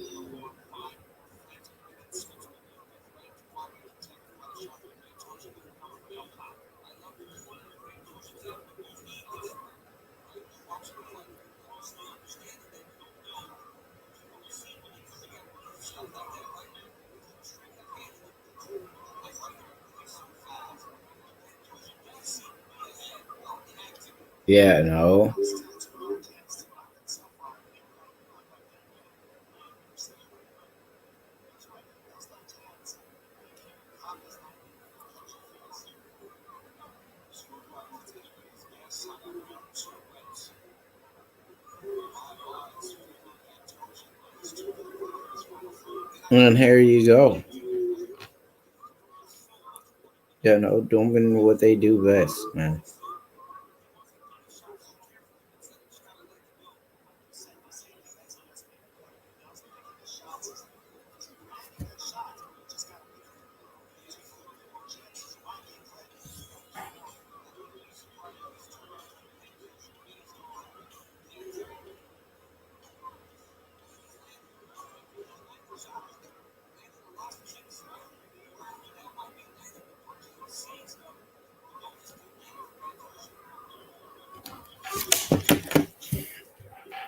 It's a great fight, man. Spinning heel kick. Do it.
Michael Johnson, versus the one and only,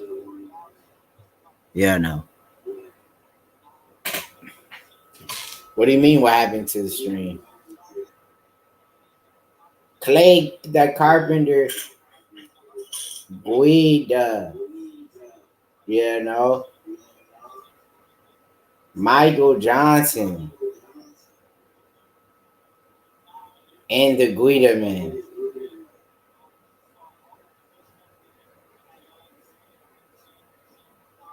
Great fight, lightweight. This was one of the fights I was most excited to see, really. This could have been a main event, alone. Michael Johnson and the Carpenter. Who doesn't love to see Clay Guida fight? If you don't watch Clay Guida, then you don't know what cardio is all about. You don't know about a guy who could continue to fight for hours and hours and hours. Clay Guida is the best, guy out there. And now you have, all the potential for fight of the night. Michael Johnson and Clay Guida. That's all you guys need to know about fight of the night. Some people say, oh, both these guys washed up. These guys are bums. I say, you know what? That's dumb. You see two experienced guys. Two guys who got a lot of fights underneath their belts. And you know what? They beat a lot of great guys. Look at Michael Johnson's career. Think about it. Look back on it. He beat Dustin Poirier, a guy who's just walking off a big win off of McGregor. You're talking about beating Tony Ferguson, a man, at one point, an interim title holder. You're talking about beating Edson Barbosa. Clay Guida on the other side beat former lightweight champ Anthony Pettis, beat former lightweight champion RDA, and Guida's beat a lot of good guys, man. That's just a little bit of the names that I'm gonna drop on you. Because if so, I could go all night. But this is a big fight. We got the Guida. We got Michael Johnson. Great fucking fight, man. The best fight of the night right here. Straight up, man.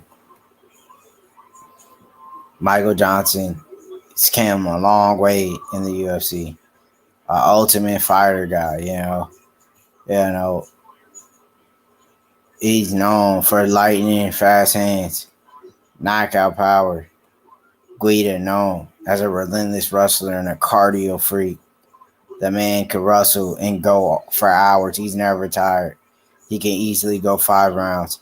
Easily, This man could go 10 rounds, I feel like, easily. Clay Guida is no stopping in him. This is going to be one of those great fights. Two solid veterans, two guys who has a great resume. Both have a lot of fights, great experience. Michael Johnson, maybe it's a bit younger, just, a little bit younger. And can that play a role? It's Guida a little bit fighting way past his prime. But I feel like this is a great fight. The UFC finally doing a good job with this matchmaking shit.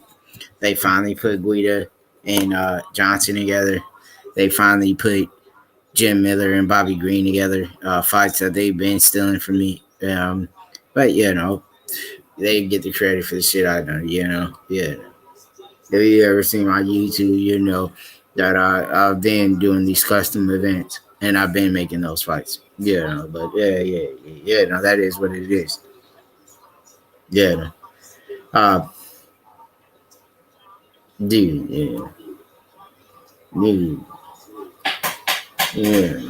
that's just it.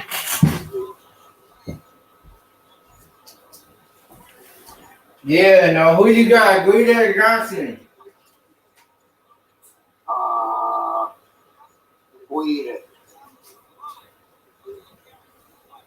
Guida.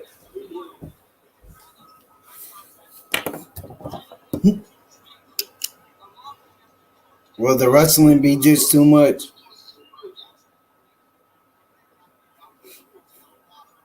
Guida's got 6-pack abs. Is the wrestling too much for Johnson, or is it the abs that's going to get him the win? You know, the abs. You heard it first. You know. You heard it first. You know. Clay Guida wins via abs. You know.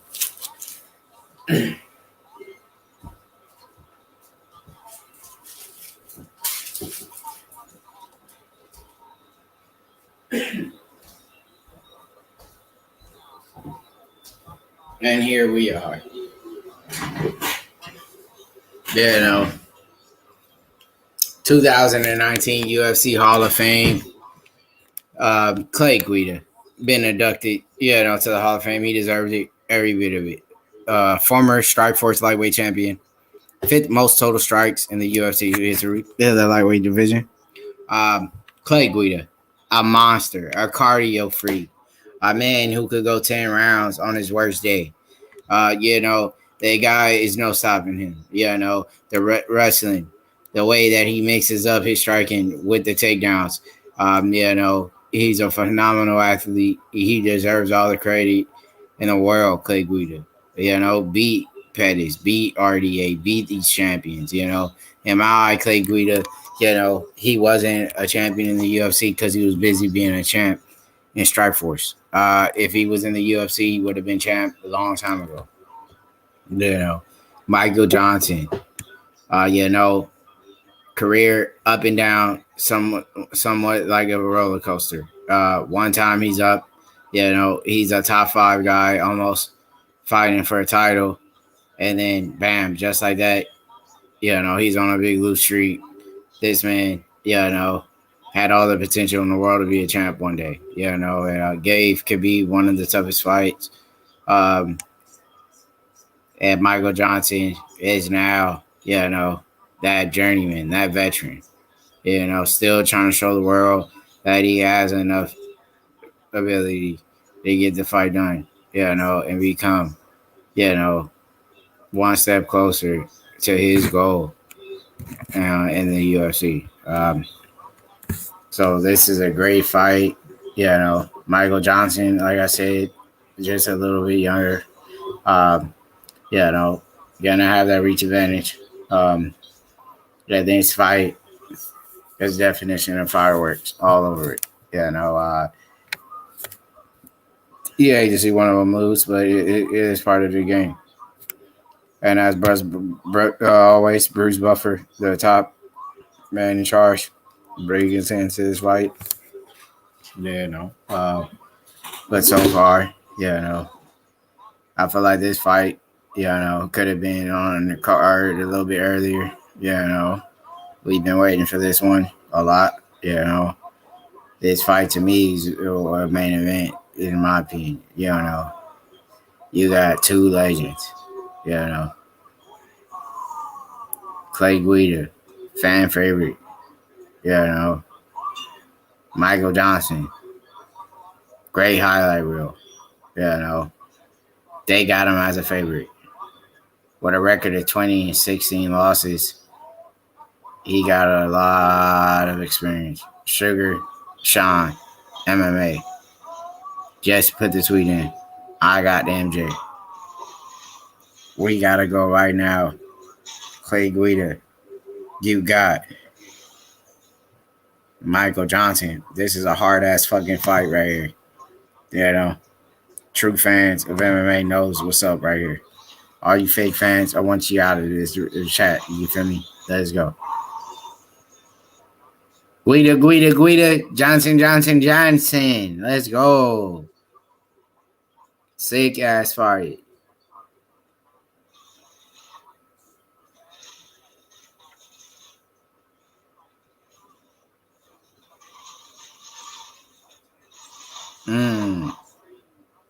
There's a hard one right here. Let's go. Yeah, no, great footwork from both men. You know, really just filling out each other, filling out process here.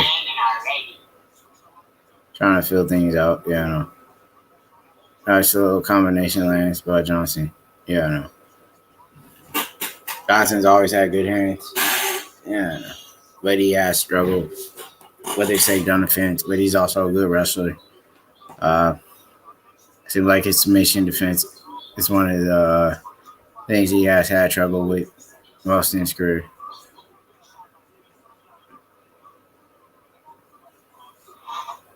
Oh, wow.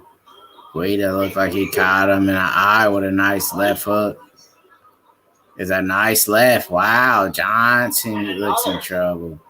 Guida. We just cut on the hairline. Oh, a big head kick as well. Oh, nice. Right again. By Guida. Guida's cut. Yep. Guida shoots in for the big takedown.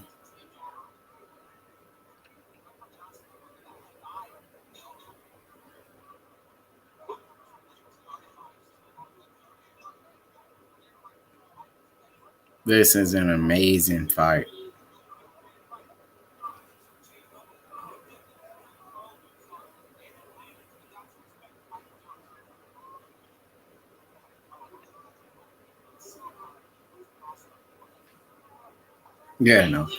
Big takedown by Guida. Johnson will be in trouble here. He's no Bobby Green. This looks like almost similar to the Guida Bobby Green fight, but Johnson's no Bobby Green, especially off his back. Bobby Green's a lot slicker.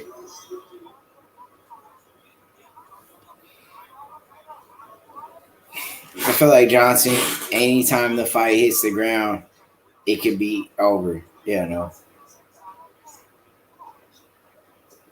Guida does have a very tight guillotine choke, but Johnson does a good job. Stayed calm, stayed posed, and they're back to the feet. Guida's bleeding. Michael Johnson and Guida's in a very close fight here. And big head kick from Guida, and Michael Johnson returns with a combination of his arms. Nice leg kick. Went low. It went high. This the main card? Yeah, it's the main card, What's going on? What's up? When the main event is? Probably in 2 more fights. I think it's a co-main event next. Co-main event is next. Alistair Overeem. You think Overeem gonna win? He could be wrestling. He ain't gonna wrestle. Let's play Guido. Play Guida. Guida and Michael Johnson. Two That's a good fight. That's a rematch, huh? Didn't they fight before? He fought Bobby Green. That's a good fight. UFC be putting on some good fights. Sometimes two veterans. That shit is like boxing back in the day. UFC right now. Michael Johnson lands a solid combo. But Guida definitely wins round 1. I feel like it depends if Johnson can make something happen. They put on some good fights. Nice hook by Johnson.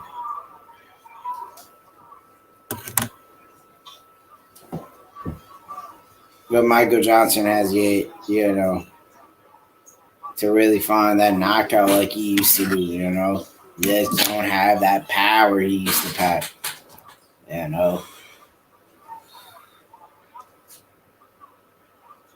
Guida's looking to land some big power shots here. Guida looks good. Heading into the round 2, Michael Johnson, I feel like is just, struggling everywhere in this fight. Guida's beating him up on the striking. landing the bigger strikes, also landing the big takedowns and using his wrestling. So, Guida's doing all the right things to be victorious here tonight. Michael Johnson just can't get the ball rolling anymore. And when I see here, Michael Johnson might need to be giving it up. Maybe head to bare knuckle. Maybe if Bellator even wants to give up a deal. That's if they want him. I don't know. Johnson just hasn't been the same.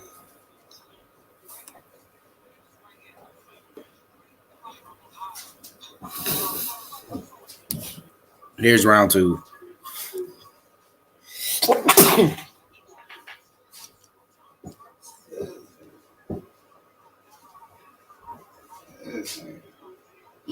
Though. And there you have it.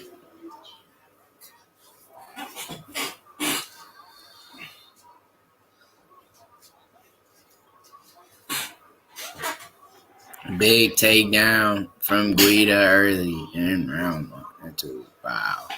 Guida. Guida.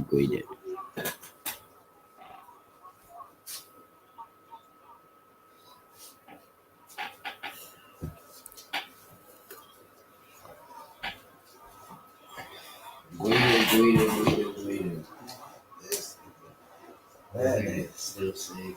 Weird ass fucking ass nigga. Big ass nigga. David Stoudemire looking ass nigga. Yopper looking ass nigga. This old Charles Barkley looking ass nigga. Ronald Isley looking ass nigga. Michael Jackson looking ass nigga. Prince looking ass nigga. Prince looking ass nigga. Prince looking ass nigga. High ass nigga. Let's get high, nigga. Yeah. One more. That's it. Like that.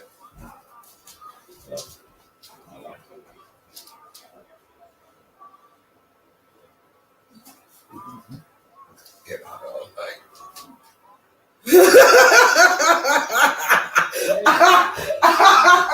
this whole high ass nigga.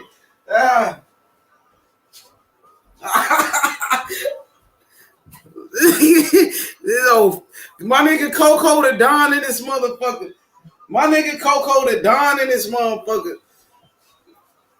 You feel me? Hell nah. You feel me? It's Super Bowl tomorrow, Patrick Mahomes, Tyreek Hill, my nigga. Yeah. Tyreek Hill, my nigga. You feel me? Oh, wow. Yo, Toronto. Hey, yo, blunt of the top, and I got me a chopper. Hey.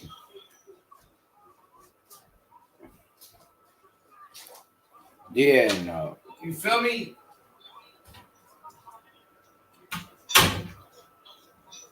I mean, where is Michael Johnson gonna go? We don't know. What is he gonna do from here? Never smoking too much with a blunt of the clutch.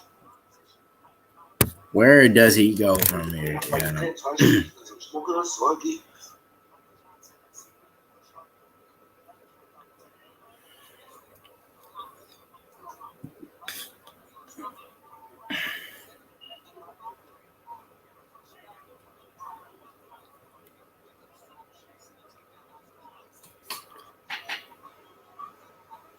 And that's where you're gonna have a lot of success.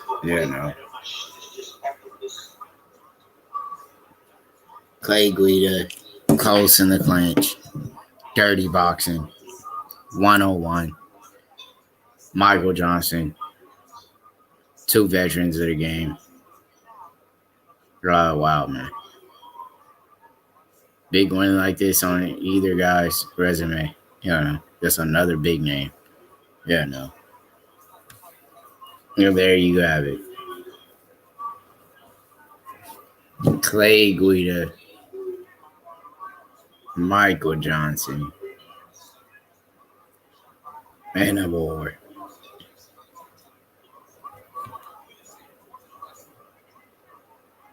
Wow.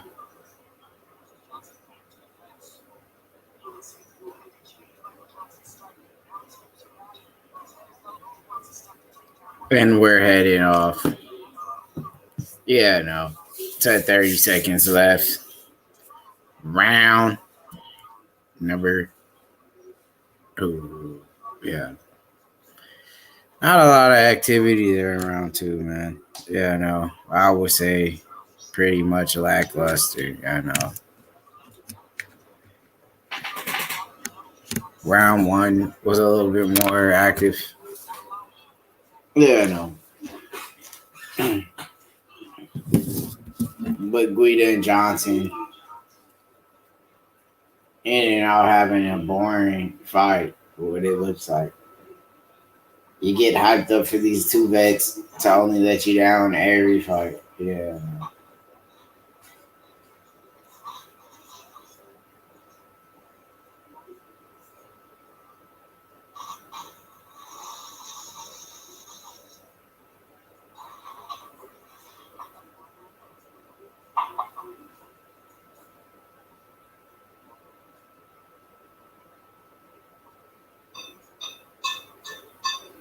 Yeah. Headed in to round number 3. Clay Guida, Michael Johnson. Yeah, no. I feel like Guida, got a lot more left in the tank. Even at the older age, Guida still has great cardio. The guy dance circles around me.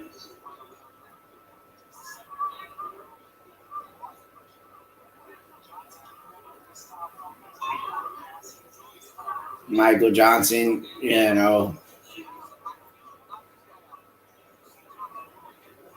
has to take Guida's striking serious. Guida swings for the fences.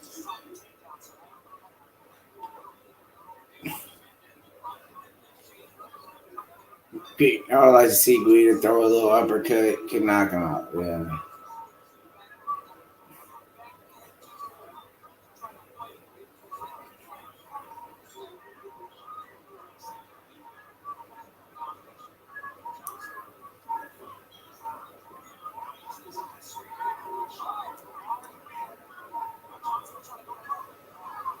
And then Guida shoots in after looking to be rocked.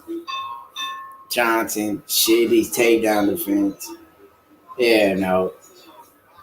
Never fails.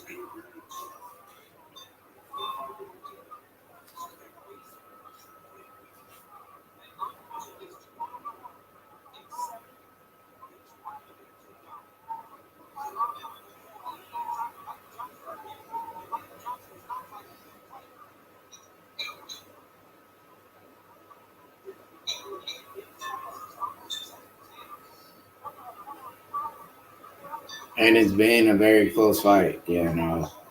Close in the trenches, man. Yeah, no.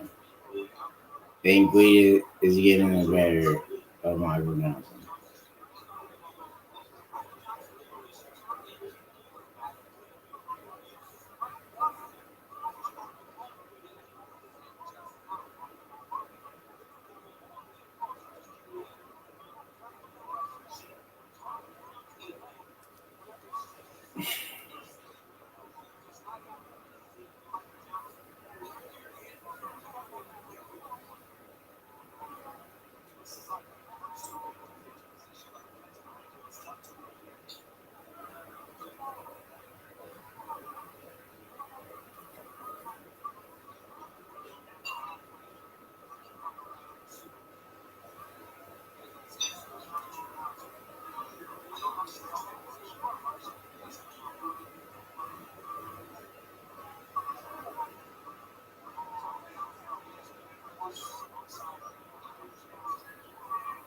A rear naked choke by Guida.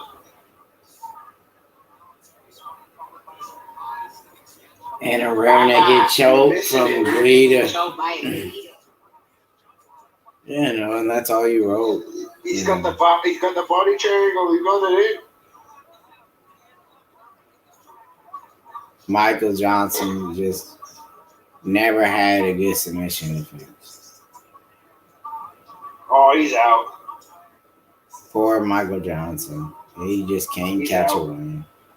Can't just catch a break, He might need to retire.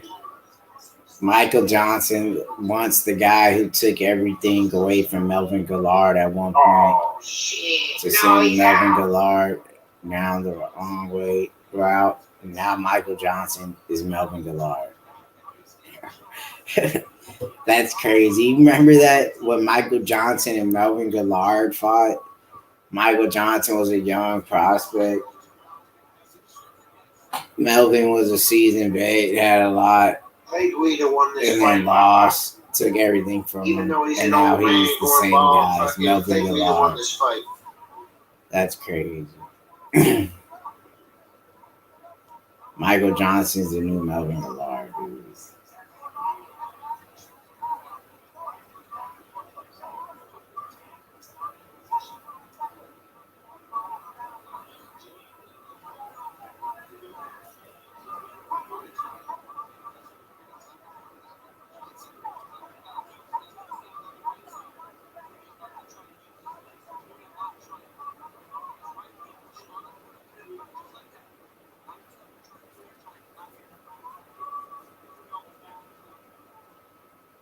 And Guida securing the W here as well. Yeah, no. Great performance from Clay Guida. The Carpenter doing it one more time. Getting it done for the fans. Clay the Carpenter Guida ready to go an extra round, as always. Him and Michael Johnson put on a great performance.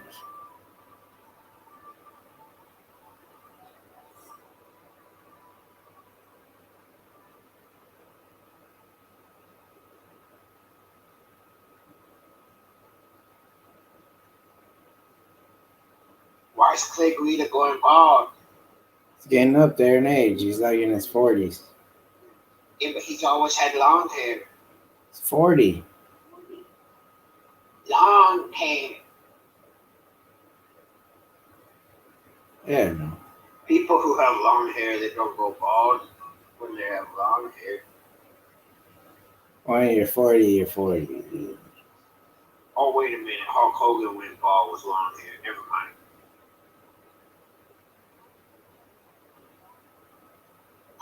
When you have it longer like that, don't you go balder quicker? When you have it what? Longer like that, don't you go balder quicker? My dad never went bald. He's got long hair. No. Maybe Guida, it just happens. 40. I don't know. My dad's like freaking 50. He never went bald. I don't know. Some people do, some people don't. I don't know.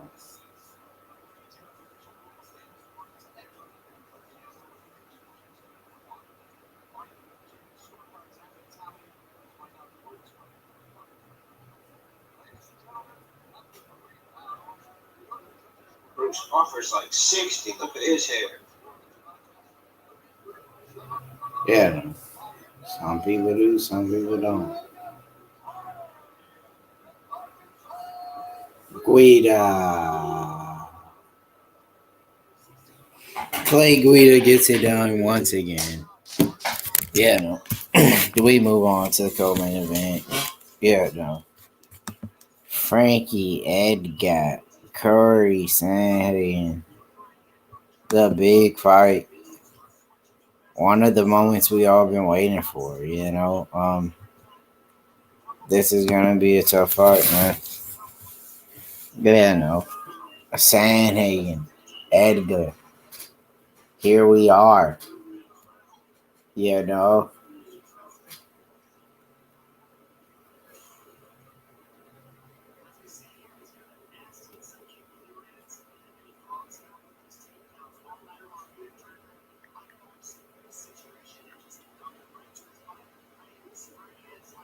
Guida versus Usman? No. I'd like to see Guida after a win like Michael Johnson.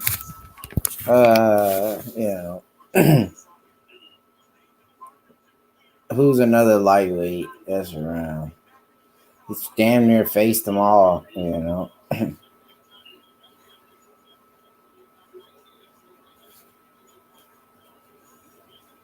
But post interview, Wait Clay Guida with the one and only DC.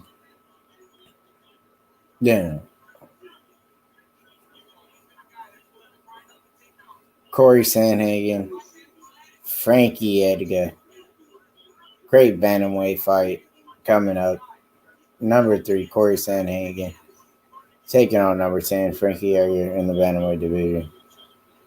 Great co-main event. This fight alone could have been a main event.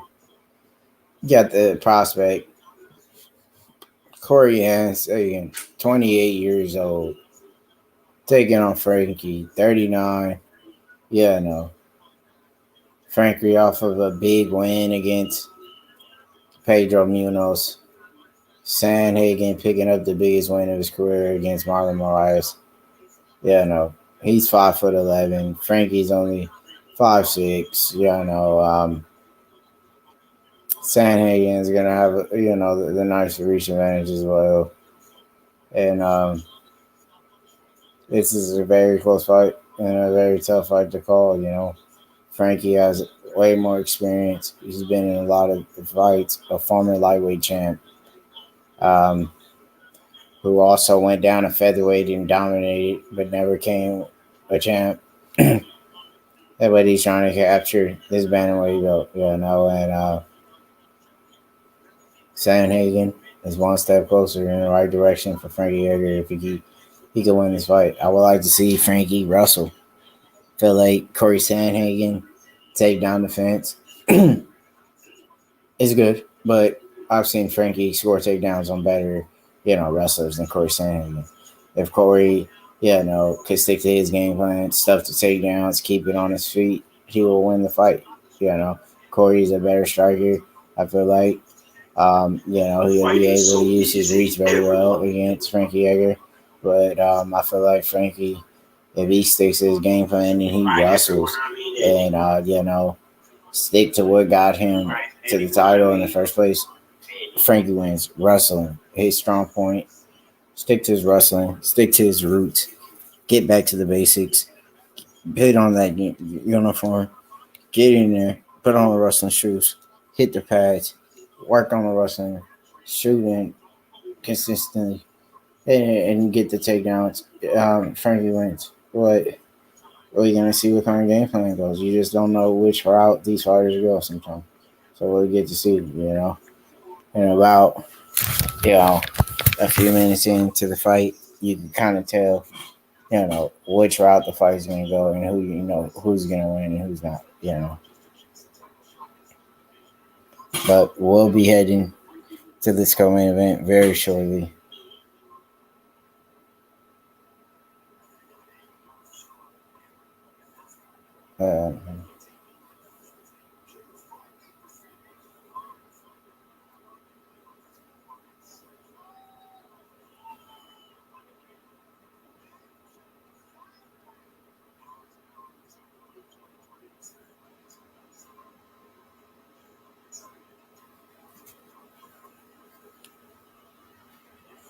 And here we are.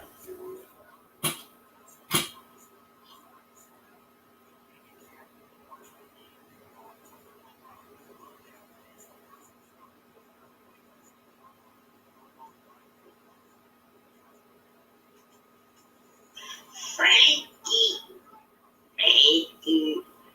versus Corey Sandhagen. Is this the co-main event, Baba?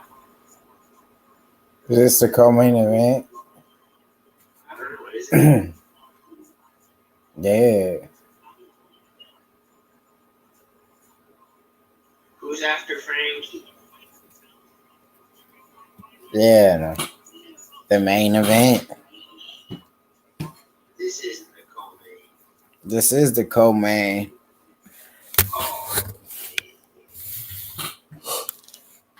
What do you mean who's fighting next? You know who's fighting next. I thought there was like this wasn't the co-main, it was a different co-main. Nah, you know who's fighting next. BJ Penn's a joke. No, that's funny.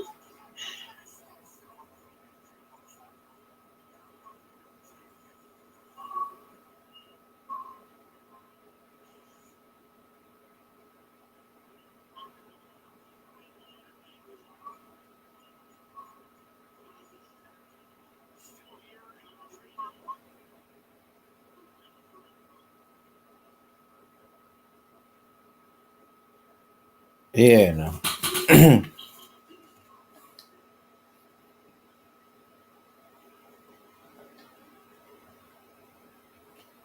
No, what is this?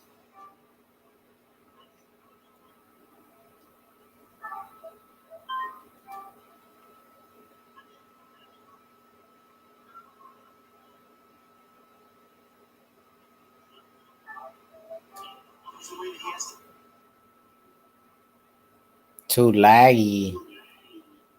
Laggy or no? Sluggy or no?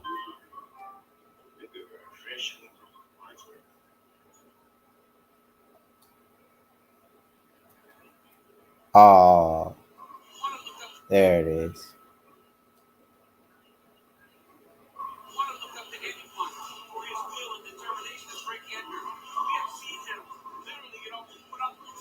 Frankie Edgar, a fan favorite, a former lightweight champ, one of the best lightweights of all time.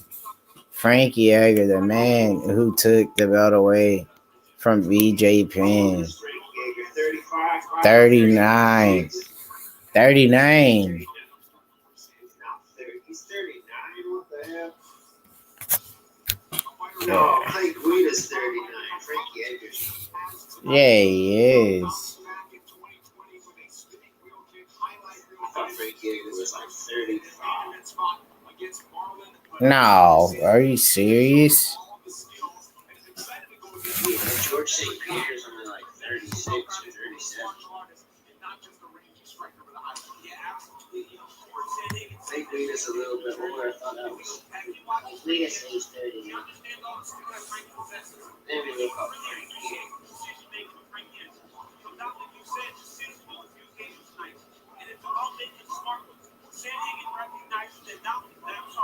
That Frankie Edgar doesn't make bad decisions. He doesn't leave himself in positions where he can take advantage of.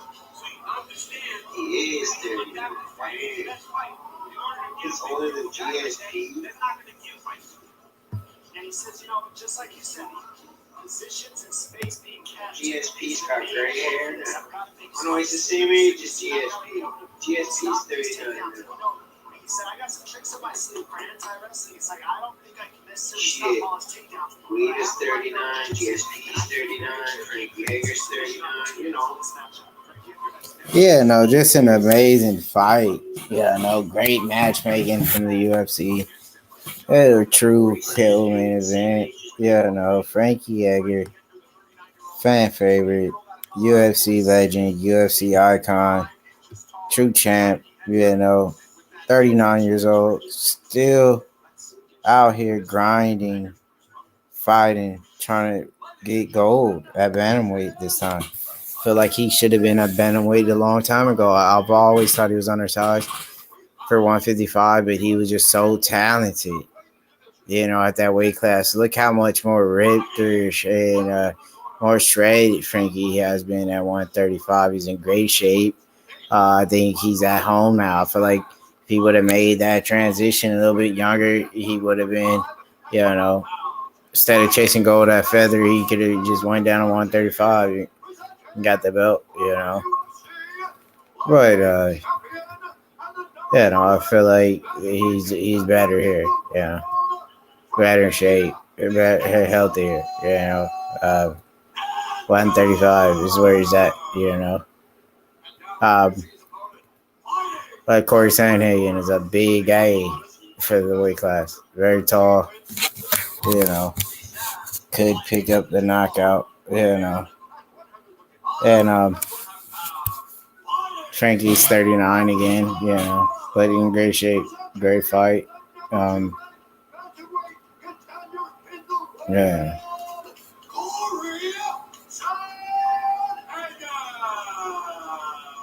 Just a good scrap. Let's see it.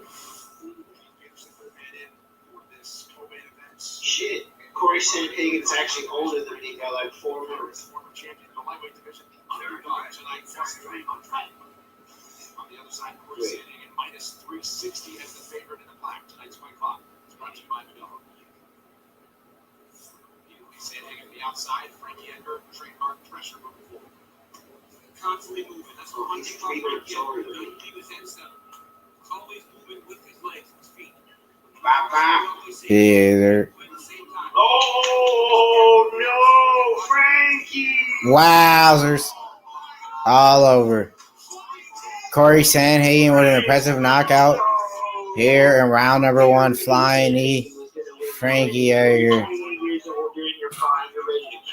Wow. That is crazy. What an amazing knockout and an amazing performance from Corey Sandhagen to lead us into this co-main event in the very first round. Just impressive, phenomenal, and an amazing finish. Wow, I'm speechless here. Frankie Edgar, a legend like that, to see him go out like that, that's a sad, sight to see here. A legend, a former champ, a man who's invested a lot in the sport, gets caught with a flying knee. It's kind of similar to the Ben Askren knockout. It's just a big knee, and he didn't see it coming. Frankie goes out cold. This one maybe should put him in retirement, I feel like. Perfect timing, great accuracy from Corey Sandhagen, and walks away. And that was just a great timing from Corey Sandhagen. Very sharp and accurate with the knee. He's leading us in to the main event now.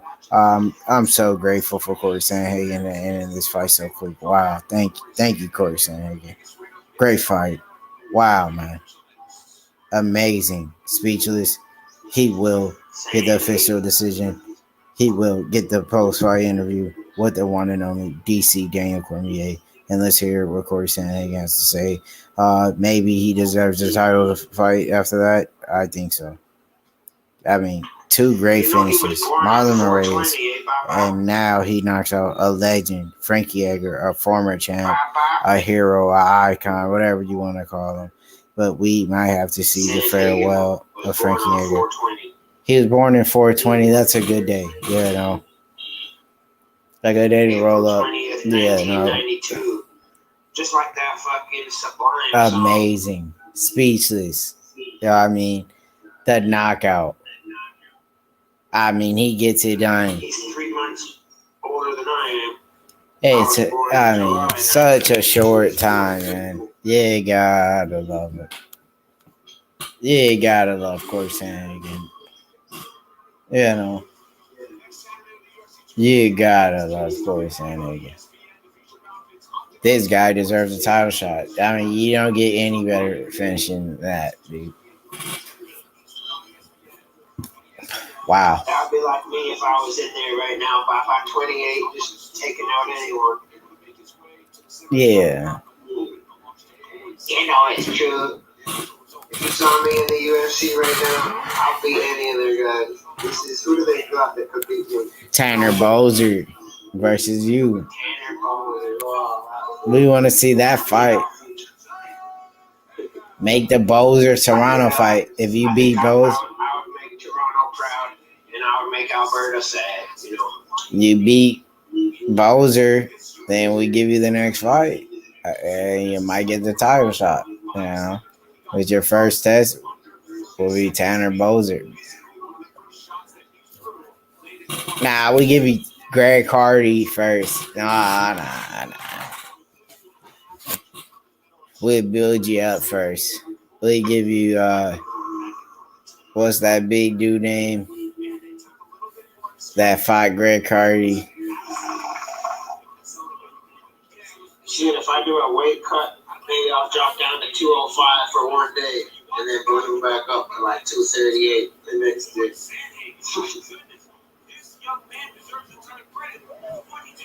What do you think of that? By like heavyweight fight. Put me against Slow Mike Rodriguez over there. Let me beat his ass as well.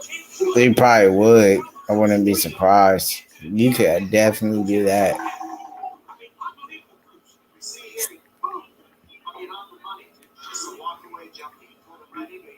That was a good knockout. Nah, we want to give you Maurice Green.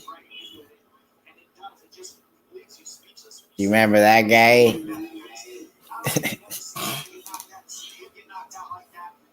That was a great highlight. It's gonna be on that's gonna be on our reel. And now DC joins us. Ain't to give you Corey Sandhagen. Who is he gonna call out?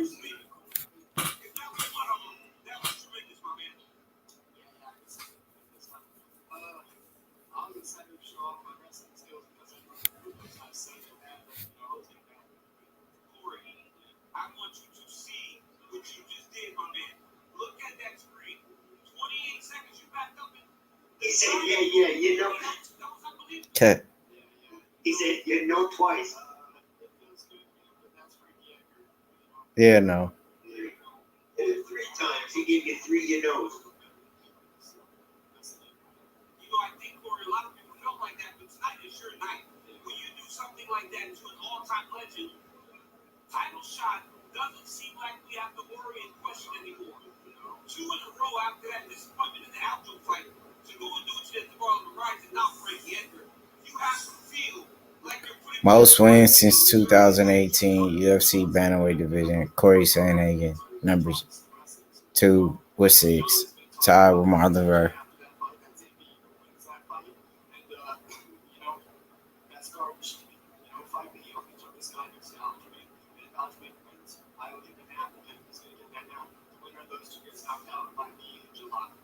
Corey Sandhagen, I'm not supposed to check my phone, but I got a whole bunch of Corey Sandhagen is good. What a fantastic performance, my friend. Good job, congratulations. Ladies and gentlemen, Corey Sandhagen. Corey Sandhagen is amazing. Speechless performance. Great win. Let's go. Headed in to the moment we all been waiting for. The main event. Overeem taking on Volkov.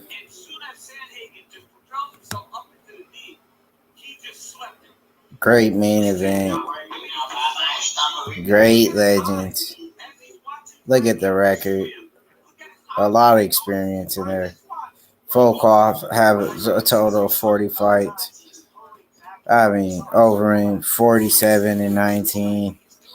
I mean, Overeem 47-18. Would you do the math on that? You know, the man has a lot of fights. Overeem is the guy with the fights, you know.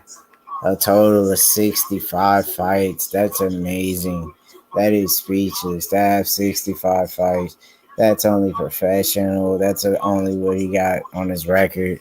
No telling. This man's probably in over 1,000 fights. You know, Overeem is a monster here, okay? This is the big fight.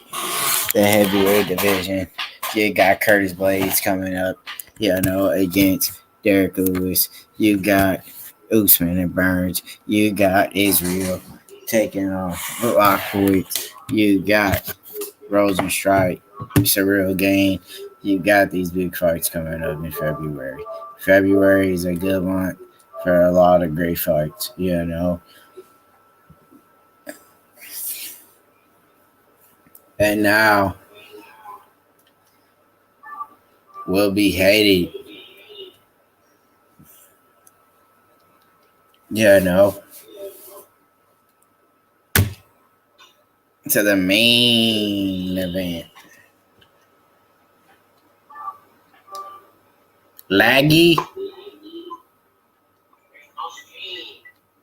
Ripple. Now I'm going.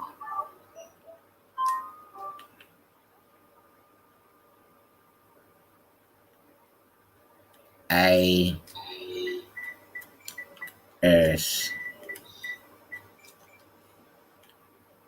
Don't tell Uncle Dana bye-bye.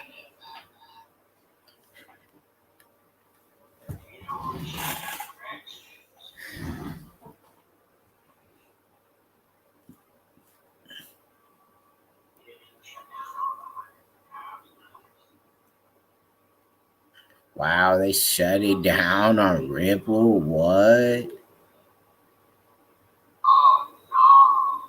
They did.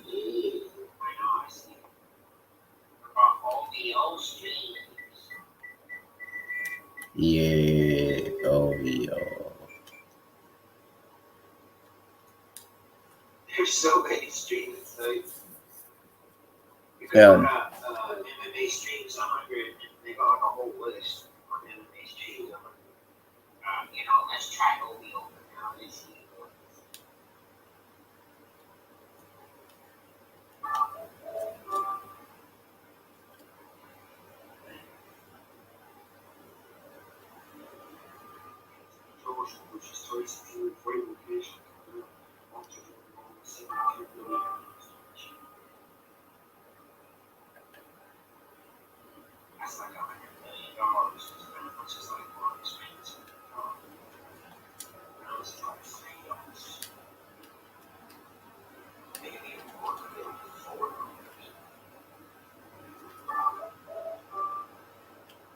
Is it working on there?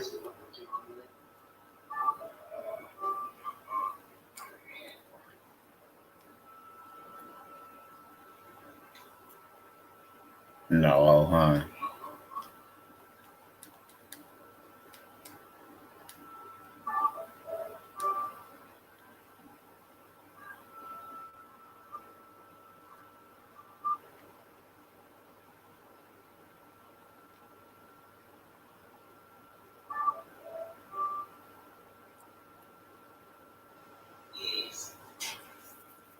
So we're there at no.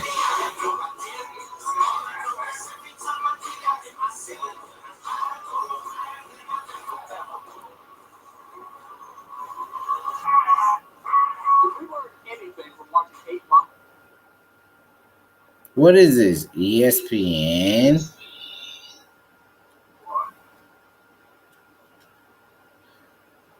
On this thing.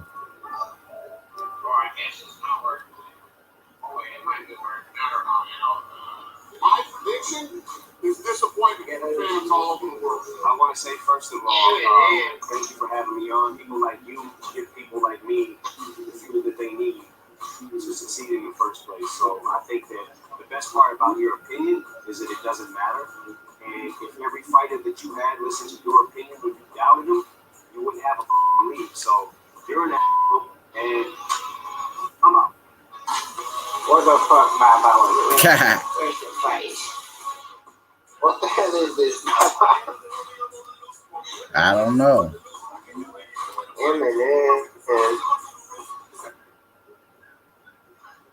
This is bullcorn. That ain't it, is it?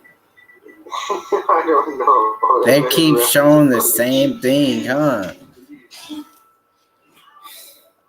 No, Eminem's just rapping something. Why would they be showing him, though? Because it's Dana White.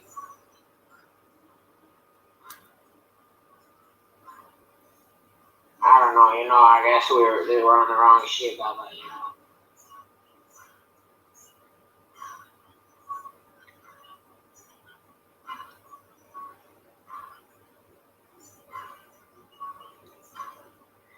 MMA streams 100. Yeah, no.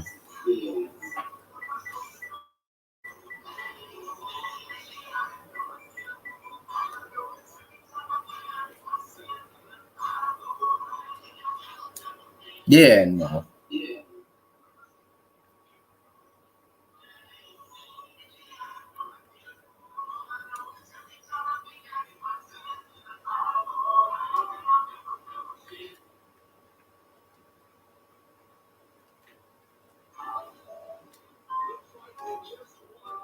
Oh, I guess it is on, Baba. They're showing it right now. There's Overeem. On OVO. Yeah, you just had to wait through that Eminem shit. I can't believe they were actually. I thought that shit was something fake. No, there's Volkov. Yeah, you just have to wait through that Eminem stuff. You know, the great moment of truth. The main event. It's been a long journey. Did Eminem We're fall off finally or what? here. He fell off. Let's hope to get an early finish Eminem here. fell off, Baba. Yeah. Eminem suck now. Hey, that stadium kind of looks like the one in Call of Duty, that one that they're in Las Vegas. They might have used the Call of Duty design on that stadium. Nah, Eminem, he's alright. Or maybe Call Some of Duty songs will be alright, but he ain't as good as he used to be. He's still alright. He still do his thing. Yeah. It ain't just the, the old M we knew from back in the day,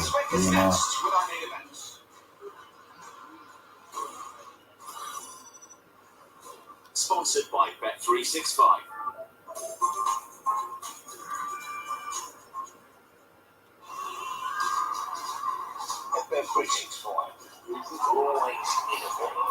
And there you have it. It's this constant pursuit of perfection that broke you. Make good live stream in right way each night. It's the reason for the world's favourite online betting channel. So please gamble responsibly.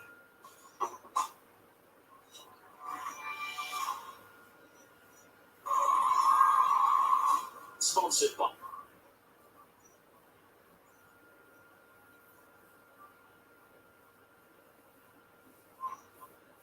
And there you have it. The lag. Why did he do that for? Yeah, I know.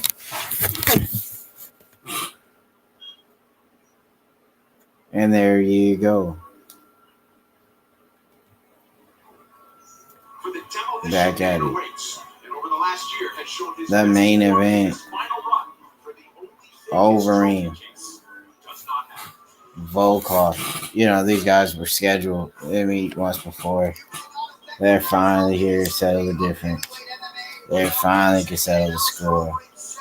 Alistair Overeem, a legend, an icon. One of the greatest fighters. Deserved to be in the Hall of Fame. Fought in Pride, fought in Strikeforce, fought in the UFC. Name a place he hasn't fought. He's fought the Chuck Liddells. He's fought all the best guys. Overeem, true legend, true icon. For all the heavyweights, all the light heavyweights, guys looked up to Overeem. One of the most well-rounded heavyweights there ever was. Slept on. I feel like ground and pound. He's ground and pound. Doesn't get the ground respect that he deserves. But he's a vicious individual. And we can see that here tonight. But Volkov again. Looked like he packed on a lot of mass. He's gotten even bigger than what he was. He's finally filled out his frame. And now, he's, becoming more at home in the UFC, getting the big win on Walt Harris, putting him one step closer to getting prepared for these, high level guys like Overeem. Some people will say he's past his prime. Overeem has a lot of miles. Took a lot of damage. Edgar went to sleep, man. All but 2 lag. There's no lag on mine. Keep stopping, and then you gotta like redo it. Mine's going perfect. Ever since I went out of it's still doing that. It's like a key got it press play over and over. Now let me see this crap. There it goes. Maybe that'll stop it.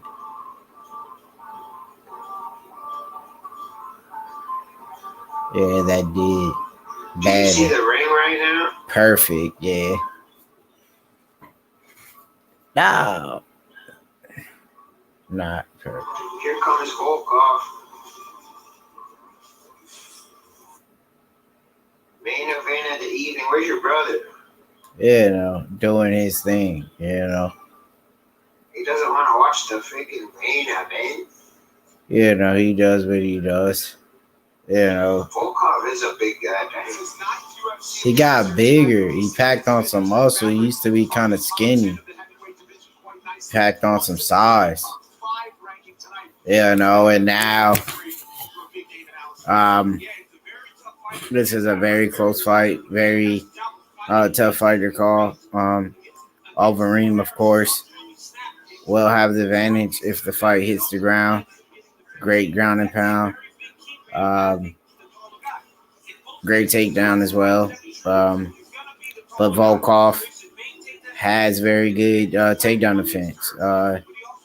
We've seen that in the Curtis Blades fight. He did give up a lot of takedowns, but he stuffed a lot. And he keeps getting better at stuffing the takedowns. Now he's getting bigger and stronger. Overeem, I don't know if his takedowns are strong enough to get Volkov to the ground as willing as he would like, but eventually he could end up on top. But I do feel like Volkov on the feet could give Overeem trouble just being so much taller than Overeem. We've seen Overeem have trouble with these taller fighters such as Travis Brown. And Travis Brown KO'd Overeem pretty bad. Bigfoot Silva was another big man that knocked out Overeem. Big Ben Rothwell was another big boy that knocked him out. So, I feel like on the feet, Overeem, of course, is known for his kickboxing, his Dutch style kickboxing. But Volkov, I feel like size, his reach, advantage will play in his favor here tonight in this main event. Crazy. Edgar went to sleep. Crazy. Yeah, that was, man. Dude, that flying knee was hard. I'm going to miss the fight. I'm falling asleep. That man said he gonna miss the fight. Diamonds my neck, yeah, they look like some sprites. Fire. I'm not going to miss the fight. I'm watching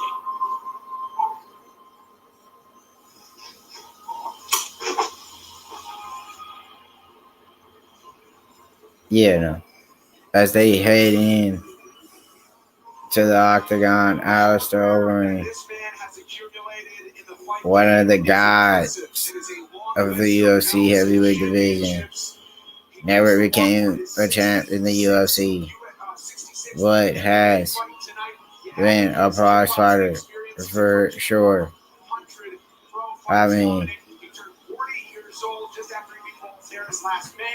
he's still winning fights at the age of 40. Ask Harris what he did to him.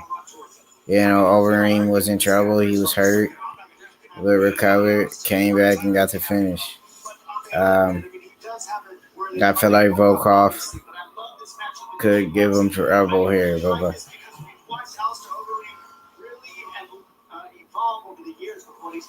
increasing in the grappling. His whole style is changing. He's got a lower stance. But with this matchup against Volkov, I think we're going to see a very old school style of Alistair where he's in there kicking you, punching you, kneeing you, and using his K1 kickboxing background. What I love about Alistair Overeem is that Overeem as well has a very strong clinch. Could do a lot of damage in the clinch. Packs a lot of power with his knees. Uses his kicks very well. Striking, by far, one of the best Dutch kickboxers that the UFC ever seen. And they ran to his door, begging him to join the UFC. Yeah, no. You just gotta eat clean. Yeah, no. That's all. Yeah, no. When he used to be on steroids, Yeah, but he ain't as big as he. People who are on steroids to get all that muscle right. He lose a lot of size. He lost a lot of size. He lost a lot of size though. Yeah. But he's still strong looking. I mean, yeah, he still got like the definition, like kind of, but he don't got no size though. He ain't as big as he was. Like, look at Overeem, how his body was when he fought Brock Lesnar compared to how he looks right here. He's like a lean kind of, he ain't got the mass, dude. He's more lean kickboxer body. He ain't as bulky. He don't got the size. When he fought Brock Lesnar, he was a monster size.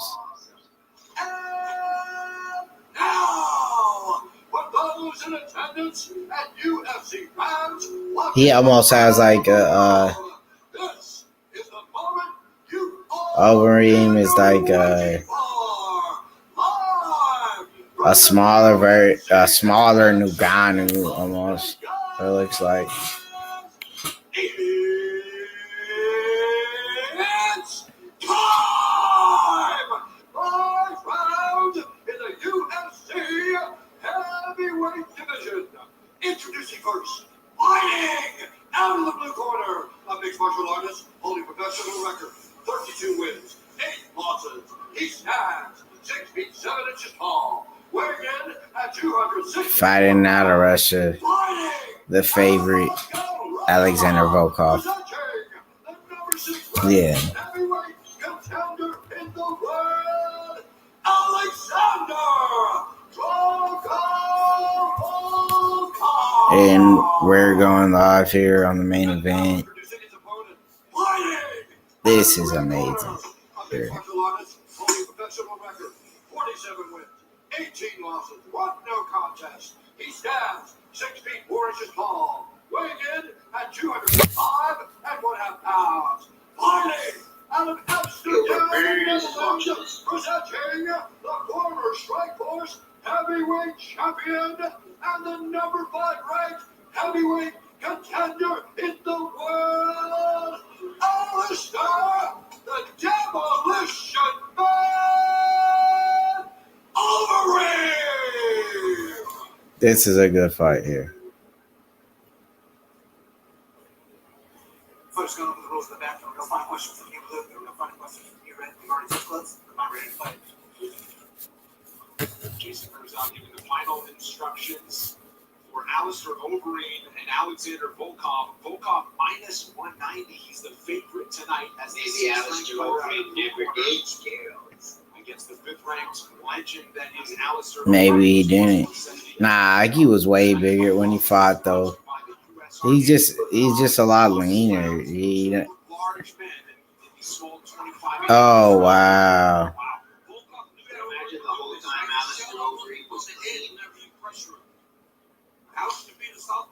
Diet is everything, Baba.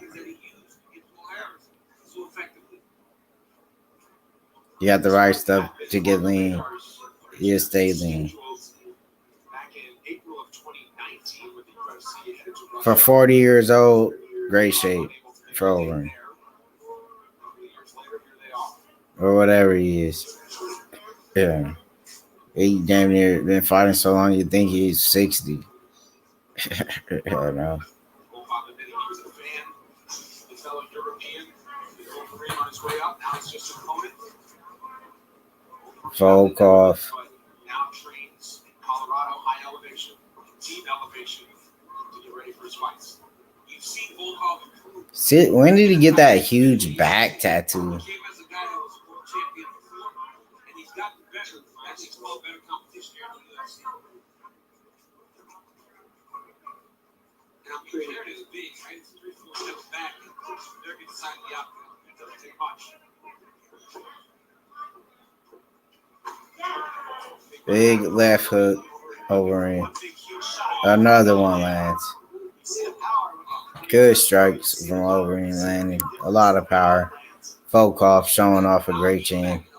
Taking the shot. Great prospect who came over from Bellator. And now on the main stage. Fighting against Overeem in this main event. What a great night of events. Oh, wow. I mean, oh, wow. Yeah, no. Who looks fat? Overeem, unless that's just the HGH good. Yeah, no. I'll say for a guy from his age, he's in good shape, especially at heavyweight. Heavy on that pressure. Alistair just meeting him with the left hand. He will mix in some takedowns. That's the evolution of Alistair. The question is, when will he go for it? Really? Would like to see Overeem go in for a takedown, but he seems like he likes to go for the takedowns late in the fights. You know, somewhere in the third. Yeah, I don't know.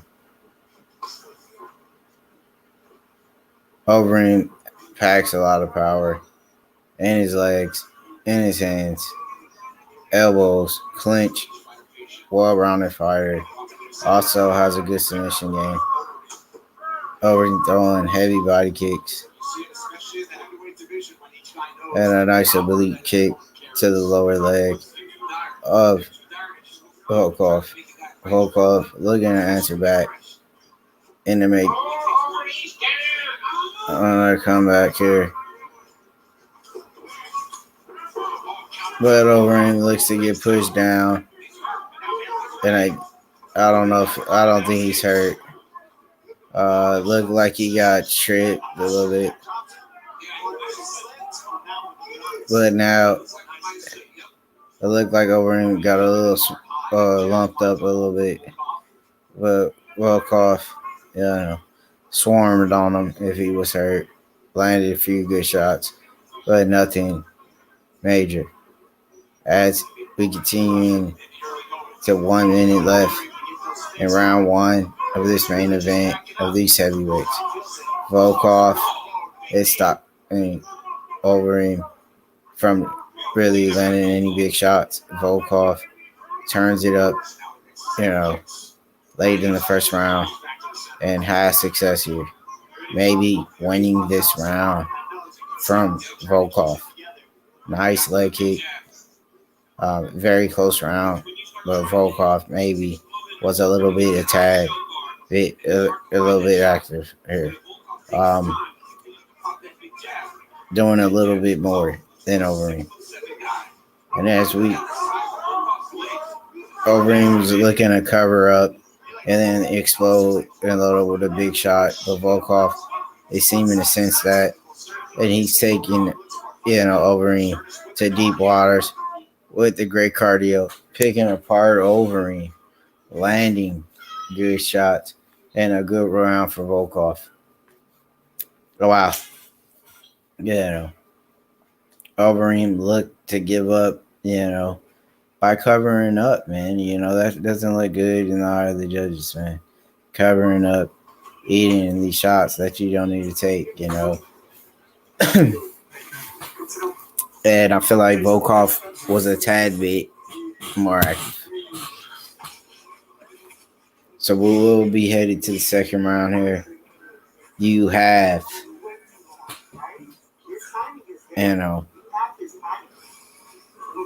the Volkov ahead in this fight. You got to. round one, close, but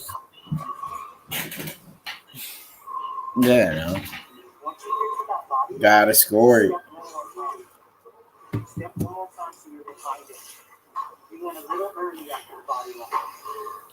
Straight for Overeem.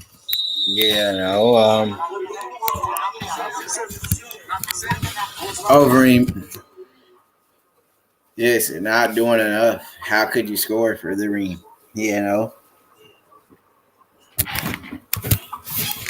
Overeem looked to be busted up a little bit.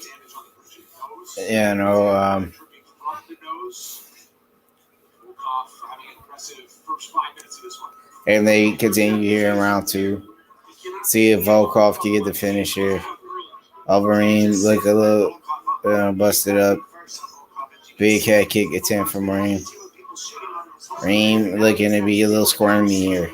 I think he's on his way out. Volkov having the best performance of his career. He's landing that 1-2, using great distance and using his reach very well. A good job from Volkov. And Overeem looks to tie up. This is a smart decision from Overeem. I would like to see Reem getting this fight down to the ground a bit.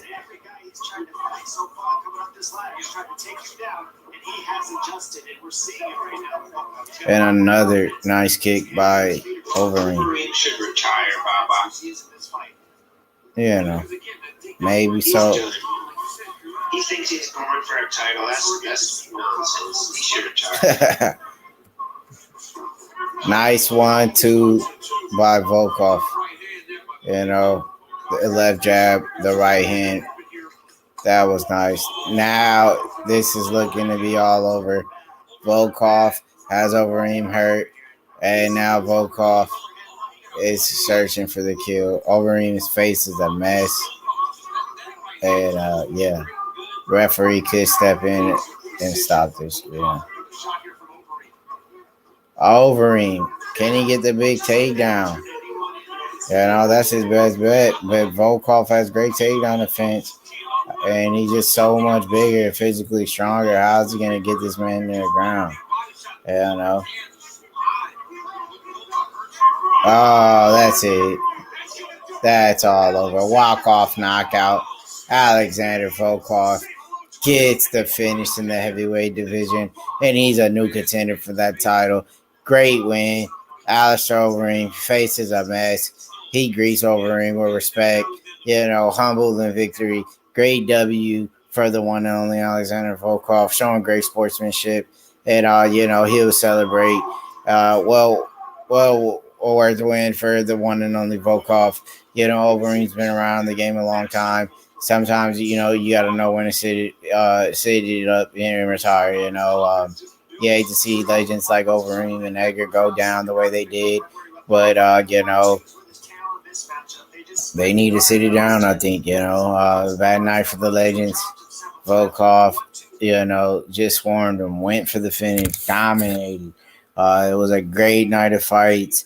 The UFC delivered once again. I brought you guys what you guys needed, as always. The one and only great night of fights, man. Overeem, and we'll hear what Alexander Volkov has to say after getting greeted by the one and only Daniel Cormier, one of the best in the game. And let's see with this post-interview. Is he going to call anybody out? Is he going to call out Ngannou, try to get the title shot? He didn't let his hands go, Overeem, sad night, for the legends. Frankie went out, slept.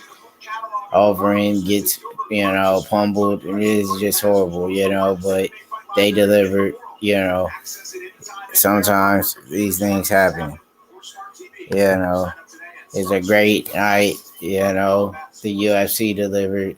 It was a great road, to the main event. Everybody, tuned in. Yeah, they do, man.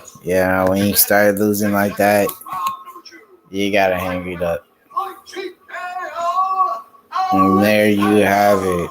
Alexander Volkov announced winner by TKO in round 2. And we're taking Volkov to Daniel Cormier, the post interview. It's been a long journey. It's a lot of good fights. And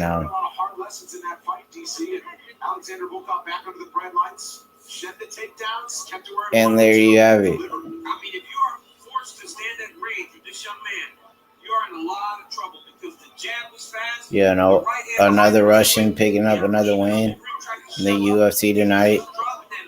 And they'll be, you know,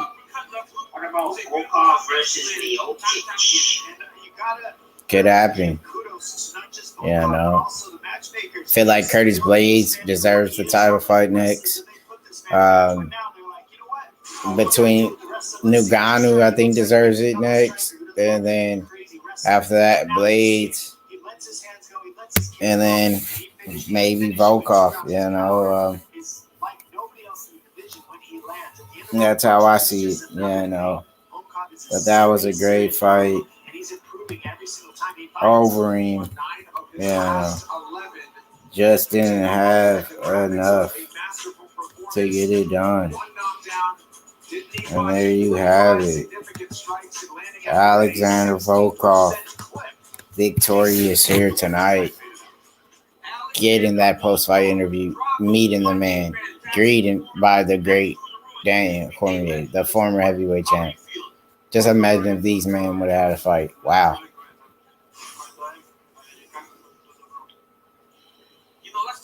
Moves on to 33-8, back-to-back wins. You know, great finish. You had an answer for it because you were throwing those hooks. Was that something you guys saw and prepared for the fight tonight? Yeah, sure. I work a lot with my gym, with my striking, with everything, and I also work a lot with the wrestling, but I feel good on stand-up. I feel that I can finish him. And Overeem, has to think about retirement or what's the next step from, you know, Volkov, you know, one step closer to the title fight. You know, he will move on to the next step in the next journey in his career. Great night of fights. You know, you got UFC coming up next. You got the welterweight title on the line. You got Usman. You got Burns. You know, you got that big night of fight. You got Bobby Green coming up, Jim Miller. You know, so you know, it was just a great night of fights. You know, and there you have it. Who won? You know, what's his name on? Oh, Volkov knocked him out. Overeem needs to retire pretty much. End of the day, Alistair Overeem needs to retire, buddy. And that's what you got to say. The end of Alistair Overeem. The end of Alistair Overeem. He should retire, bro.